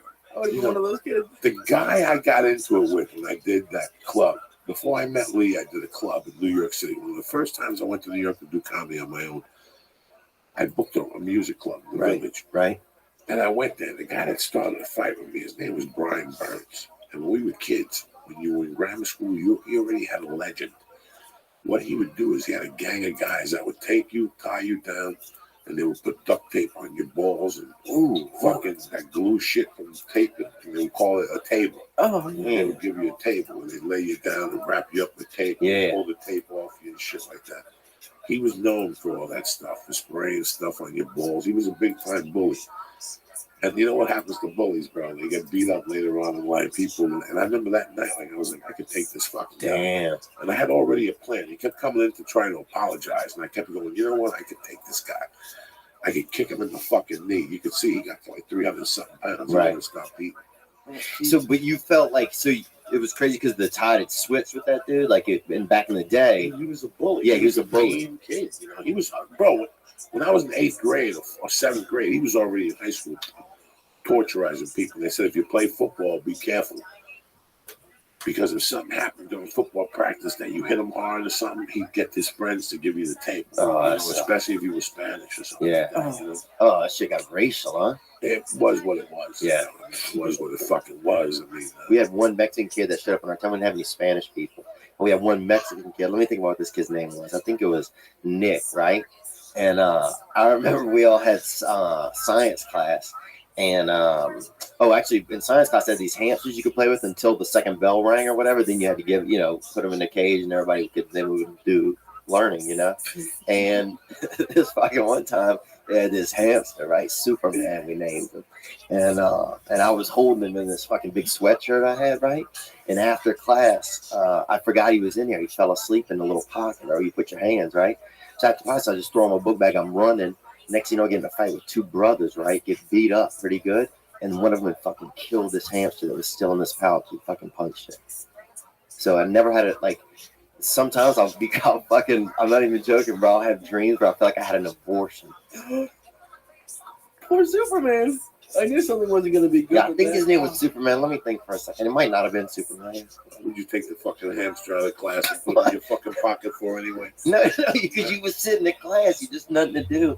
And it was nice to kind of have something more. Now, where'd you go to high school?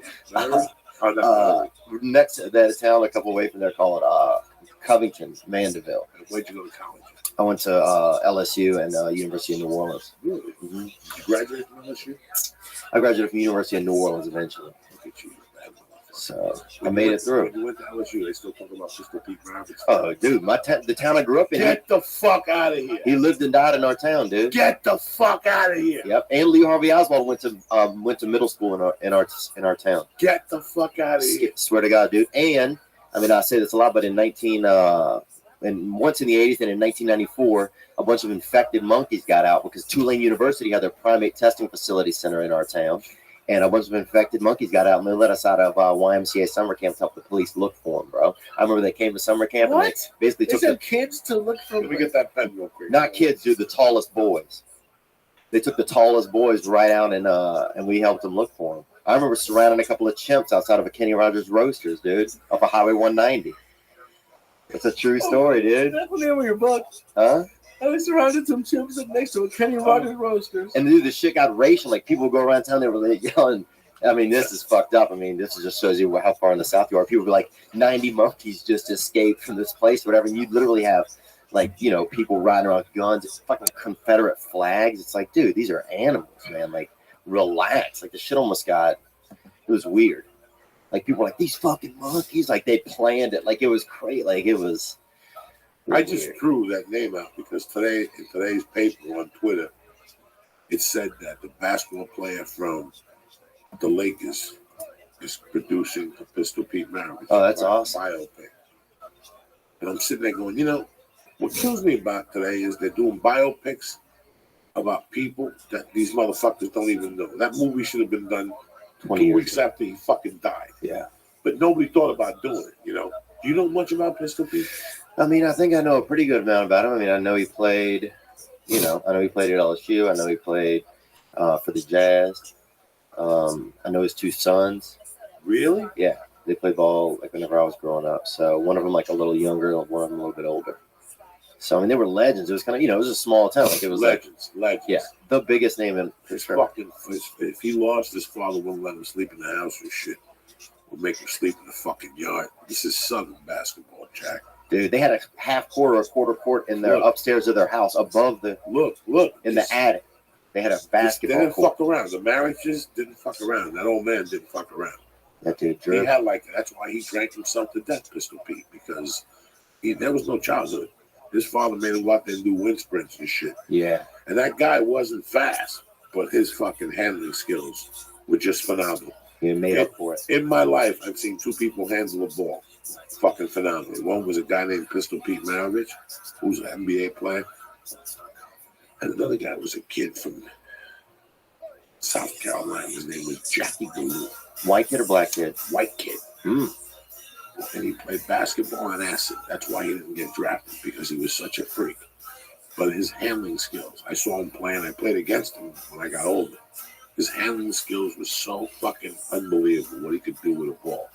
And unless you see that, right, it's really hard to explain. Right. Even if you see Kobe Bryant pass, or whether, Stephen Marbury pass, it was nothing or dribble or the control that Pistol Pete had for a white guy. And he had a tragic life. I don't think he ever won a championship. I don't think he ever won a championship. I know, I think he still has the highest average per game for college. Right. Yeah, because he shot 90 times a fucking game. His father was the That's coach the or something. His father would say, "Fuck those four guys. Yep, Shoot literally. the fucking ball. Shoot the fuck those four motherfuckers." I heard he even tried to. Sometimes he would wear a completely different jersey. Like he would be on a team and they'd play on a team, and then he'd show up in a total different jersey and be like, "I'm gonna play both you guys," and they'd be like, "You out of your fucking mind."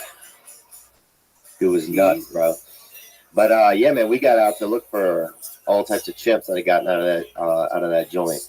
You can still look for it online. I guess some old stories. It's crazy because they had a lot of. I was going. So. No, I grew up in New York City, but in my heart, after I saw different places, there was a couple places I wish I would have grown up. One would have been New Orleans. Yeah. The other would have been Houston. And there was one other place I wanted to grow up when I was a kid. I don't know why. New Orleans. I don't know why. I always thought New York would be really cool. You follow me? There's always places I'm very proud to be from Jersey. I love being from where I'm from. But it would be interesting. When I go to New Orleans and I'm driving around, I always go, how would I have turned out if I would have grown up on this fucking street? Well, I don't know about you, but I feel like the South gets a bad rap up north. But when I was driving, I drove across the country 3 times. I love the South. Everyone's nice. Yeah.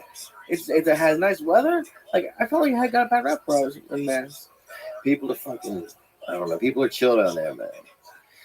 But it's a lot of the same. You hear that. You definitely notice it's a lot of old-fashioned ideas down there. People, concepts are slow, But that's what makes the South the South. Right. Listen, that's what makes the South the South. I read somewhere that last week when those guys, the terrorists, shot those people, that the neighbor said he suspected something, but he didn't want to call the police because he didn't want to seem racist. Yeah. Jesus Christ. Because he was too politically correct. You understand? We had a point in our lives we were too politically correct. Look what happened yesterday. Fucking Trump makes that announcement against Muslims. His fucking rating is the highest it's ever been. It's 35%. He's 20 points ahead of the fucking competition. 19 points ahead of the competition. I like, you like Sleepy Black? What's that? I don't know. Ben Carson? Oh, Jesus. I can't vote, so I don't really know. Oh, you can't even vote? No, I got felonies, and I don't want to fucking vote. It's too much pressure. Then you got to be responsible for your fucking vote. I don't have that type of fucking conscience. So if you get a felony, you don't have to vote? You can't. Oh, that's awesome. You can't vote, and you can't have a fucking gun. That's what that's the punishment they give you. Really? So I can't vote, and I can't have a fucking gun. I can see not having a gun, but what voting got to do with it? I was disappointed, but after I thought about voting, I go, you know what? It's too much pressure. It's too much pressure. I don't know how people just vote and move on with their fucking lives. Voting for me is like gambling. If I would have voted on fucking Obama, I would have been pissed off right now. You follow me? You're in a corner at the fucking movie theater because you voted for fucking Obama. That's what they should do to people. If you make a bad vote, you voted for them, take 50 people out of each neighborhood and throw stones at them, you dumb fucks. They're all liars. Drown people. Drown them. I don't vote. I got in a big fight with my mom and pa when they were here. When there's no popular vote, I think it doesn't matter at all. Especially when I grew up in Mass, there's no. If you vote for a Republican, you're throwing away your vote. Yeah. And then it doesn't make sense that the popular vote isn't the way it elects people. And then even if it did, they all lie anyways. So I don't get the point. What do you think you would dress like if you were a politician? You feel like sometimes I think about that, would I fucking totally change the game and wear a white beater or some crazy boots or something, if you were sometimes I think say if you was a governor or something, you'd be like, I'm gonna wear these crazy boots, or I'm gonna wear a fucking dope jacket. If I was a voting American, if I really was a voting American, I wouldn't give a fuck about abortion. That's got nothing to do with the price tags. I wouldn't know what you're going to do.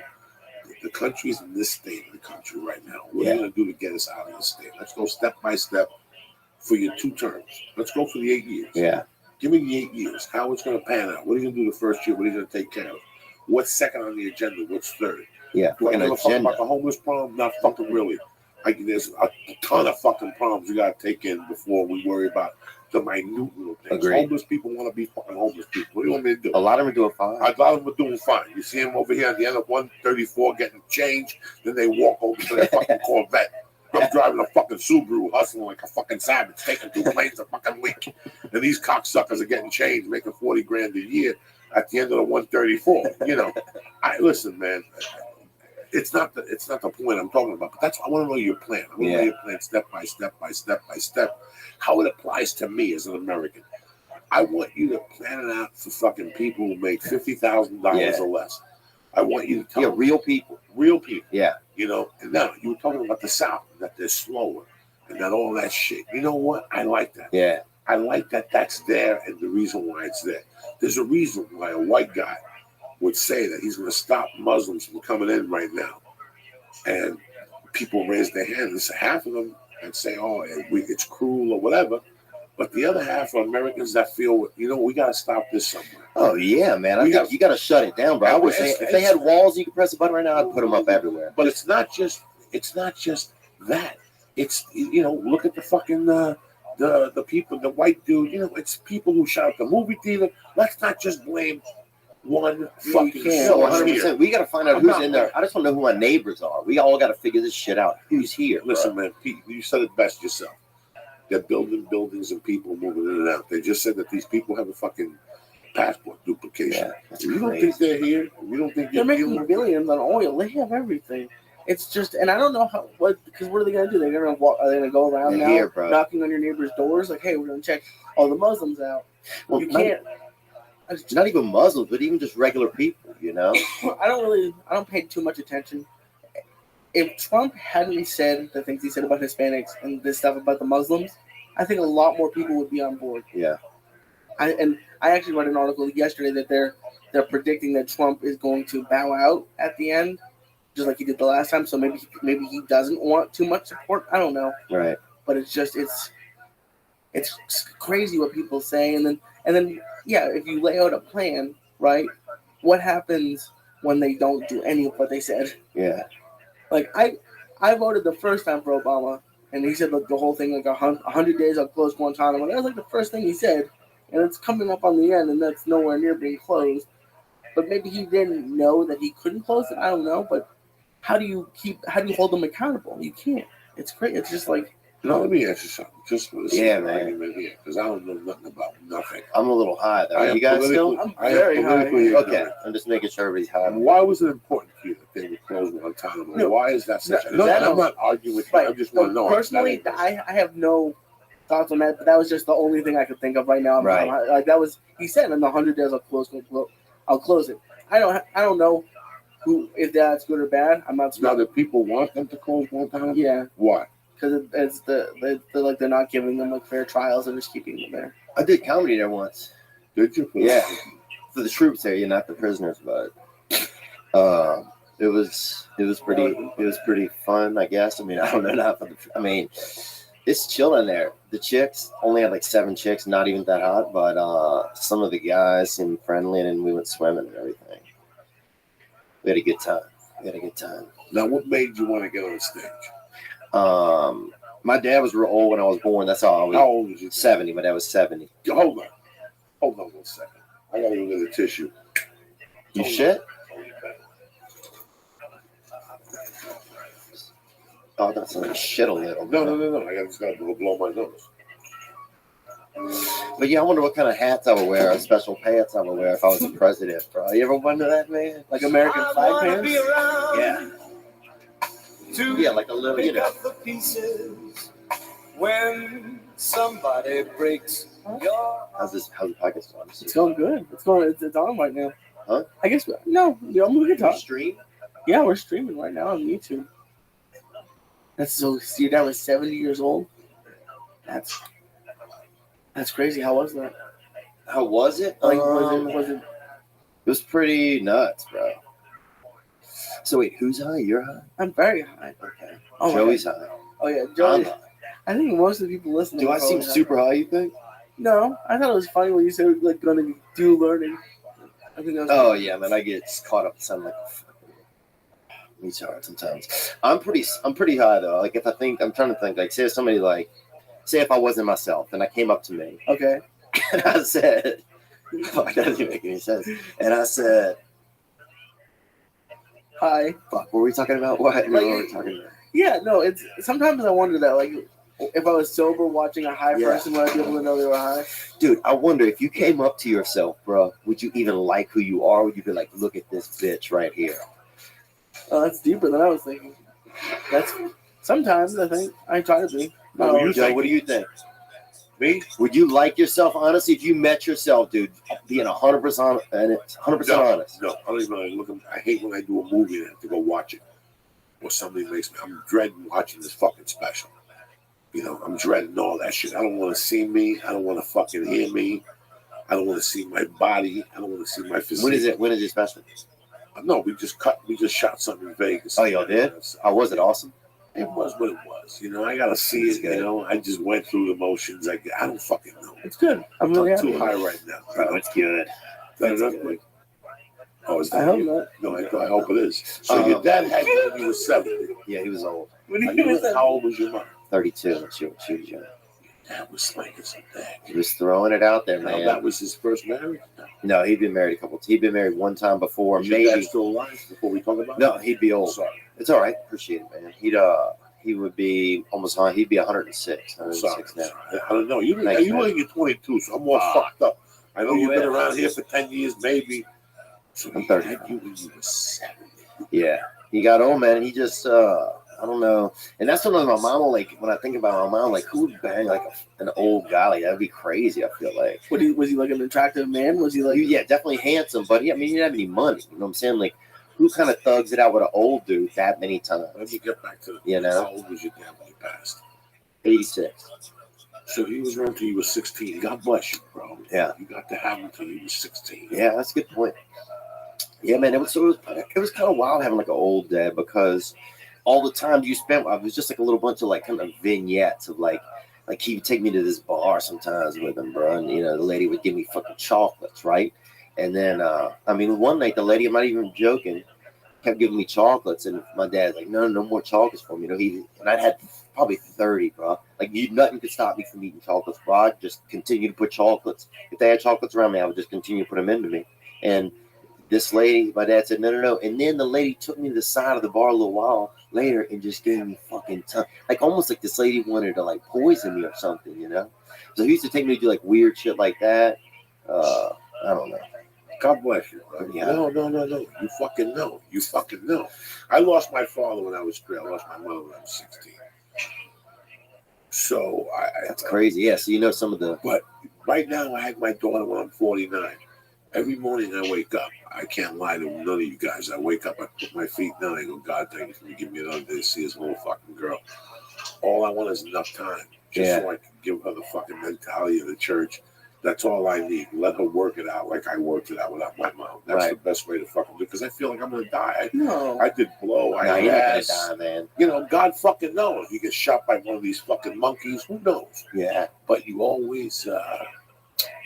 you know, it's amazing that now, like I would say, who the fuck would have a kid at 50? Yeah. Don Johnson had a kid at 52. He did a movie with him. I'm looking at him going, why would you have a fucking kid? Yeah. That's the most selfish fucking thing in the world. And also, I knocked my wife up. So now you're looking to live. Like, you're like, wait a second, you know, I want to live for this child. Right. But fucking 70, your dad had balls of steel. Brothers and sisters? Yeah, I got 2 younger sisters and an older brother. So we got 4. Mom and dad. Same mom and dad, yeah. Oh shit! You got 2 younger sisters. Yeah, man, we had a while. It was pretty wild. I mean, I guess I'm trying to think like more about what it was like. Like I remember like weird shit. I guess. I mean, I don't know.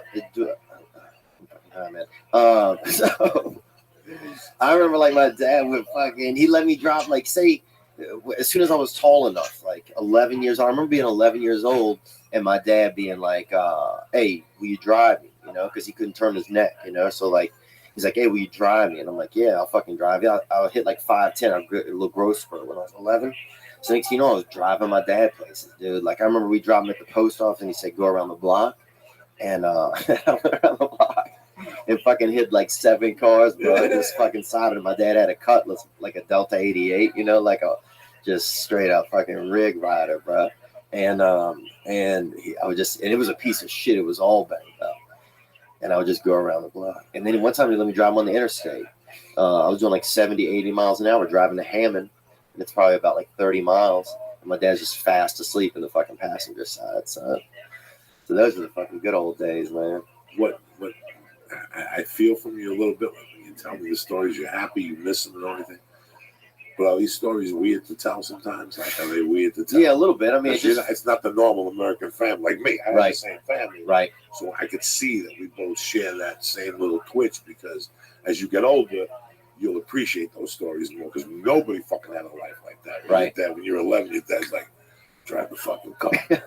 Yeah. You know, that's cool as We were all shit. begging to drive the car. You're begging to drive the fucking car at that age. That's a good and it's point, a small man. city. Right. You know, cops knew each other. You got pulled over. Oh, it was chill. 30 fucking years in those days. Yeah.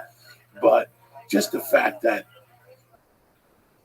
sometimes when your parents give you a lot of trust, it does something to you. It's good and it's bad. Right. You know, like you had an older dad that he saw life for what it was at 70.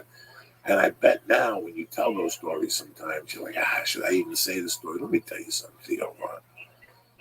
You have no idea how lucky you are. You have no idea that you had this life because most kids can't even imagine that shit. Right. Most kids have to steal a car at 16.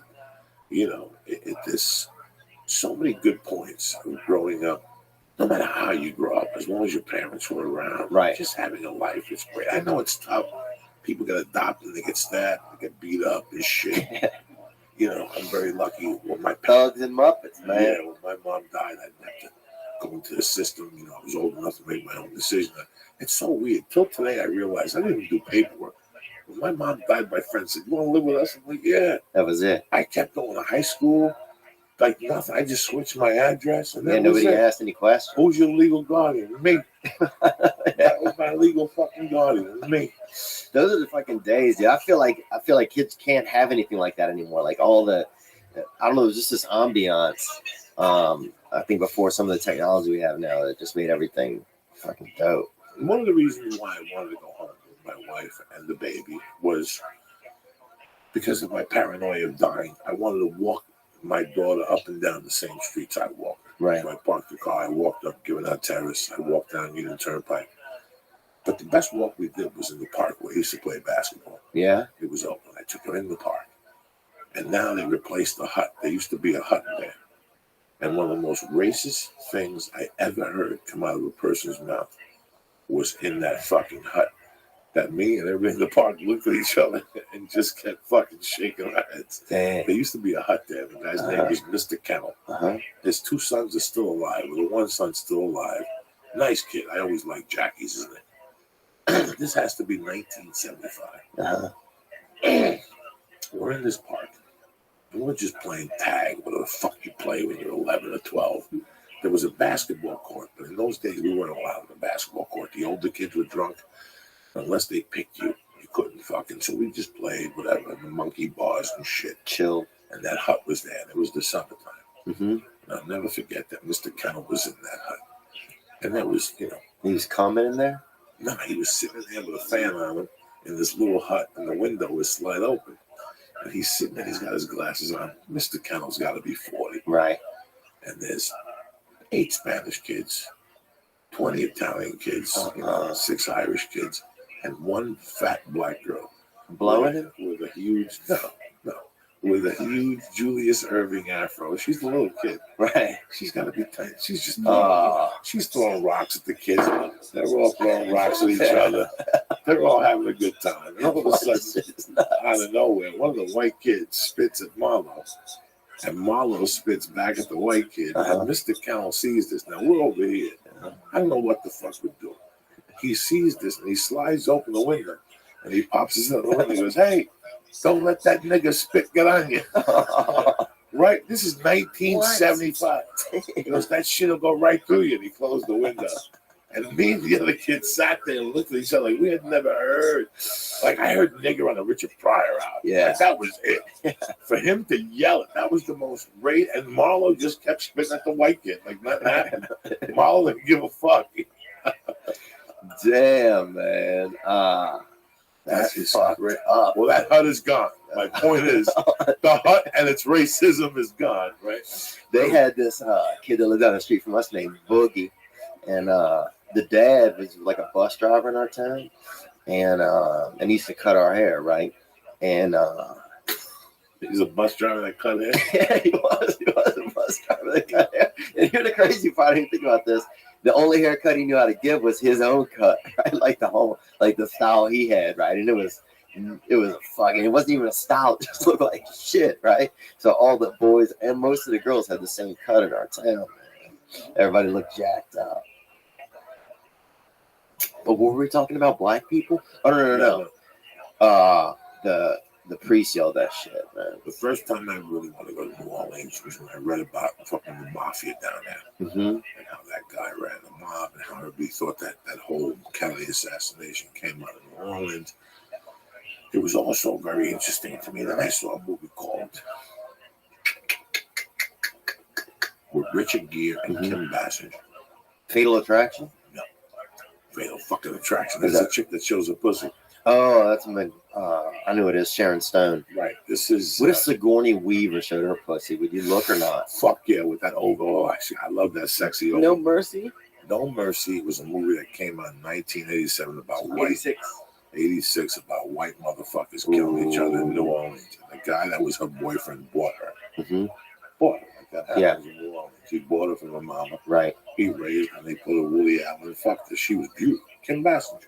Can you imagine buying Kim Basinger when she's like 13? Cheaper then. And just feeding her steaks and fucking fattening her up. When she's 18, you give her a stabbing, you marry her, she don't know no different. You hide her from the world. What time is it? I have no fucking idea. It's been 1982 for days. You know what I'm saying? Don't ask. Do you think we all come from incest, really, when you really think about it? Like, well, we I'm have from to. a fucking island. Oh, then you have to probably have. There's incest. I know for a fact that my grandmother and my grandfather like third cousins or something like that. So there's got to be, I'm retarded from bloodstream. You know what I'm saying? Something along, I know something happened. My uncle told me for the first time. He said something wasn't right? No, he told me, because you know that your great-grandmother and your great-grandfather were like third fucking cousins or something. That's why the maiden name is kind of weird. It's Valdez Malvarez or some shit. They just dropped the Malvarez or some shit. So it's an island. You come from a fucking island. There's got to be incest somewhere along the line. I don't think I'd ever do incest, man. Even if I think I had the hottest family member ever, bro. Ever. Think about that, though, dude. Say if every cousins. Listen, I don't want to talk about incest on the church, bro. Okay, my bad. We got fucking boundaries here. We can't be talking about incest. I had a cousin I wanted to fuck, too, as a kid. Okay, I ain't gonna lie to nobody. I ain't gonna bullshit nobody. I thought you just said we couldn't talk about it. When I was a kid, I had sex with like Puerto Rican cousins. That means that's like crazy. Like your families grew up together, but you're not really blood. And they're like, you guys are cousins. Or some families encourage it. You guys should hook up. It would be a nice wedding. I had sex with a little girl. She wasn't a little girl. She had hair. I didn't. Wow. First name, Evie was the name. And she was older than me by a year. And I used to sleep home. One day she goes, look at it. And I looked at it. I almost fucking died. Really? I had hair on it. I sniffed it. Dang, you got down there, huh? Young fella. No, I didn't eat it. I just sniffed it, I think. And I fucking ran away. Yeah, that first smell is pretty strong. The real, I don't remember. We got to talk about smells too. It's Monday. I don't know, my bad. Is it Monday? Fucking Thursday. What is it, Lisa? It's Thursday. Lisa has got to go back to his house, stoned to the gills. Hope to God my mom is asleep. Why? She's not going to, because look how high I am. Because you told you'll her. probably be fine, man. You should bring her half the joint and just tell her how it's going to go down tonight. Yeah, why don't you fucking do some Krav Maga? You're fucking wicked. Because if not, you're going to argue with her anyway. Yeah. No, she knows. Bring home a half a bone, light that savage right in the living room. Yeah. No, as I was leaving, she's like, I'm going to freeze the food, because she made me a whole bunch of food. Wow. And I was like, hey, you know what? Everything we had tonight, just leave it out, because I don't want to eat that when I get home. And she's like, the whole breast? I'm like, yeah, the whole nother breast. Damn. I'm trying to think of what I was gonna say, man. What were we talking about? What made you jump on the fucking stage? What made you jump on the stage the first time? Oh yeah. I don't know, man. I just thought, I guess, making people laugh was just the funniest. That was the best thing. Like, if people weren't laughing, I was like, what the fuck are we doing? We're just doing all this other shit. And then we wait for, and then rarely somebody says something funny and we laugh. Like, why don't we do a little bit of the inverse, you know? Like, we do all this other shit. The best part is when somebody's laughing. Was your dad funny? He was pretty funny, man. Where was he from? He was from Nicaragua. No wonder. I'm Polish Nicaraguan. Oh, Jesus Christ. No wonder he was slinging dick at 70. He Yeah. should have made... When I thought he was a white dude, I was like, okay, he's a crazy... I thought he was like somebody from, you know, like one of those guys from the South. Oh, yeah. Get over here. I'm going to fuck you right now. I don't give a fuck to get dirty, too. A lot of little But reptilians. now you listen, Filipinos and those Spanish dudes, they got sperm eggs in that nutsack for their fucking 90. I swear to God. They'll start a kid like a magician. Yeah, those fucking old sticks and those fucking Filipinos. Janice, my daughter's godmother, her father had a kid at 74. Yeah. Why do you just pull out? Bro, they 40-year-old woman, 70 fucking. Dude, they could do semen into a pond and it would start up at some point, man. They are so. But then I watched that movie with Alex Baldwin and the young chick. Yeah. And he was at a fertility clinic with a bunch of other fucking dudes that are like 50, all dating 20-year-olds. What is that? It's complicated. Yeah. Yeah, man. I remember. Oh, Puerto Ricans, you were talking. That they used to say that's when you guys. Oh, I was talking about the first Mexican kid we had in our town, right? So we had class with the hamsters, right? Going back to that, right? That man, Mr. Blackwell's class. We had the hamsters. They let you keep the hamsters after Superman got killed? No, that was, I just mean it was that same time, right? Everybody would get a different pet. And we used to play this game where you would, like, somebody would lay down and you would put a snake on their back or a fake snake on their back, right? And you would play guess if I have a snake on my back or not, right? And people would literally bet if they did or what they were going to guess. And then sometimes we would put this game where because they had this one rabbit in there that was always falling asleep. It was like almost, like a whatever rabbit narcolepsy kind of is, where he just drifts off, because it's a rabbit. They're not doing much, And you would set a rabbit on a pile of money and you try to pull the dollars out from under him and without waking him up. That was like the biggest thing we used to do in class before class. But the thing that happened was this Mexican kid moved in named Nick, right? And the first thing he ever said in class, the man was, in science, they also taught you sex ed, right? So, like the first day this kid, Nick, was in there, it was during the sex ed part, and he stands up and he goes, what does pop that cherry mean? That's what he said. He asked the fucking teacher, like, as serious as could be, like, what does pop that cherry mean? And then he ended up banging some girl, like, in 6th grade, right? And she broke up with him, broke his heart, and he started, like, rap music, and he wore this T-shirt that said Nick the Rapper that he wrote on it with a marker, right? But he only put one P in it, and it said Nick the Raper on it, the fucking shirt that he wore. And they fucking expelled him. That's racist. I guess he was Mexican. But see, Mexican didn't play a part in it. He was a bad speller, and he fucking was asking stupid questions. What does pop that cherry mean? Pop that cherry. Remember that saying? You don't hear that anymore, dude. You never hear that. Never hear that shit. I bet her cherry's been popped. Yeah. You could tell if you look at her. Watch how she walks. I never popped anyone's cherry. You didn't? No. You still out there, though. I mean, you married? No, I almost. Nah, you're not, bro. You'll get a little bit of fucking trim that's fucking never been anywhere. I don't know. That's a little pressure. Dude, I'll tell you this. Buddy of mine, okay, first time my buddy got some trim, right? We were at this dance, and my buddy ended up, touching this gal's vagina after the dance. And we all were sitting around this fire at his house later, and so he's like, telling everybody what happened. And my buddy's dad came out, right, and heard it, and kept smelling my buddy's fingers then while he's standing up by the fire, dude, for probably like 40 minutes. Is that fucking nuts? I don't know what that be. Yeah. Oh, you be rubbing your pants? What do you do? It's gnarly, right? And then the same night, bro, I was sleeping in this guy's room, and he had a bunch of pets stacked up along the walls because he loved all kinds of pets. And there's 5 of us sharing a bed, right? And all night, bro, I can't sleep, right? because I'm scared of all these animals, bro. I'm scared of all these animals, bro, and I can't sleep, right? And so I'm just thankful that this dog keeps barking, man. I'm so high that there's this dog. I'm just thankful that this dog outside the window keeps barking all night because I'm awake. I can't sleep, right? All the other 4 kids in this bed are asleep. And you can just hear these pets moving in their cages. And you had a big ceiling fan in the middle of the room that was spinning, right? So it's like whirling up all these pets, right? And even though we can sleep, it's keeping them awake. Because you got to think, a ceiling fan for a pet, that's got to be like, a fucking tornado going off constantly, right? We don't think about that, So I'm fucking laying in the bed. Thankfully, this dog barks every now and then. It keeps me company, right? Even though it's outside. And then you hear boom, boom, boom, boom, boom. My buddy's dad walked out there, killed the dog right outside the fucking window. Boom! Went back to sleep, dude. Same dude that hours earlier had been smelling a young man's hand, man. Same man. And that's what blew my mind about the world. Like, how could at one moment a guy be so gentle? That dude's a monster. And then 7 hours later be blowing a freaking animal's head open because it was barking. You have an animal in the woods, bro. It's going to bark. You know how much woods is out there? He probably hears everything. They said they can hear everything. Imagine hearing 6 times something. You'd fucking be angry, your neighbor, 4 houses over.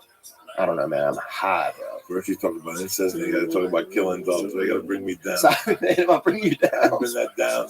Come on, dog. I'm sorry. Cicely told me his girlfriend don't do laundry. Oh, damn. I haven't been that fucking depressed.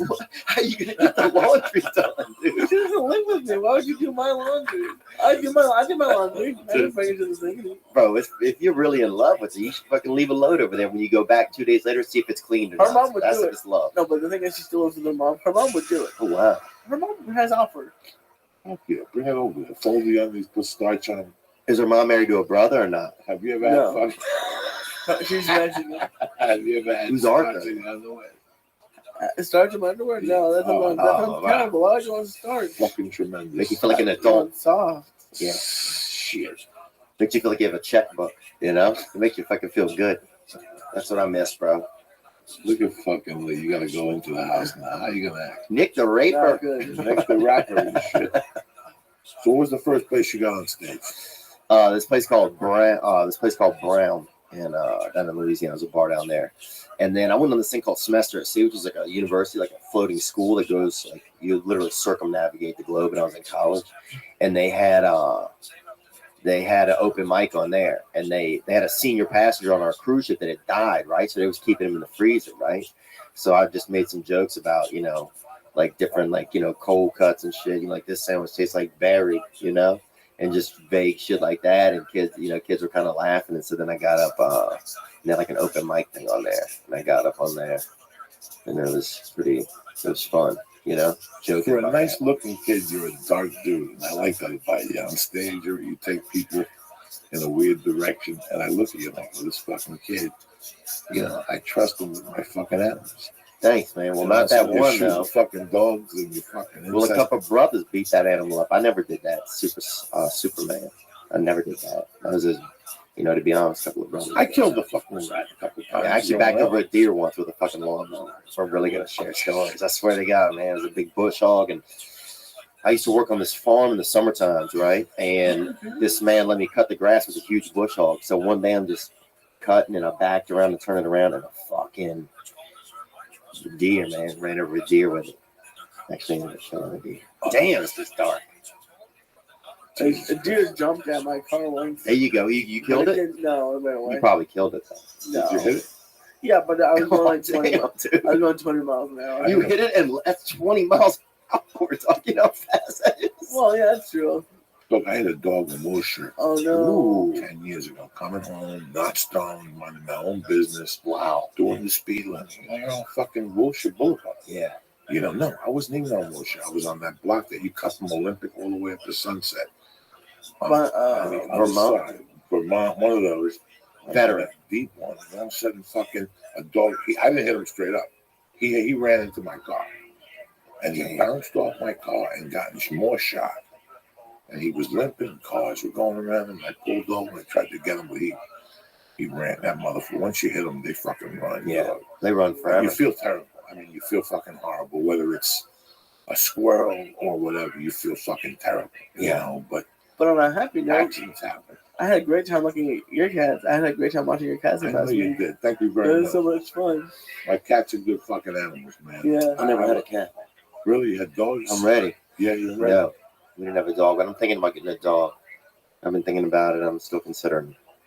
If I didn't have as many allergies as I do, I'd get cats. Because, like, it was funny. Like, they have, like, little setups. Like, Roy would sit right at the edge of your kitchen and wait for somebody, like, attack him. I was like, hey, bye. Hilarious. Hilarious. Like, I would pause the TV and just start watching them. And Demi runs into her Yeah. constantly.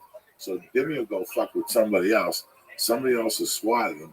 He'll give him a look and go, fuck you. And also he'll walk right into Gray. And Gray will hit him with 3 quick rights to the head. And he'll go, fuck you, dirty bitch. And then he'll go in the kitchen like, no, shit, these bitches are crazy. Shit. It's a show to watch animals, whether they're dogs or cats, especially at night when you have 1 or 2 or 3 of them. And Gray went crazy for the ham chewing and stuff. Yeah, like, They should have a cat, like, do they have, like, a streaming cat channel where you can just watch cats whenever you want? we should get you. Oh, that's what we should do. We should get like an iPad and like put it up and like periscope the cats. Yeah, that's what I want to do. You should start a cat town, dude, and dress them up like different fucking ethnicities. So when they show up and interact, you could like it's almost like a game of Risk. I don't like when people dress up their fucking dogs and shit. Yeah. I don't know why they do that. Huge industry. There's no dog that wants to have a fucking tuxedo on. Oh, they had a kid in our town, and this is no correlation, but that had really bad, like kind of, I don't think it was Down syndrome, but something pretty close. And his mom would dress him up constantly.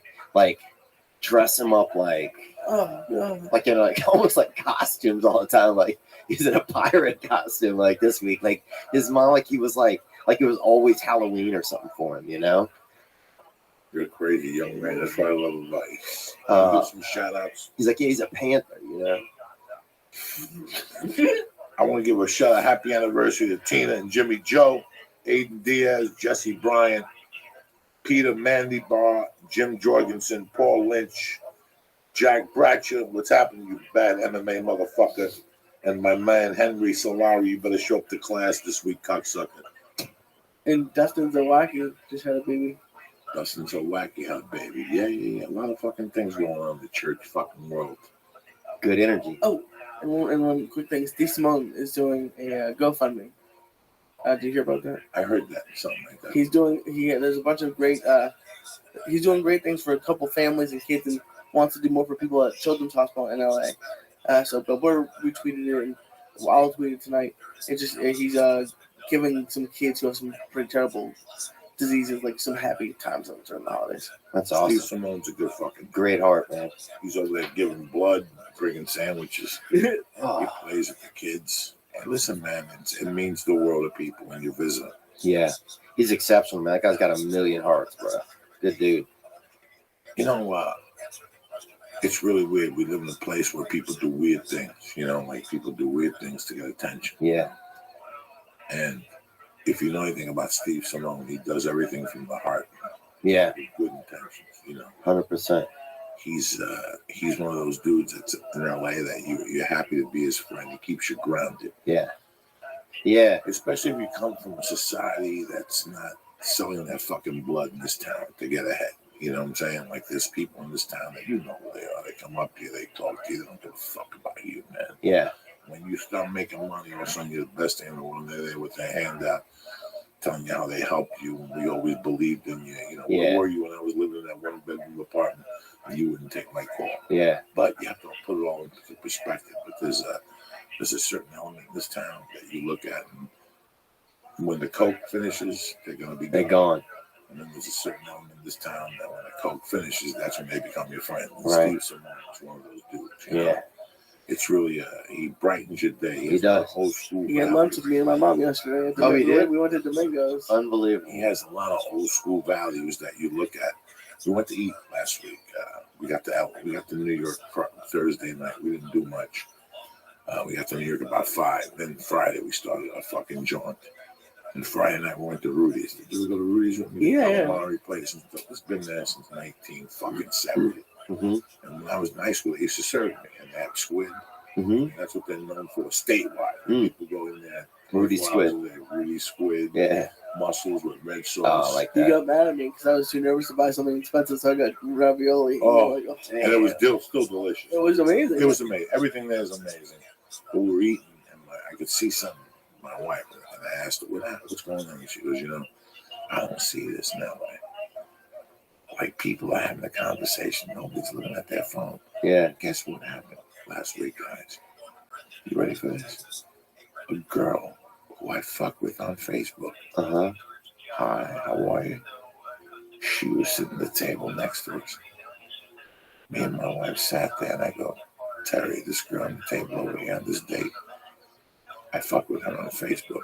Watch this. When she went to the bathroom, she came back and go, and she was like, oh my God, I saw a post that you were in a park with the baby. I didn't know you were in Cliffside. It was fucking amazing. Dang. Like, what are the chances? Clifton?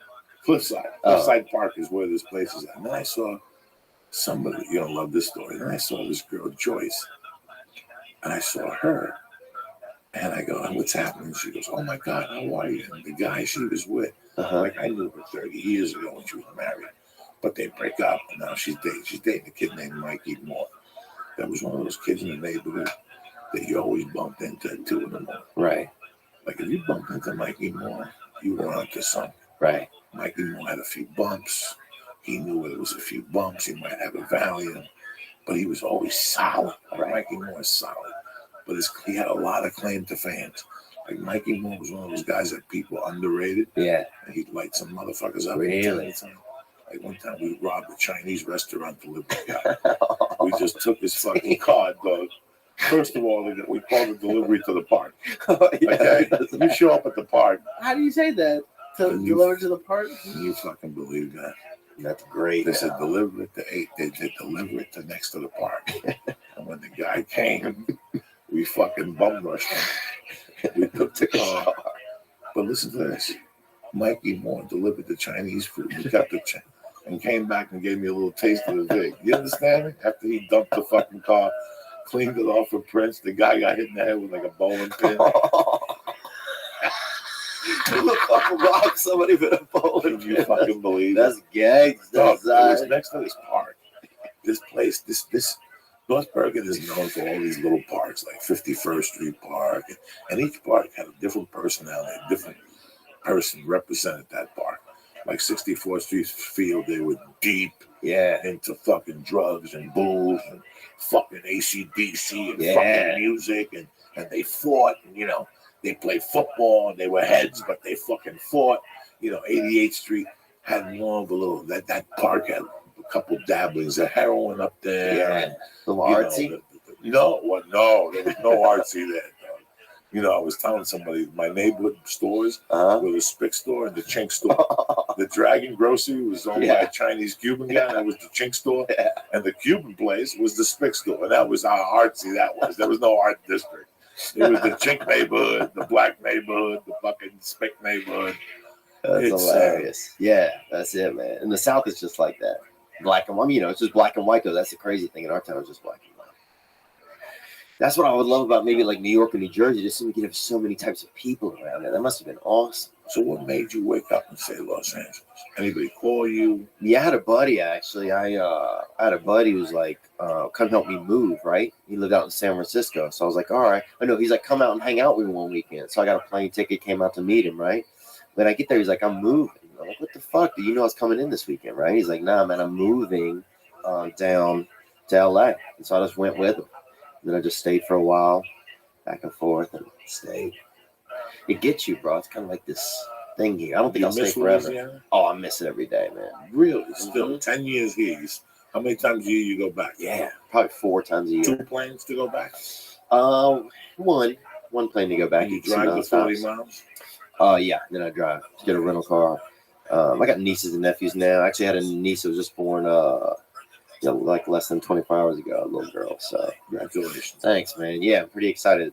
Stella Blue, that's her name. So, but yeah, it's a chill place, man. Good family. Good to go home. I love going home. I had you on the show for a reason, Theo. I just don't put fucking anybody from the store on the show, anybody like that. I like your work ethic. I think you're a solid guy. When I got to the store, I noticed something. But the older guys were dicks. Yeah. They were real dicks. First week at the store, I got to a fist fight. Did you really? First week. This last time back? No. 1997. Oh, okay. I get past February fucking 19th. Wow. And by February 24th, I'm already in a pushing match / fisticuffs in front of the Comedy Store. What saves me is Mitzi's getting out of her car. And she goes, "What's going on, guys?" And she sees me, and she sees the other guy on the floor, and she looks at me, and she smiles. So she knew what time it was. My first week as a regular here. I don't fuck around, all right? So I thought about you today, and I thought about why I was having you on. And I look at a lot of the guys at the Comedy Store. I give the utmost respect because for me to be a better comic, I have to be a better gentleman to you young guys. What's going to make me a great fucking comic is the love I give to you young guys. Not what I can pass on. I can't pass on nothing to you but addiction and chlamydia and a bad fucking fungi toe. What you can learn from me is what I didn't do and what didn't do, but the love I give you guys is the better I get as a comedian. And I know this because those guys that used to fucking hate on me, they're gone. They're gone. I don't even think Facebook's let some on. Right. They're gone. You know, they're gone. And they were miserable at the end. They sat there and they sneered instead of sitting there and being supportive and giving that young guy a hug. I don't go on stage. I go on stage to do my motherfucking act here. Right. And when I see you back there, you have my utmost respect because you could have canceled or faked an injury or done whatever. You go back there and you fucking go up there and go give it for Joey and you fucking bang it. I've watched you. Yeah. Don't think I don't watch it. Yeah. So I want you to understand where I'm fucking coming from. Look, I got into a beef. I remember one time. What the fuck would you do if I said, coming to the stage, there's nothing good to say about this guy, Theo Von. What would you do to me on stage? You know, I didn't do anything. I think I didn't want to go at that realm, even at that youth and comedy, even as crazy and coked up as fucking Indian as I was, something at that moment. But till this day, I hate that guy, and I don't see him ever again. Damn. I won't see him. It was him another ever store again. comic? Another store comic. Yeah. Like those older guys, I was there the night when this older comic went at Joe Rogan on the main room. He brought Joe out and he insulted Joe, and Joe said something to him, and they had to stop the show. They were going to duke it out in the fucking main room. Over what? Over the intro the guy gave. It was, listen, man, the guy moved to town, and a year later, he's making 30 grand, Lee. You're here 20 fucking years, still getting a 1240 spot in the main room once a month. Yeah. What are you going to fucking feel like? And all of a sudden, this young kid comes that's dirty, and he's on an NBC show. Meanwhile, they've been telling you to fucking work clean, get a trumpet, and, you know, and all of a sudden, this young kid comes along, and I learned from, instead of hating on the young guys, I learned from you fucking guys. You guys keep me current. I sit there sometimes and fucking, and I'm talking about not Sebastian. Sebastian's established. Bill Burr's established. I'm talking about you and Santini's and the fucking other guys. And yes, these are all young guys. Those people after midnight. I've been there. Yeah. I fucking been there where it's 12 fucking 45. And everybody went over. Now it's 1:10. Yeah. And you got a 10:15 at ABC. Yeah. You follow me? And there you are going, fuck. But you stay. So the only way for me to become better is to be, listen, if I want to be a mentor, I go back to prison. Right. And help momos get their GEDs. Okay? I can't mentor nobody. I'm not here to mentor nobody. I'm not going to lie to you. Sit here and give you notes. Who the fuck am I to give you fucking notes? These comics, I don't fucking hire to give you notes. All I can do is hug you and go, you're a bad motherfucker. Keep fucking these motherfuckers up. Yeah. That's all you can do. And I think you become, I learned this the last 2 years at the store. Really? Because I've become a better comic. Because I'm sitting there, I went to the school, I would go out and see these young comics, and they would inspire me. Yeah. When you're getting older, you see these young guys, and you're like, God damn, I got to pick my motherfucking game up. I gotta that's a good attitude, You got to go back to training camp. These young motherfuckers ain't fucking around. And then I backtrack, I go home to smoke a joint, and I go, I remember when Joey Diaz used to dot his T's, whatever, dot his I's, and, you know what I'm saying? And top his T's. Dude, man, that's fucking just, I mean, I don't even know, man. It's nuts. So always remember, I don't know what to say. I mean, that store is our fucking home. If you could go back in time, if you could go back in time, do you think were you the same way a long time ago, or you say you just feel like you've learned this really now? Like you feel like you were always like that? Because that's sometimes I feel like it's hard to get the negative shit out of your head in this town, you know? I had nothing going on. Why would somebody hate on me? I wasn't good looking. I was long in the tooth. I had no agent. I had nothing going on. The only person who gave me any fucking love was Mitzi Shaw. That was it. And these old guys would sit there. They'd get there at 5 after 9. We can't forget the baby of the family. We got Hesley.